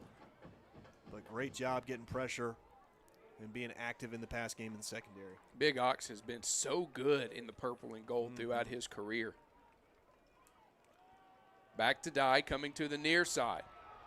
Still on his feet. He's across the 20. One man to beat. He won't beat him. Linnell Cunningham will grab onto him and spin him out of bounds at the 9. Chains will move. longest run of the ball game for Dye. Yeah, and you know, it was bound to happen at some point. He's a great running back. He's going to make plays like that. Back to him. Looking for room around the far side. Slips through the line and gets into the end zone for 6.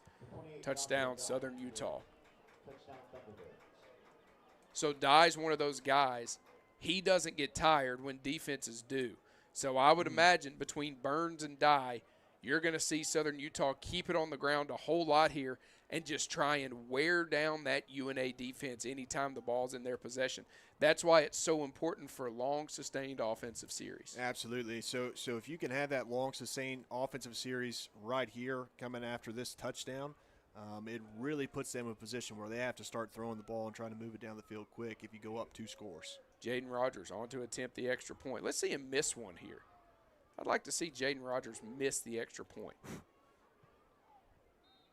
Well, my wishes weren't heard, and we're going to go to immediate timeout as he puts that one through. UNA's lead cut in half, 28-21, 9:42 to go here in quarter number 4. Lions with a lead. You're listening to it here on the UNA Lions Sports Network. Imagine a bank where you feel at home. Real people living right here in your community are the heart of Bank Independent and everything we do. You have our commitment to bring the people, ideas, and resources together that create a stronger community full of endless potential.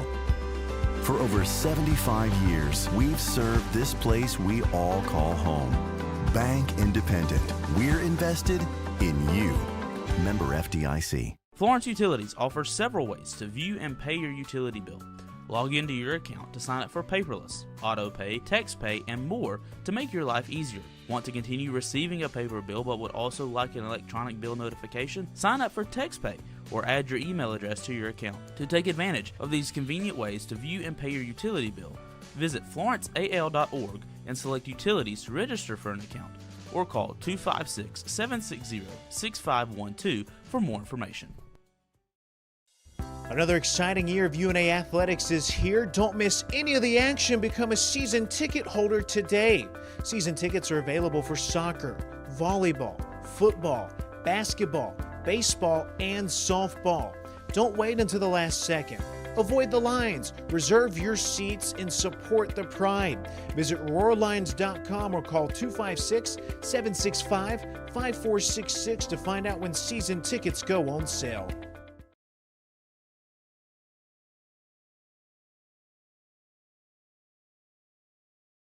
To go here in the ball game. UNA on top 28-21. That last offensive series there by Southern Utah, 7 plays, 50 yards, 3 minutes and 2 seconds. Most of that handled on the back of Dye, as he now on the day has 19 carries for 97 yards, 5.1 yards per attempt, and 2 touchdowns. Noah and I were talking about it there during the break. That entire offensive series set up by the 50-yard return by Sawyer. Absolutely. Sawyer has been such a weapon today.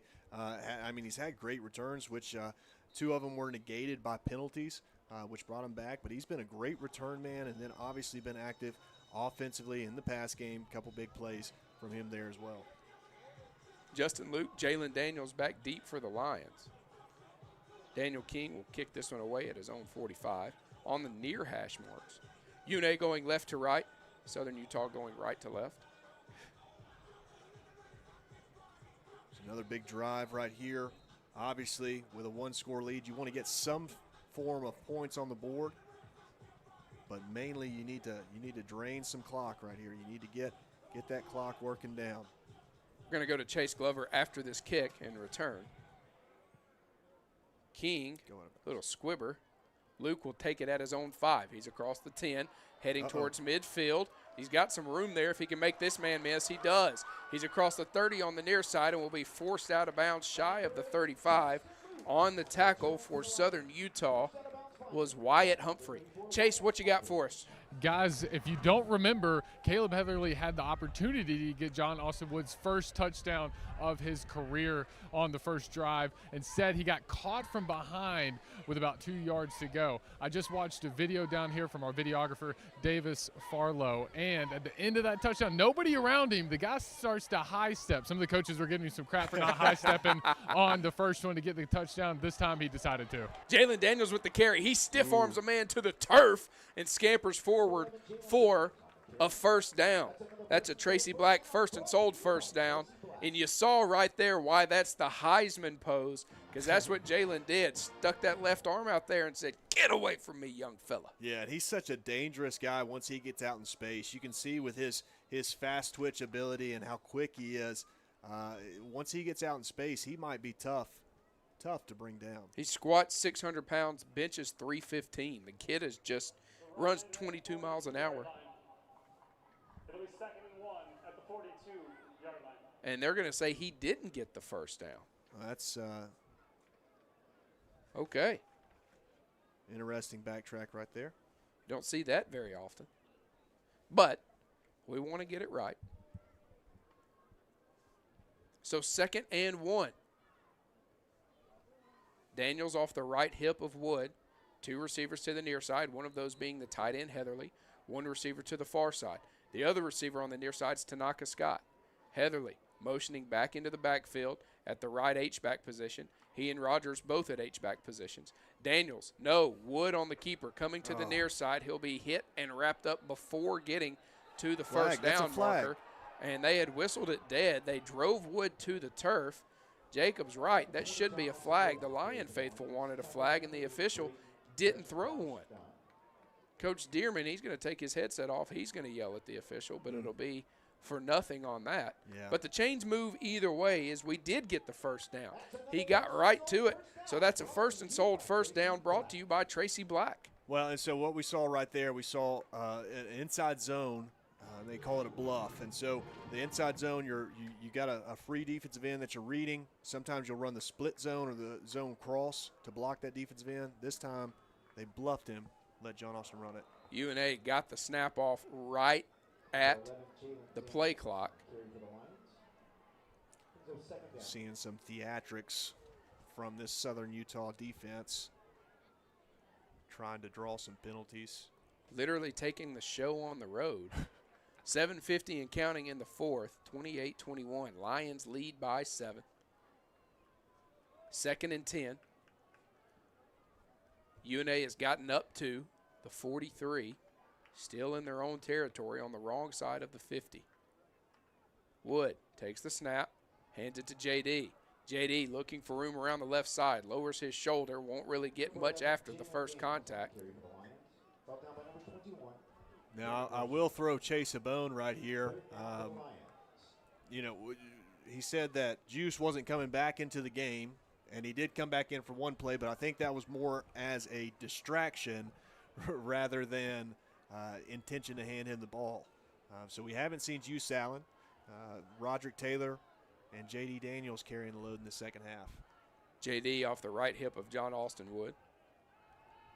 John Austin looking to pass. Flushed out of the pocket, coming to the near side. On the run, finds Tanaka. Chains will move.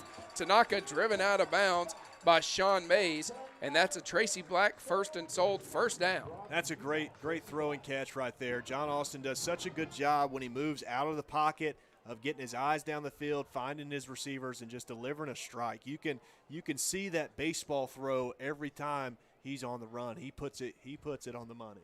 You do better to keep him in the pocket, but when you do, he finds a guy up the seam. And what's funny is J.A. is a catcher. Right. So I would imagine he hasn't really thrown on the run a ton in his life, but right. A baller's a baller. 2 receivers to the far side. This one's going to be a handoff to J.D. Shuffles, waits, pushes forward, gets down to the 41, and a gain of 3 on first down, 2nd and 7. 2 quarterbacks in this ball game have baseball backgrounds. John Austin Wood and Will Burns for Southern Utah. Mm-hmm. Southern Utah played at Texas Tech. Both guys would have, and Burns did, play college baseball in the state of Texas, and today playing college football in the state of Alabama. That last catch by Tanaka Scott gets him up to 114 yards on the day. JD somehow got away from first contact. I was going to say he had nowhere to go, but he did. He had down the field to go. First man there to put hands on him was Mason Stromstad, and he's going to be banged up on that one because JD laid a lick. No, that's not Stromstad that's banged up. That's somebody else. So he's going to hit the turf. 5:22 to go here in this one. Full timeout on the field. So we're going to take a media timeout. 5:22 to go in the ball game. UNA with a 7-point advantage. Injured Thunderbird. And we will come back for the final 5 minutes of football for the UNA Lions here in Brawley after this. It's Bo time. Fumbling the food on game day? Rookie move. But you know Bo can make your tailgate a winner, breakfast, lunch, or dinner. Because the Carolina Legend has everything you're craving. We're talking crispy, juicy chicken loaded with real Southern flavor, fluffy, scratch-made buttermilk biscuits, and all the fixins to feed your whole crew faster than you can say touchdown. Be the MVP this season and let Bojangles do the cooking. Order your tailgate today. It's Bo time. Join us at Singing River Brewery, your local hub for great beer and community fun. Ready to serve delicious drinks and host amazing events? Try our Golden Manor Leo's Roar, and 50% goes to UNA Athletics. Support your local business and college community while enjoying a fantastic atmosphere. Don't miss out on the good times. Come sip, socialize, and savor the taste of Singing River Brewery. Help build the pride today by becoming a North Alabama Athletics corporate partner. Join the UNA Lions Sports Network and be a part of the broadcast as UNA travels across the country taking on the best. Become an ESPN sponsor and your business can help put North Alabama on the worldwide leader in sports. Want your logo seen in front of the most loyal fan bases around on social media and at UNA's athletic facilities? Visit roarlions.com for more information.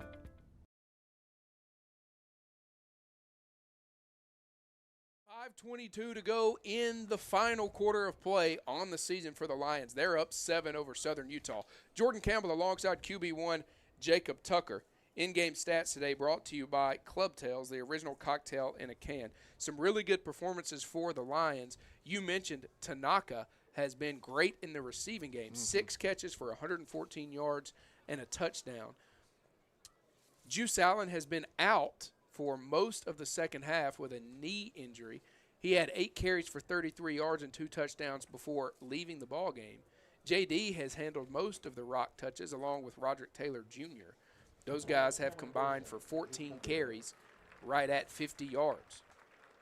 So the Southern Utah defender making his way to the sideline, just getting up at the end of the media timeout. Of course, the media timeout's a lot longer for TV than it is for radio. That was Cam Rocha. Rocha? I've been sitting here looking for my pronunciation guide. I didn't want to say it until I I'll say it. Look, I'll say it wrong. I don't care. Cam. Glad to see him walk off the field under his own power. That's always, a good thing to see. Hope that young man's all right. He was down on the field for quite some time. So 3rd and 2 for the Lions. And Patu, according to Chase, he is out there. Taylor, the running back on this one. Right at the 36. They need to get to the 34 for a first down. Ari takes the snap. Keeper. He's not going to have it. No, going to be a little short. He was hit right at the 35.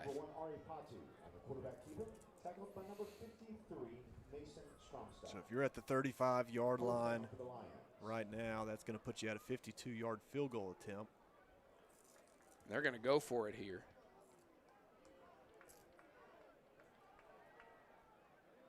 Vashon was wanting it, boy. You could see him on the sideline. He wanted to go for the 52-yarder. So 4th and 1, J.A. back out there. Taylor off his right hip. Get loud, Lion fans. It is Taylor. He's got the first. A Tracy Black 1st and sold, first down. The chains move. The clock continues to run as we trickle down towards the 2-minute timeout with a 7-point advantage. That's another 1st and sold, first down, brought to you by Southern Utah linebacker Sebastian Adamski. We haven't called his name much today. We haven't. He was very confident that he stopped him for 4th down. The officials said otherwise. Sadamski came into this one first in the conference in tackles, 101 tackles on the season, 7 tackles for loss. Roderick Taylor going to be hit right at the line of scrimmage. First man there to put mitts on him was Lando Brown, the redshirt senior defensive end from Gardena, California, formerly of El Camino Community College. So Taylor will come to the sideline. Daniels back in there. The loss of 1. Really trying to milk that clock down right now as we just get under 3 minutes left in this ball game. There's still enough time for something bad to happen, still enough time for something great to happen. One receiver split out either way. Wood looking down the field. He's got Fields. Fields' jersey was held the whole time. They saw that one. You could have seen that one out of the stadium. The entire time, KJ's jersey was being pulled on the backside. He had a step on the corner. That's going to be a first and sold first down brought to you by Tracy Black.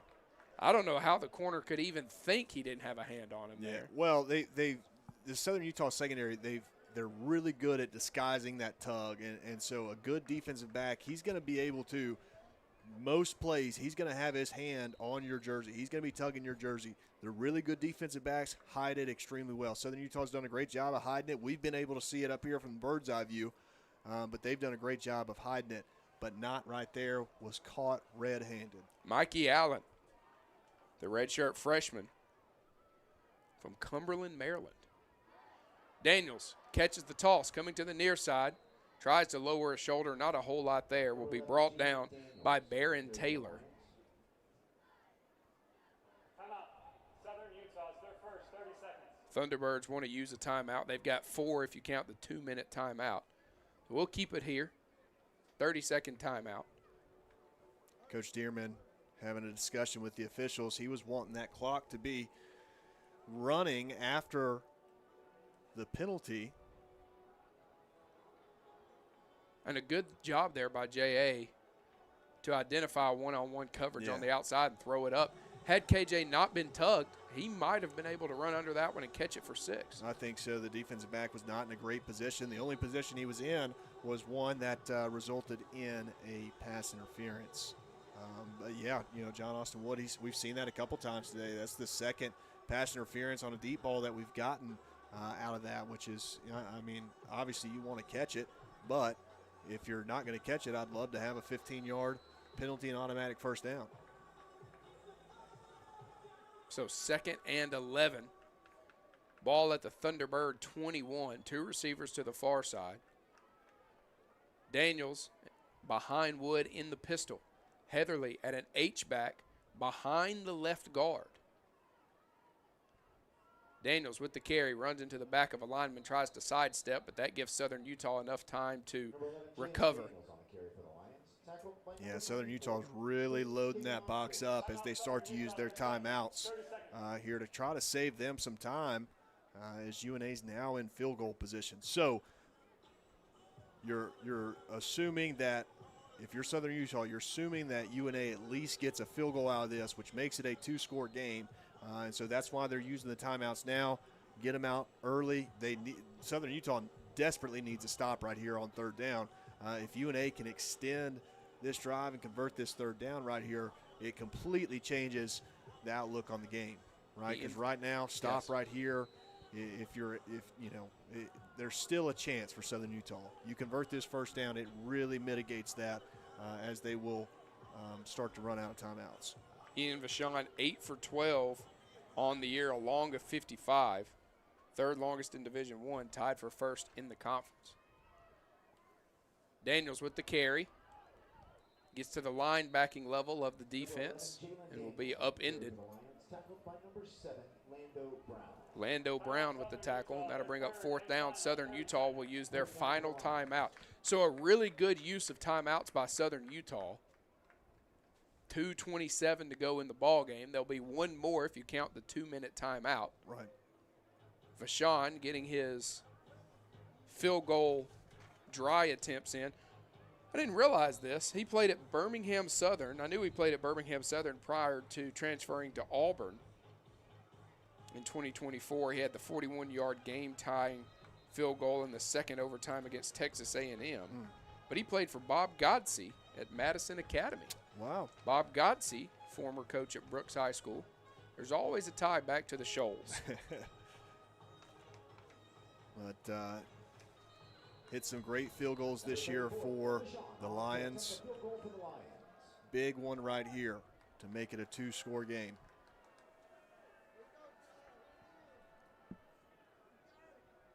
Watford the holder. The field goal on its way. No good. No good.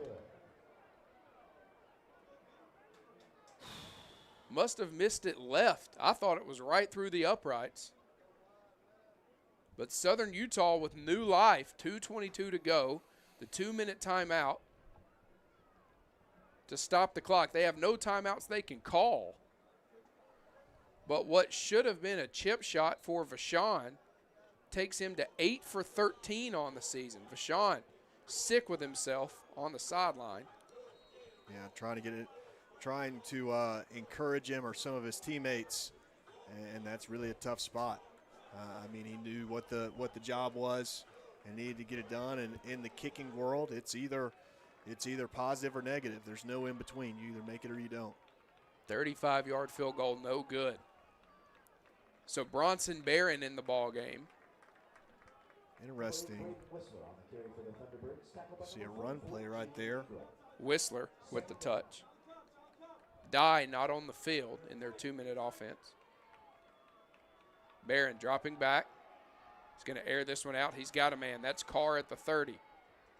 Carr has enough for the first down. Jermaine Ray Jr. will get hands on him first. This is the 2-minute timeout. And that's going to take us to the 2-minute timeout. 7-point ball game. UNA defense has to come away with another big stop. They've been great all day. Can they do it? Don't go anywhere. 1 minute and 55 seconds in the final game here at Raleigh. United Community is a bank that asks, when it comes to your finances, how do you define success? Knowing your bank has your financial future right on course? Having a banking partner that's ready with a plan when opportunity knocks? Or maybe it's a digital banking experience that puts everything at your fingertips, even at your daughter's soccer game. However you define success, United Community's trusted bankers are here for you. Success. It takes a community, a united community. Learn more at ucbi.com. Member FDIC. The world is growing. How will you grow yours? At the University of North Alabama, we're dedicated to partnering with you in your journey to discover your passion and your potential and put it all into practice. Voted the best small college town in America by USA Today, downtown Florence is home to our beautiful campus, bursting with opportunities to help you find your purpose. Learn more about how we can help you achieve your goals on campus or online at una.edu. Simpson's Collision Repair has 3 body shops in the Shoals area, and all are operated by 3 brothers. The quality of work and commitment to satisfaction, combined with ongoing training, state-of-the-art equipment, and expert staff, your vehicle is fixed the way it should be. Located on Hilton Drive in Florence, Highway 72 in Killen, and Cox Boulevard in Sheffield, Simpson's Collision, you'll notice and appreciate the difference. Proud sponsor of UNA Athletics. 1:55 to go in this one. 28-21 your score. Vashon no good from 35 yards out. Southern Utah with no timeouts remaining.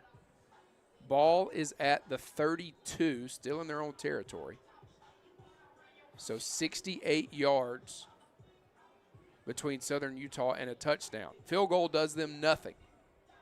Sends them back home with a loss. This is a team who had FCS playoff hopes coming into this one with on a 5-game win streak.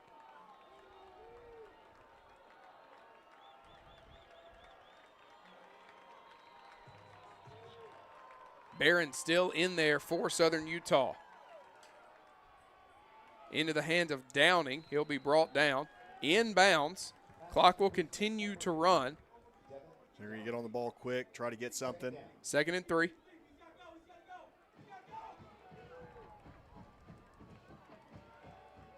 Barron, pump fake. just throws this one to the UNA sideline. Hauled in by a water boy, a ball boy, something, I'm not sure. That'll bring up 3rd and 3. Great coverage right there. Great decision right there by Bronson Barron to throw that one away, save some time, stop the clock.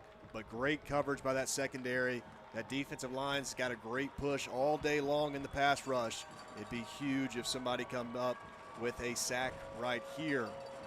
Fred Veely. Bronson Barron on his 3rd school, formerly of Western Kentucky and Weber State. 2 receivers to the near side. Lion faithful getting loud. Barron finds Downing at the 50, can't keep his feet. He falls to the turf at the 46. So the clock will stop long enough for the chains to move, but there's a minute 28 to go in this one. And the clock is back moving, working quickly here. Barron takes the snap, dropping back, airing this one out. He's got a man. That's Carr. Carr hauls it in at the 12, will be brought down at the 5. Big play there. Trey Young on the coverage. Running the clock. Called him down in bounds. Clock will stop just long enough for the chains to move. Clock is back running here. I mean, this is a situation I could see Southern Utah going for 2 if they were to score. Dye in the ball game. He's going to get the carry. He's pushing forward. He is last effort. Did he get in? He did. Touchdown Thunderbirds. He was stopped at the 1, and that last effort, a push by the offensive lineman from the backside, shoved him in. So you're saying maybe go for 2. They do have the extra point unit coming onto the field to tie this one up. There's a little bit of panic amongst the broadcasters and the athletic staff here as we have a basketball game set to tip off at 6. The ruling on the field of a touchdown is under review. Under review. So did he get in? He definitely had the drive. He definitely got across the goal line. It's just dependent on his knee. And with a mass of human beings, what we saw right there, a lot of bodies on the ground. If his knee lands on top of a body, he's still considered running. He's not down. As the video board shows a replay of the big time throwing catch down the sideline to Shane Carr.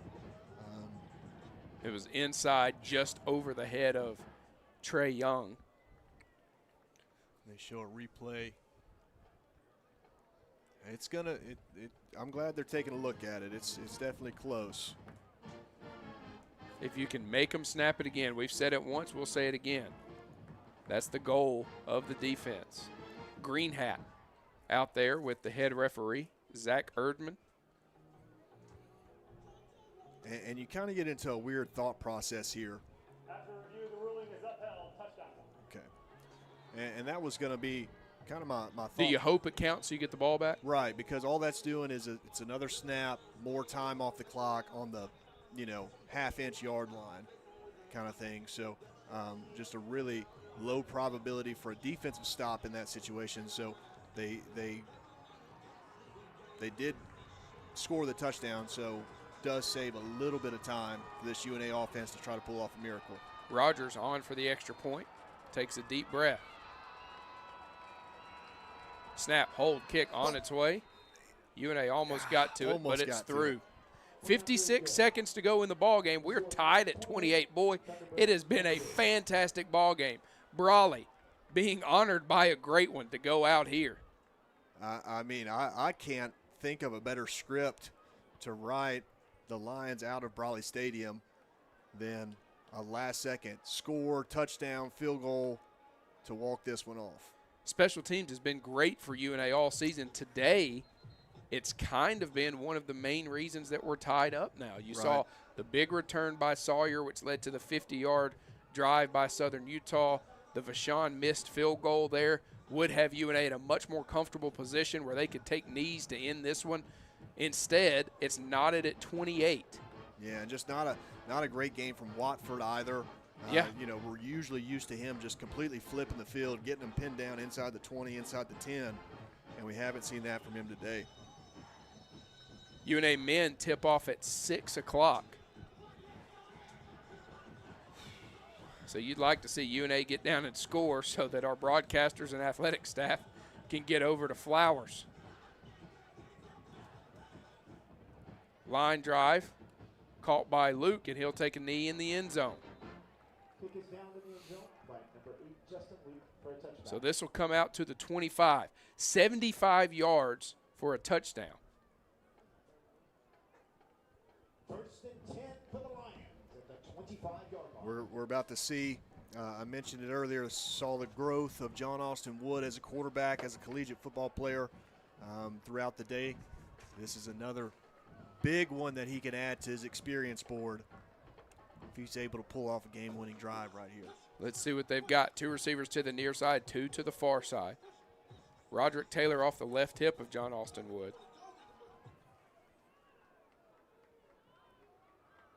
Pegues has been quiet today. Wood into and out of the hands of Tanaka Scott. Tim Christian on the coverage. Number 15, Tim Christian on the coverage for the Thunderbirds. So still got plenty of time to get down the field.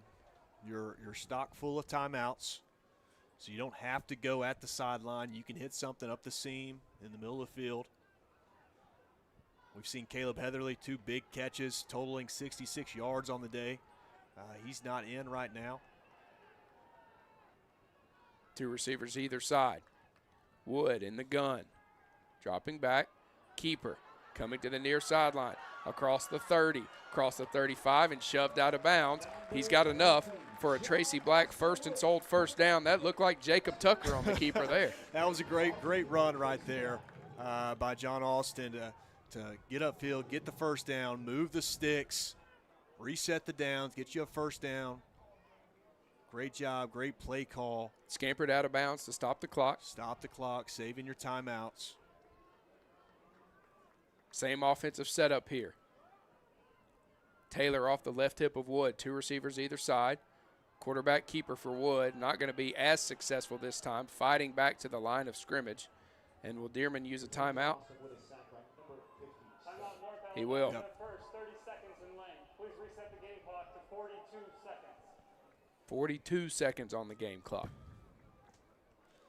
Didn't like that play call. Didn't like the back-to-back quarterback draws. Personally, I don't know if the first one was actually a quarterback draw. It looks like he just scrambled. It could have been. You know more football than I did, but that one was definitely a designed quarterback keeper. Another name that we haven't heard a lot from today, Noah Gregg. Yeah, I think he has 1 reception on the day. 1 catch for a handful of yards.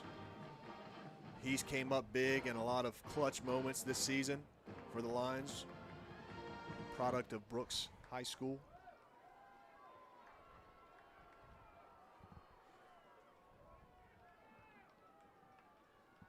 Wood takes the snap, dropping back, looking down the field, has to evade some pressure. He'll keep it now. He's heading towards the Southern Utah sideline. He'll scamper out of bounds just shy of the 50, but I think he has enough for the first down. He's right at the marker.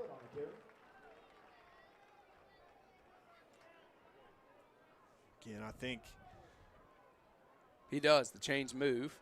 I think he had Jalen Daniels, or he was looking at Daniels running up the seam. I just don't think Daniels had his eyes around, which is another quarterback experience situation. You know, throw that ball. He knows it could be coming. He knows that when he gets his eyes around, the ball could be in the air. That's a Tracy Black first and sold first down. 34 seconds to go. Wood on the keeper, sidestepping defenders, pushing forward across the 50, down to the 49. UNA will take another timeout. 29 seconds to go. 30 seconds. Please reset the game clock to 30 seconds. And so maybe Dearman's thinking right here. Thank you. That Vashon is pretty lethal from long distance. Vashon standing down near to the 15 behind our sideline reporter Chase Glover. So you know he's trying to get that missed 35-yard field goal out of his mind. Yep. And get locked in for any potential game-winning options he might have. Yeah, I think you're looking at need about 14 yards in the next 30 seconds to feel good And of course, you're down to your last timeout. Obviously, you'd love to save that to get your kicking team on the field and set up so they don't have to rush. Wood dropping back under pressure, sacked. Stromstead. No, Henry Harper. We talked about Harper in the pregame. So UNA has to use that timeout now. Henry Harper, the redshirt junior defensive end out of Bountiful, Utah, 8th in tackles for loss in the conference, 7th in sacks, and adds to his season total there. That's now 6.5 sacks on the season for Harper, and he came around there like a bat out of hell. Yeah, that's tough. I mean, you obviously don't want to take a sack in that situation. He got to him pretty quick. You know, it's tough to make a quick decision right there to throw it away and save yourself some yardage. Right here, 3rd and long. We've seen it a couple times today. I'm not mad at the thought of course, I feel like the seams have been opening up a little bit this drive. I also don't mind a go route on the outside. We've seen a couple receivers beat them, but also some PIs. So 3rd and long, and Wood gets hit again. Lando Brown. Good thing is UNA won't have to punt this one. We can take it to overtime. That's exactly what UNA will do. Southern Utah out of timeouts. So we've got free football here at Brawley. The final game in the history of Lion football here at Brawley. This marks the end of regulation. And Chase Glover, I'm blaming you for this one. You talked about how this was going to be the game that went to overtime. You were right. Puts his hands in the air. Hey, look, man, I'm just paid to be here and make predictions. That's all it is. Guys, I haven't been right a lot today, but this one I have to be right about. You know, I think God's laughing. Just a tad. He's got to be. He's got to be. We got to go to a timeout. 28-28, free football at Brawley. Don't go anywhere.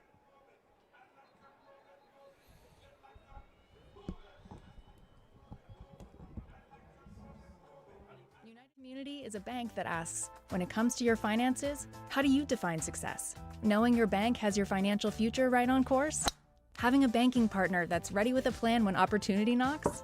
Or maybe it's a digital banking experience that puts everything at your fingertips, even at your daughter's soccer game. However you define success, United Community's trusted bankers are here for you. Success, it takes a community, a united community. Learn more at ucbi.com. Member FDIC. The world is growing. How will you grow yours? At the University of North Alabama, we're dedicated to partnering with you in your journey to discover your passion and your potential and put it all into practice. Voted the best small college town in America by USA Today, downtown Florence is home to our beautiful campus, bursting with opportunities to help you find your purpose. Learn more about how we can help you achieve your goals on campus or online at una.edu. Simpson's Collision Repair has 3 body shops in the Shoals area, and all are operated by 3 brothers. The quality of work and commitment to satisfaction, combined with ongoing training, state-of-the-art equipment, and expert staff, your vehicle is fixed the way it should be. Located on Helton Drive in Florence, Highway 72 in Killen, and Cox Boulevard in Sheffield, Simpson's Collision, you'll notice and appreciate the difference. Proud sponsor of UNA Athletics.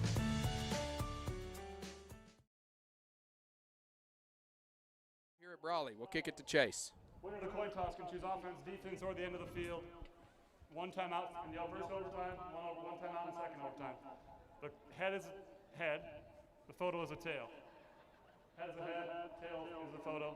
Southern Utah, you're the visitor. Tails. He calls tails, the photo. It's a head, North Alabama, you've won. Go on defense. Which way? All right, gentlemen, Jaheim Ingram represented UNA in this one. He elected to play defense first here in overtime, and Southern Utah will have their back, I believe, towards away from the scoreboard. My apologies. Thank you, Chase. We appreciate that. Free football here at Brawley, the final home game here at Brawley for the UNA Lions. And is there a more fitting way to end your tenure in a stadium than for the final game to go to overtime. It is 4:30, so an hour and a half from tip at Flowers. Chase shaking his head. We got a text earlier telling Chase to carry his ears and his microphone with him to Flowers. Our postgame show will be normal. Everybody else's will be a little bit abbreviated. I know Noah wants to get out of here to see his boys compete for the Halo National Championship. Yep. A lot going on this Saturday before going Thanksgiving. on. What's your favorite Thanksgiving food? Oh, I love this conversation. I phrase it as Thanksgiving side because, ham, turkey, but favorite Thanksgiving side, without a shadow of doubt, sweet potato casserole. Really? I don't care if you put marshmallows on top. I don't care if you put pecans on top. I don't care. I love some sweet potato casserole. I love sweet potato casserole as well, but I'm a very picky eater. You wouldn't know that by looking at me. You would think everything I'm a picky eater because I pick it up and eat it. But I don't love pecans. Okay. And so my grandmother for years has made sweet potato casserole with brown sugar on top, half pecan, half no pecan. And that half with no pecan very rarely is left over at the end. Man, that's a good. Barron out there. He's going to hand this one to Dye. And he will Big be hit hard right at the end of that run. Seth Hampton brings him down. He was not the first man there. We do have a lion on his back. Looks like he's in some pain. Let's see if we can see who that is. That looks like EJ. 3. It is. That's EJ Colbert. Holding his left arm. Not sure if it's a shoulder or a lower arm injury. They're looking up around his helmet, so it might be something up high there. EJ, a senior. Redshirt senior from Cordova. Played at Hartselle. Or excuse me. Yes, did play at Hartselle. And so EJ's up, walking off under his own power. That's good to see.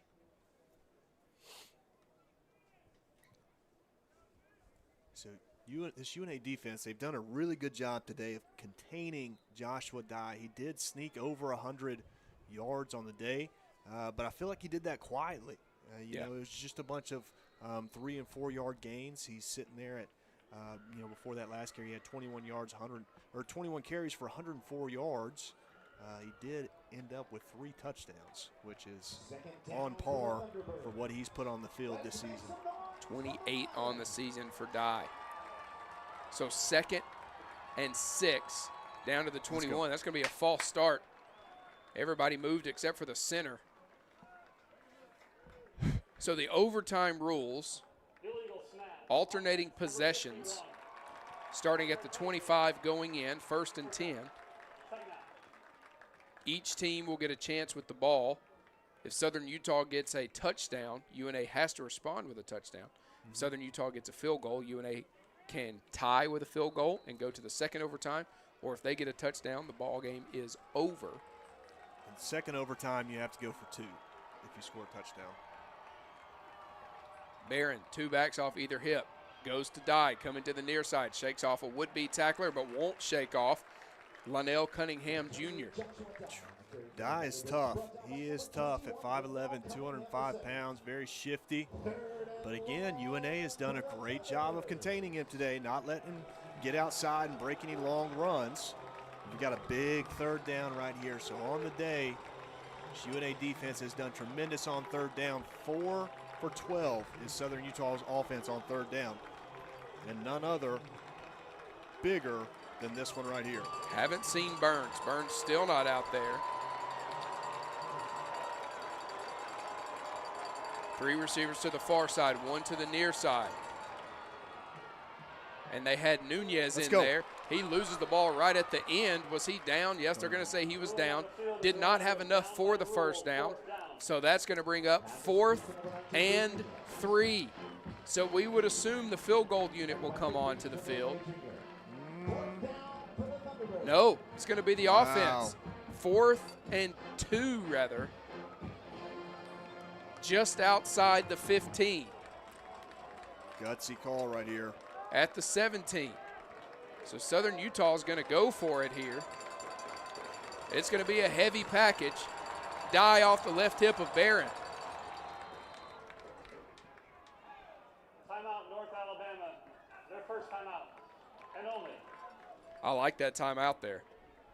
Yeah, you got to bring your guys over, get them prepared, make sure they know, what to expect out of the formation. Southern Utah could come out, change their formation, change their mind on what play they want to run, but you got them out there. You saw what they lined up in, and now you can start game planning a little bit. Okay, what do they like out of this formation? What do we expect out of this formation? And then just an extra opportunity to motivate your guys. This is a big-time play right here in the game that could ultimately decide the game. So the Lion fans have to get loud here. Purple and gold on their feet, making some noise. 4th and 2. Dye off the right hip of Barron. Going to step to the line and change the play. Belly. Dye moves to the left hip. Jacob calls belly. They give it to Dye. Did he get it? No, he did not. No, he did not. Fred Villy going crazy at the 40. UNA football.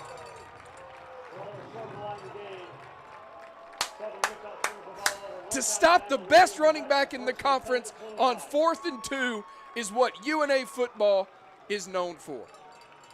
Wow, big time, huge drive right there by this defense that's done such a great job all game long, been very big and crucial moments, and now you pass the ball over to your offense. Obviously, if you can score, we want to get in the end zone and score. Big thing right here, you want to make sure you protect the ball. Give yourself an opportunity to either get in the end zone or get a field goal on the board. Adam Watford doesn't have to worry about punting. All he's got to worry about is holding here for a potential field goal game winner by Ian Vachon. This play blown up in the backfield. Roderick hit as soon as he touches it. And that's going to be a loss of 4. Carry to the line, second one, number 7, Lando Brown for the Thunderbirds. Second down for the Lions. Vachon walking the sideline by his lonesome back at the 15, visualizing. I don't think you let that loss of yardage right there change your mindset. I think you still run the ball, keep the ball on the ground, protect it. Because you know Vachon's got the leg to get it there from this distance. Ball's on the turf. Southern Utah's got it. There's a misdirection there, a counter. The first overtime period is now over. So UNA's offense has to immediately regroup as they'll head back onto the field for the second overtime.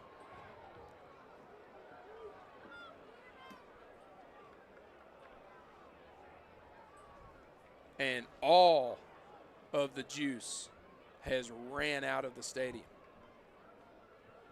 We're going to take a timeout. Second overtime period coming your way next.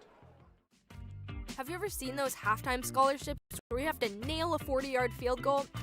Yeah, this isn't that. I didn't have to write a long essay or audition or make a half-court shot.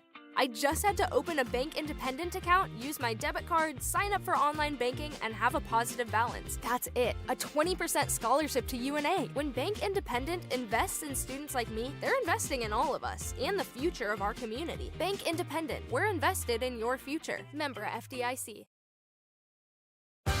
It's bow time. Fumbling the food on game day? Rookie move. But you know Bo can make your tailgate a winner, breakfast, lunch, or dinner. Because the Carolina Legend has everything you're craving. We're talking crispy, juicy chicken loaded with real Southern flavor, fluffy, scratch-made buttermilk biscuits, and all the fixins to feed your whole crew faster than you can say touchdown. Be the MVP this season and let Bojangles do the cooking. Order your tailgate today. It's bow time.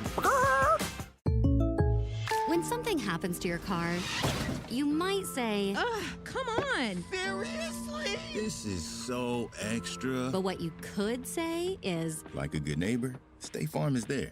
Your local State Farm agent is available when and where you need them, online, over the phone, or even in person. State Farm agents are here to answer your questions and help you file your claim. This is so extra. Call State Farm agent Steve Pierce or Bill Alexander today. Hampton Inn and Suites downtown, a proud corporate partner of North Alabama Athletics. 28-28, second overtime period coming your way. Sideline reporter Chase Glover's got something for us. Chase, what's up? Guys, I kind of snuck into that huddle right there, a very intense, emotional one after that fumble, but Coach Dearman was coaching up his young quarterback in Wood, and he said, hey, you don't always have to hand the ball off. You're a playmaker. Go make the play. You don't have to hand it off in those situations. Just go get it done. Pistol set here. Wood with Roderick Taylor Jr. behind him. Tanaka on an island by himself on the near side. This was going to be a pass to Heatherly. Brought in, out of his hands at the last second, right at the 10. Thought he was going to be able to bring that one down. Pass breakup, credited there to Blake Stillwell, the senior newcomer, formerly of Montana State. 3 pass breakups coming into this one. That makes his 4th on the season. Had 10 tackles against West Georgia. Yeah, I like that play call, and I like the shot that John Austin took right there. Put it in a good spot. Put it in a good spot. Only his receiver could catch it. 2nd and 10. Wood dropping back, happy feet, going to the end zone, looking for Tanaka. We got a flag, 2 flags. That's going to be pass interference. Tanaka crashes into the fence, guarding the end zone. I don't know if that's the 90s team down there or what. Probably their lives flashing before their eyes a little bit more than it did in the 90s. Defense. Automatic first down. So that's an automatic first down. A Tracy Black first and sold first down. The chains move, new set of downs. At the 15, they got to get to the 5 for a first down. And see, I like this. I like the max protection. They had Heatherly in there protecting along with the running back and just 3 routes out there. Give John Austin Wood time, give him some extra protection, and let him take a shot with these receivers. Never mad going to a 6'5", 215-pound receiver. John Austin Wood's going to keep it here. Spinning, still going. Get some help from his offensive line at the end, and a good first down carry for Wood. Jalen Daniels thought that ball was coming to him all the way. I guess Wood heard Coach Dearman when he said, you're a playmaker. Go make a freaking play. That's what Wood was trying to do there. So that's going to take them to 2nd and 4. Did Coach Dearman tell him that, or did Chase Glover tell him that? It was probably Chase Glover. Coach Glover. I saw my man Chase preaching the word. They had a different word for John Austin Wood there. Hand off to Roderick Taylor, coming to the near side, tripped up right at the 5, pushing forward, down to the 1. So that is a first and sold first down brought to you by Tracy Black. The Lions 1 yard from pay dirt and to put the pressure on the Southern Utah offense. Gotta make sure being very disciplined with the ball right here, 2 hands on it. You're not making any moves, you're going downhill. Also wouldn't mind Ari Patu. I was thinking the exact same thing, but he's not in there now. Roderick off the left hip of Wood. Man in motion, that's Pegues. Into the backfield, out of the backfield. Hand off to Taylor. He's in for 6. Touchdown Lions! Make those lights dance, ladies and gentlemen. UNA retakes the lead in the 2nd overtime. Such a big-time drive right there by all involved. I mean, great protection by the offensive line. It starts there. You get the ball to your playmakers. John Austin Wood, some great decisions right there, great throws. He's given his receivers opportunities. The Southern Utah defensive backs can't keep up, so they keep having to hold and pass interfere, and which just moves us right down the field. Going for 2. Watkins in at quarterback. First time we've seen him today. John Austin Wood lined up as a receiver on the near side. Man in motion, that's Daniels. Watkins. He's going to be hit in the backfield, still on his feet, and eventually hit late. They never blew the whistle. He was still up. And so that 2-point attempt will not count. Hold on. We've got laundry on the field. Uh-oh.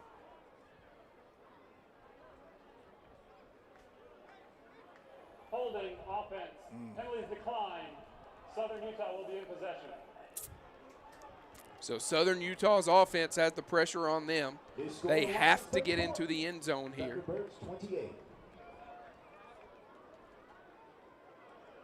4 plays, 25 yards, and a 1-yard touchdown run by Roderick Taylor Jr. And it goes game now goes on the back of this Lions defense that's played so well.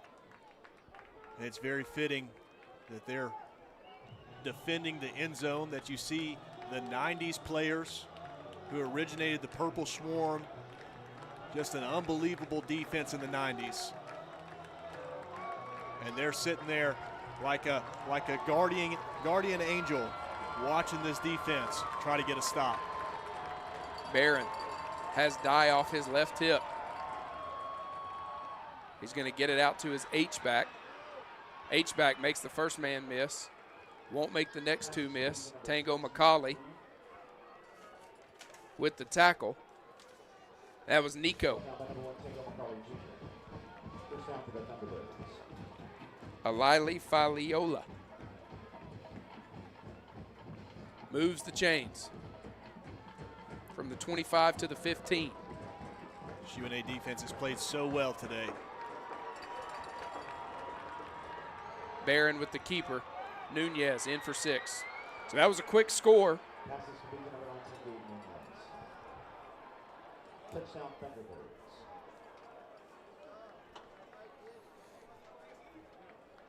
Got to get a stop right here. Can't let them get in for 2, and this, if you do, this ball game's over. UNA has a timeout. Southern Utah has a timeout. Starting in the second overtime, you have to go for 2. Play clock at 20. Barron gets some last-minute direction from his coaching staff. Southern Utah finally hits their point average, as they call a timeout. They finally hit their season average of points scored per game. They came in the game averaging 33. Now it took them 2 extra overtime periods to get there, which is just a big kudos to this UNA line defense and how they've played today. But all that can be erased on this play.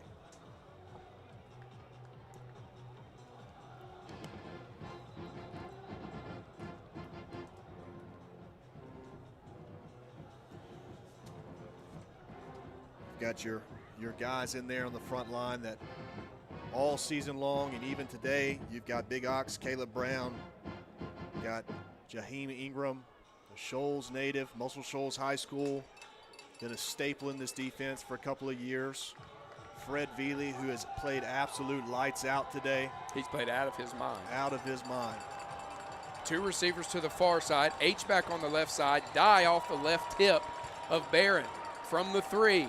2-point conversion attempt for Southern Utah for the ball game. And UNA will call a timeout.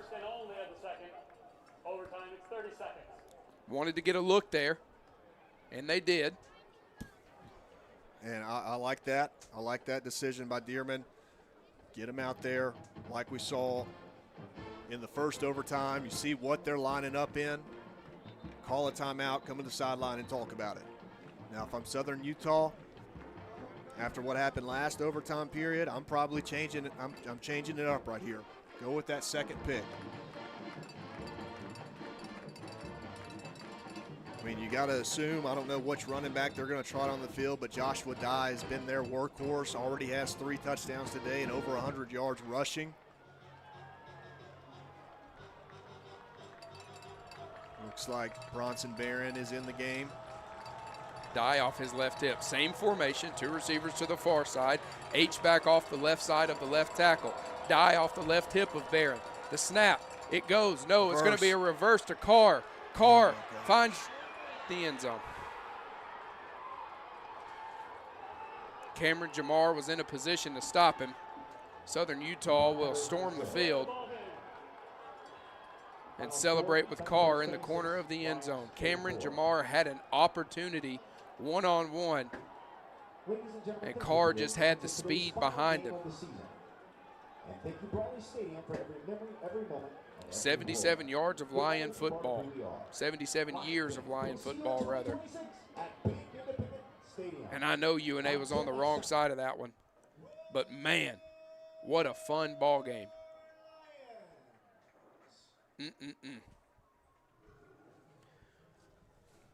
36-34.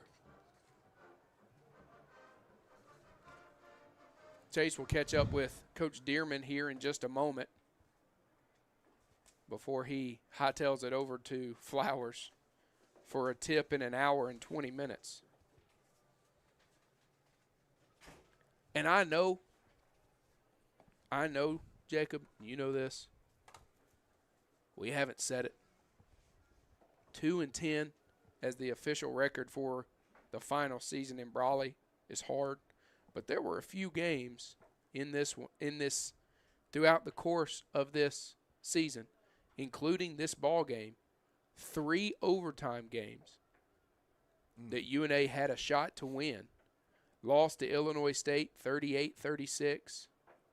Lost to Southern Utah 36-34, both of those in double overtime. Lost to Utah Tech 34-33. Had a chance against West Georgia till Destin Wade went down. They played competitive football a lot more than the final record will indicate. But, man, that's a heartbreaker to end their tenure here at Brawley. We're going to take a quick timeout. When we come back, we'll bring you post-game stats. We'll hear from Coach Dearman. We'll bring you the player of the game. UNA falls to Southern Utah 36-34. CBNS Bank, tradition runs deep. Since 1906, we've been serving families and communities with stability you can count on. And today, that legacy of service continues. Recognized by American Banker as the 16th best performing bank nationally and #1 in Alabama in their asset category. Being a team member is who we are, which is why we're proud to support University of North Alabama athletics. So, bank with the best. Visit cbsbank.com to learn more. CBNS Bank, member FDIC, equal housing lender.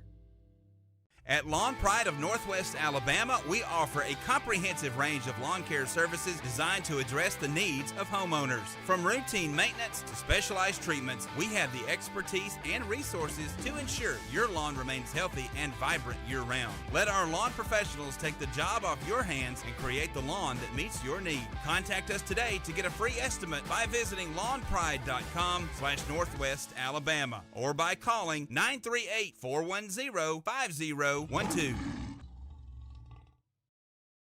world is growing. How will you grow yours? At the University of North Alabama, we're dedicated to partnering with you in your journey to discover your passion and your potential and put it all into practice. Voted the best small college town in America by USA Today, downtown Florence is home to our beautiful campus, bursting with opportunities to help you find your purpose. Learn more about how we can help you achieve your goals on campus or online at una.edu. Join the University of North Alabama's Athletic Club today. The Lions Athletic Club is the official booster club of the athletics department and provides increased scholarship opportunities, facility improvements, and operational expense support. Members of the Lions Athletic Club are eligible for priority seating at football and basketball events and access to hospitality areas at select sporting events. Membership begins at $300. Call 256-765-4615 or visit roarlions.com for more information. 6:34, your score as UNA falters in 2 overtimes here. The final game of the season against Southern Utah. 77 years of Lion football here at Brawley comes to a close. And I think you can hear from the silence, just a heartbreaker. Yeah, no, that's a tough way to go out, especially as hard as this team fought today. Both sides of the ball, we saw just tremendous effort and execution and fight from this defense all game long. I hate that it ended the way that it did because they truly played an outstanding game against a good offense. Offensively, great job on the coaching staff of game planning and strategizing for the players that were going to be on the field. John Austin Wood looked good today. Grew up a lot. He had a couple of inexperienced young plays, but he also had some big-time plays that fourth-year, fifth-year guys don't make. And so John Austin Wood played great, Hated that you lost Juice Allen, who's been your workhorse. Hated that you lost him early and didn't get to finish out the game with him. But just a great effort all the way around. Culmination of Lion football here at Brawley Stadium. What has this stadium meant to this community and this university? I mean, I think it's you can't talk about North Alabama football. You can't talk about the legacy. You can't talk about Division II without mentioning Brawley Stadium. I mean, we have tons of memories here. There's a lot of other UNA alumni that have tons of memories here, but it doesn't just stop with us. There's been so many teams that's been able to celebrate national championships. Probably some of the biggest moments in their life happen on this field. People from all across the country have gotten to come here and celebrate. And I think this stadium means more to college football as a whole than a lot of places. It's a very special place. I was absolutely fortunate that I got to spend my time playing here. Extremely excited and looking forward to the new stadium, but it's going to be sad to watch Brawley go. Yeah, it is. A lot of great memories. We brought back the 1995 national championship team this week for their 30-year reunion. They were the third win in the three-peat. Just awesome memories here at Brawley Stadium. 3 national championships for the Lions, played for and won here in this stadium. And there's a reason that the field at Bank Independent Stadium will be named after the legend Bobby Wallace, guy you played for, guy that guided this program to 3 national championships, and honoring the 90s championship teams and all the young men who may not have played for a national championship but played for the Lions during that era. What a great day overall. I know that the ball game it's hard to lose that ball game in that fashion, but man, just what a great day overall here. And I don't have any words to kind of sum up the legacy of Brawley Stadium other than thank you for doing your job and thank you for playing host to so many childhood memories for so many of us across the Shoals area, coming here as kids, coming here in college, coming here in high school, celebrating the big plays, seeing guys like Jacob Tucker make plays week in and week out, Luke Wingo, just generations of Lion fans. Brawley's all they've ever known, and we come to a close here tonight at Brawley. Waiting on Chase to catch up with Coach Dearman. I know he's saying his post-game goodbyes and thank yous and shaking hands and kissing babies and all that. The thoughts from Coach Dearman brought to you by State Farm agent Steve Pierce and Bill Alexander. UNA men tip off in about an hour and 10 minutes over at Flowers. So everybody except for Chase is getting ready to go over there. Chase, do your thing. Talk to Coach Dearman. Coach, I just saw you break down the huddle there. Guys like Jaheim Ingram kind of gave a speech, and then also you talked to Knock off to the side. What do some of these guys mean to you as you finish off the Brawley history today? I mean, these kids are my kids. They've been to my house.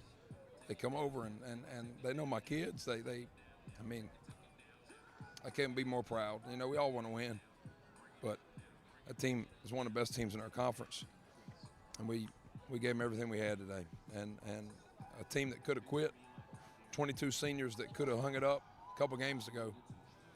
And they fought and they gave everything they had for this university.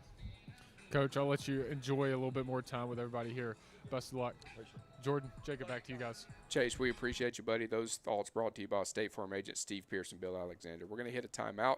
When we come back, we'll bring you the Bojangles Player of the Game, wrap up the season, and get you ready for some Lion basketball coming up at 6 o'clock over at Flowers Hall. UNA falls today to Southern Utah, 36-34. CB&S Bank, tradition runs deep. Since 1906, we've been serving families and communities with stability you can count on. And today, that legacy of service continues. Recognized by American Banker as the 16th best performing bank nationally and #1 in Alabama in their asset category. Being a team member is who we are, which is why we're proud to support University of North Alabama athletics. So, bank with the best. Visit cbsbank.com to learn more. CB&S Bank, member FDIC, equal housing lender. Searching for a way to add more space to your life? Midgard Self-Storage has the storage solution you're looking for. Our Florence, Alabama self-storage facilities offer a wide selection of unit sizes designed to meet your unique needs. Whether you're clearing space in your garage, adding a nursery, or expanding your business, you'll find the ideal features to simplify your experience with a storage unit at Midgard Self-Storage. Explore our unit sizes and prices to learn more about the Florence storage options at midgardselfstorage.com. At Lawn Pride of Northwest Alabama, we offer a comprehensive range of lawn care services designed to address the needs of homeowners. From routine maintenance to specialized treatments, we have the expertise and resources to ensure your lawn remains healthy and vibrant year-round. Let our lawn professionals take the job off your hands and create the lawn that meets your need. Contact us today to get a free estimate by visiting lawnpride.com/Northwest Alabama or by calling 938-410-5012. When something happens to your car, you might say, ugh, come on. Seriously? This is so extra. But what you could say is, Like a good neighbor, State Farm is there.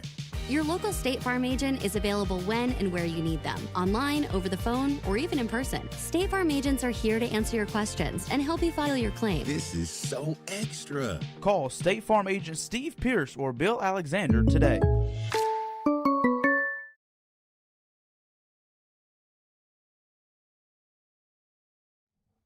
(36-34), your final score here in the final home game here at Brawley for the UNA Lions.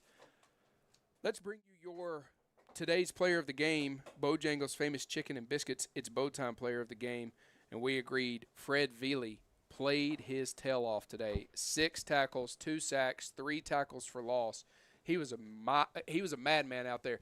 I'll tell you what, I don't know if anybody else left anything more on the field than Fred Veely did today. Yeah, and you know, very fitting that that he's you know, the player of the game today, played his tail off. When you think of guys that truly have the heart of a lion, which is a phrase that's uttered throughout the Shoals on a regular basis, when you think about somebody that truly has the heart of a lion, you can't say that without mentioning Fred Veely. Just played his tail off. He is 110% effort, 110% of the time. So great game by Fred Veely, big-time factor, making plays on the defensive side of the ball.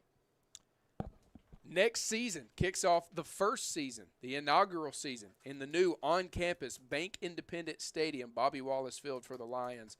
I'm looking forward to it. Brawley has meant a lot to everybody in this community, but I think everybody is jazzed up and excited to see what the new stadium will mean for UNA Lion football, UNA Lion soccer, and everything else that goes on there. Yeah, it's such an exciting opportunity for the university, the football program, the soccer program, and everybody involved. It's going to be a great stadium. I feel like they, you know, they've got to be working at least 90 hours a week on it because of how quick that it's going up. I mean, they're just doing a tremendous job. I got to get with Ben to get one of those tours. You took a tour not long ago. I did take a tour. I got to get Ben to give me a tour. I will say, I look good in a hard hat. Pretty sweet. But excited for that. I'm excited for Bobby Wallace Field. It's a great tribute to an all-time coach. Hopefully they'll have you and I back next season. Ben, what you got? Yeah, I was going to hijack Jacob's headset. I don't want to get to come in here during the post-game show very much. I'm racing over to basketball, but I want to say how much we enjoy having both of you on our crew, our broadcast team. Final game at Brawley for y'all. I know you all have great memories here, especially you playing here, Jacob. But I hope you guys have a great one, and thank you so much for being the home voices for UNA. And we can't wait to have both of you at the first game at Bank Independent Stadium. That's what I'm talking about. So appreciate you guys, and roll Lions. Thanks, Ben. We appreciate that. I know Jacob's headset's got to go here in just a second. Jacob, any final thoughts on the season? I think today sums it up. Yeah. A lot of fight, a lot of heart, a lot of ability out there on the field. And I think it just didn't roll our way today like we've seen throughout the season. I think we've got a talented group of guys. I think we've got a coaching staff that really cares about the kids and wants to put them in positions to succeed. And hopefully we get to go forward and see what more they can do. And you saw a lot from Destin Wade this season. He grew a lot. John Austin Wood, I thought we saw grow up in front of our eyes today. I mean, he became a new quarterback.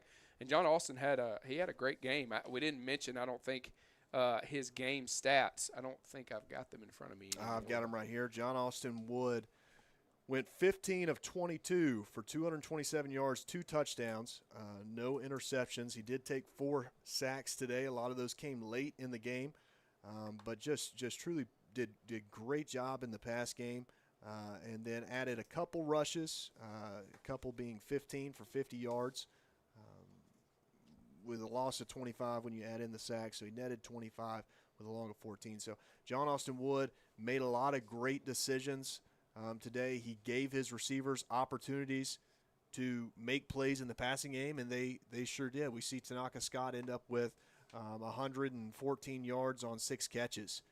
That's giving your receivers an opportunity to make plays, and so great job, John Austin Wood.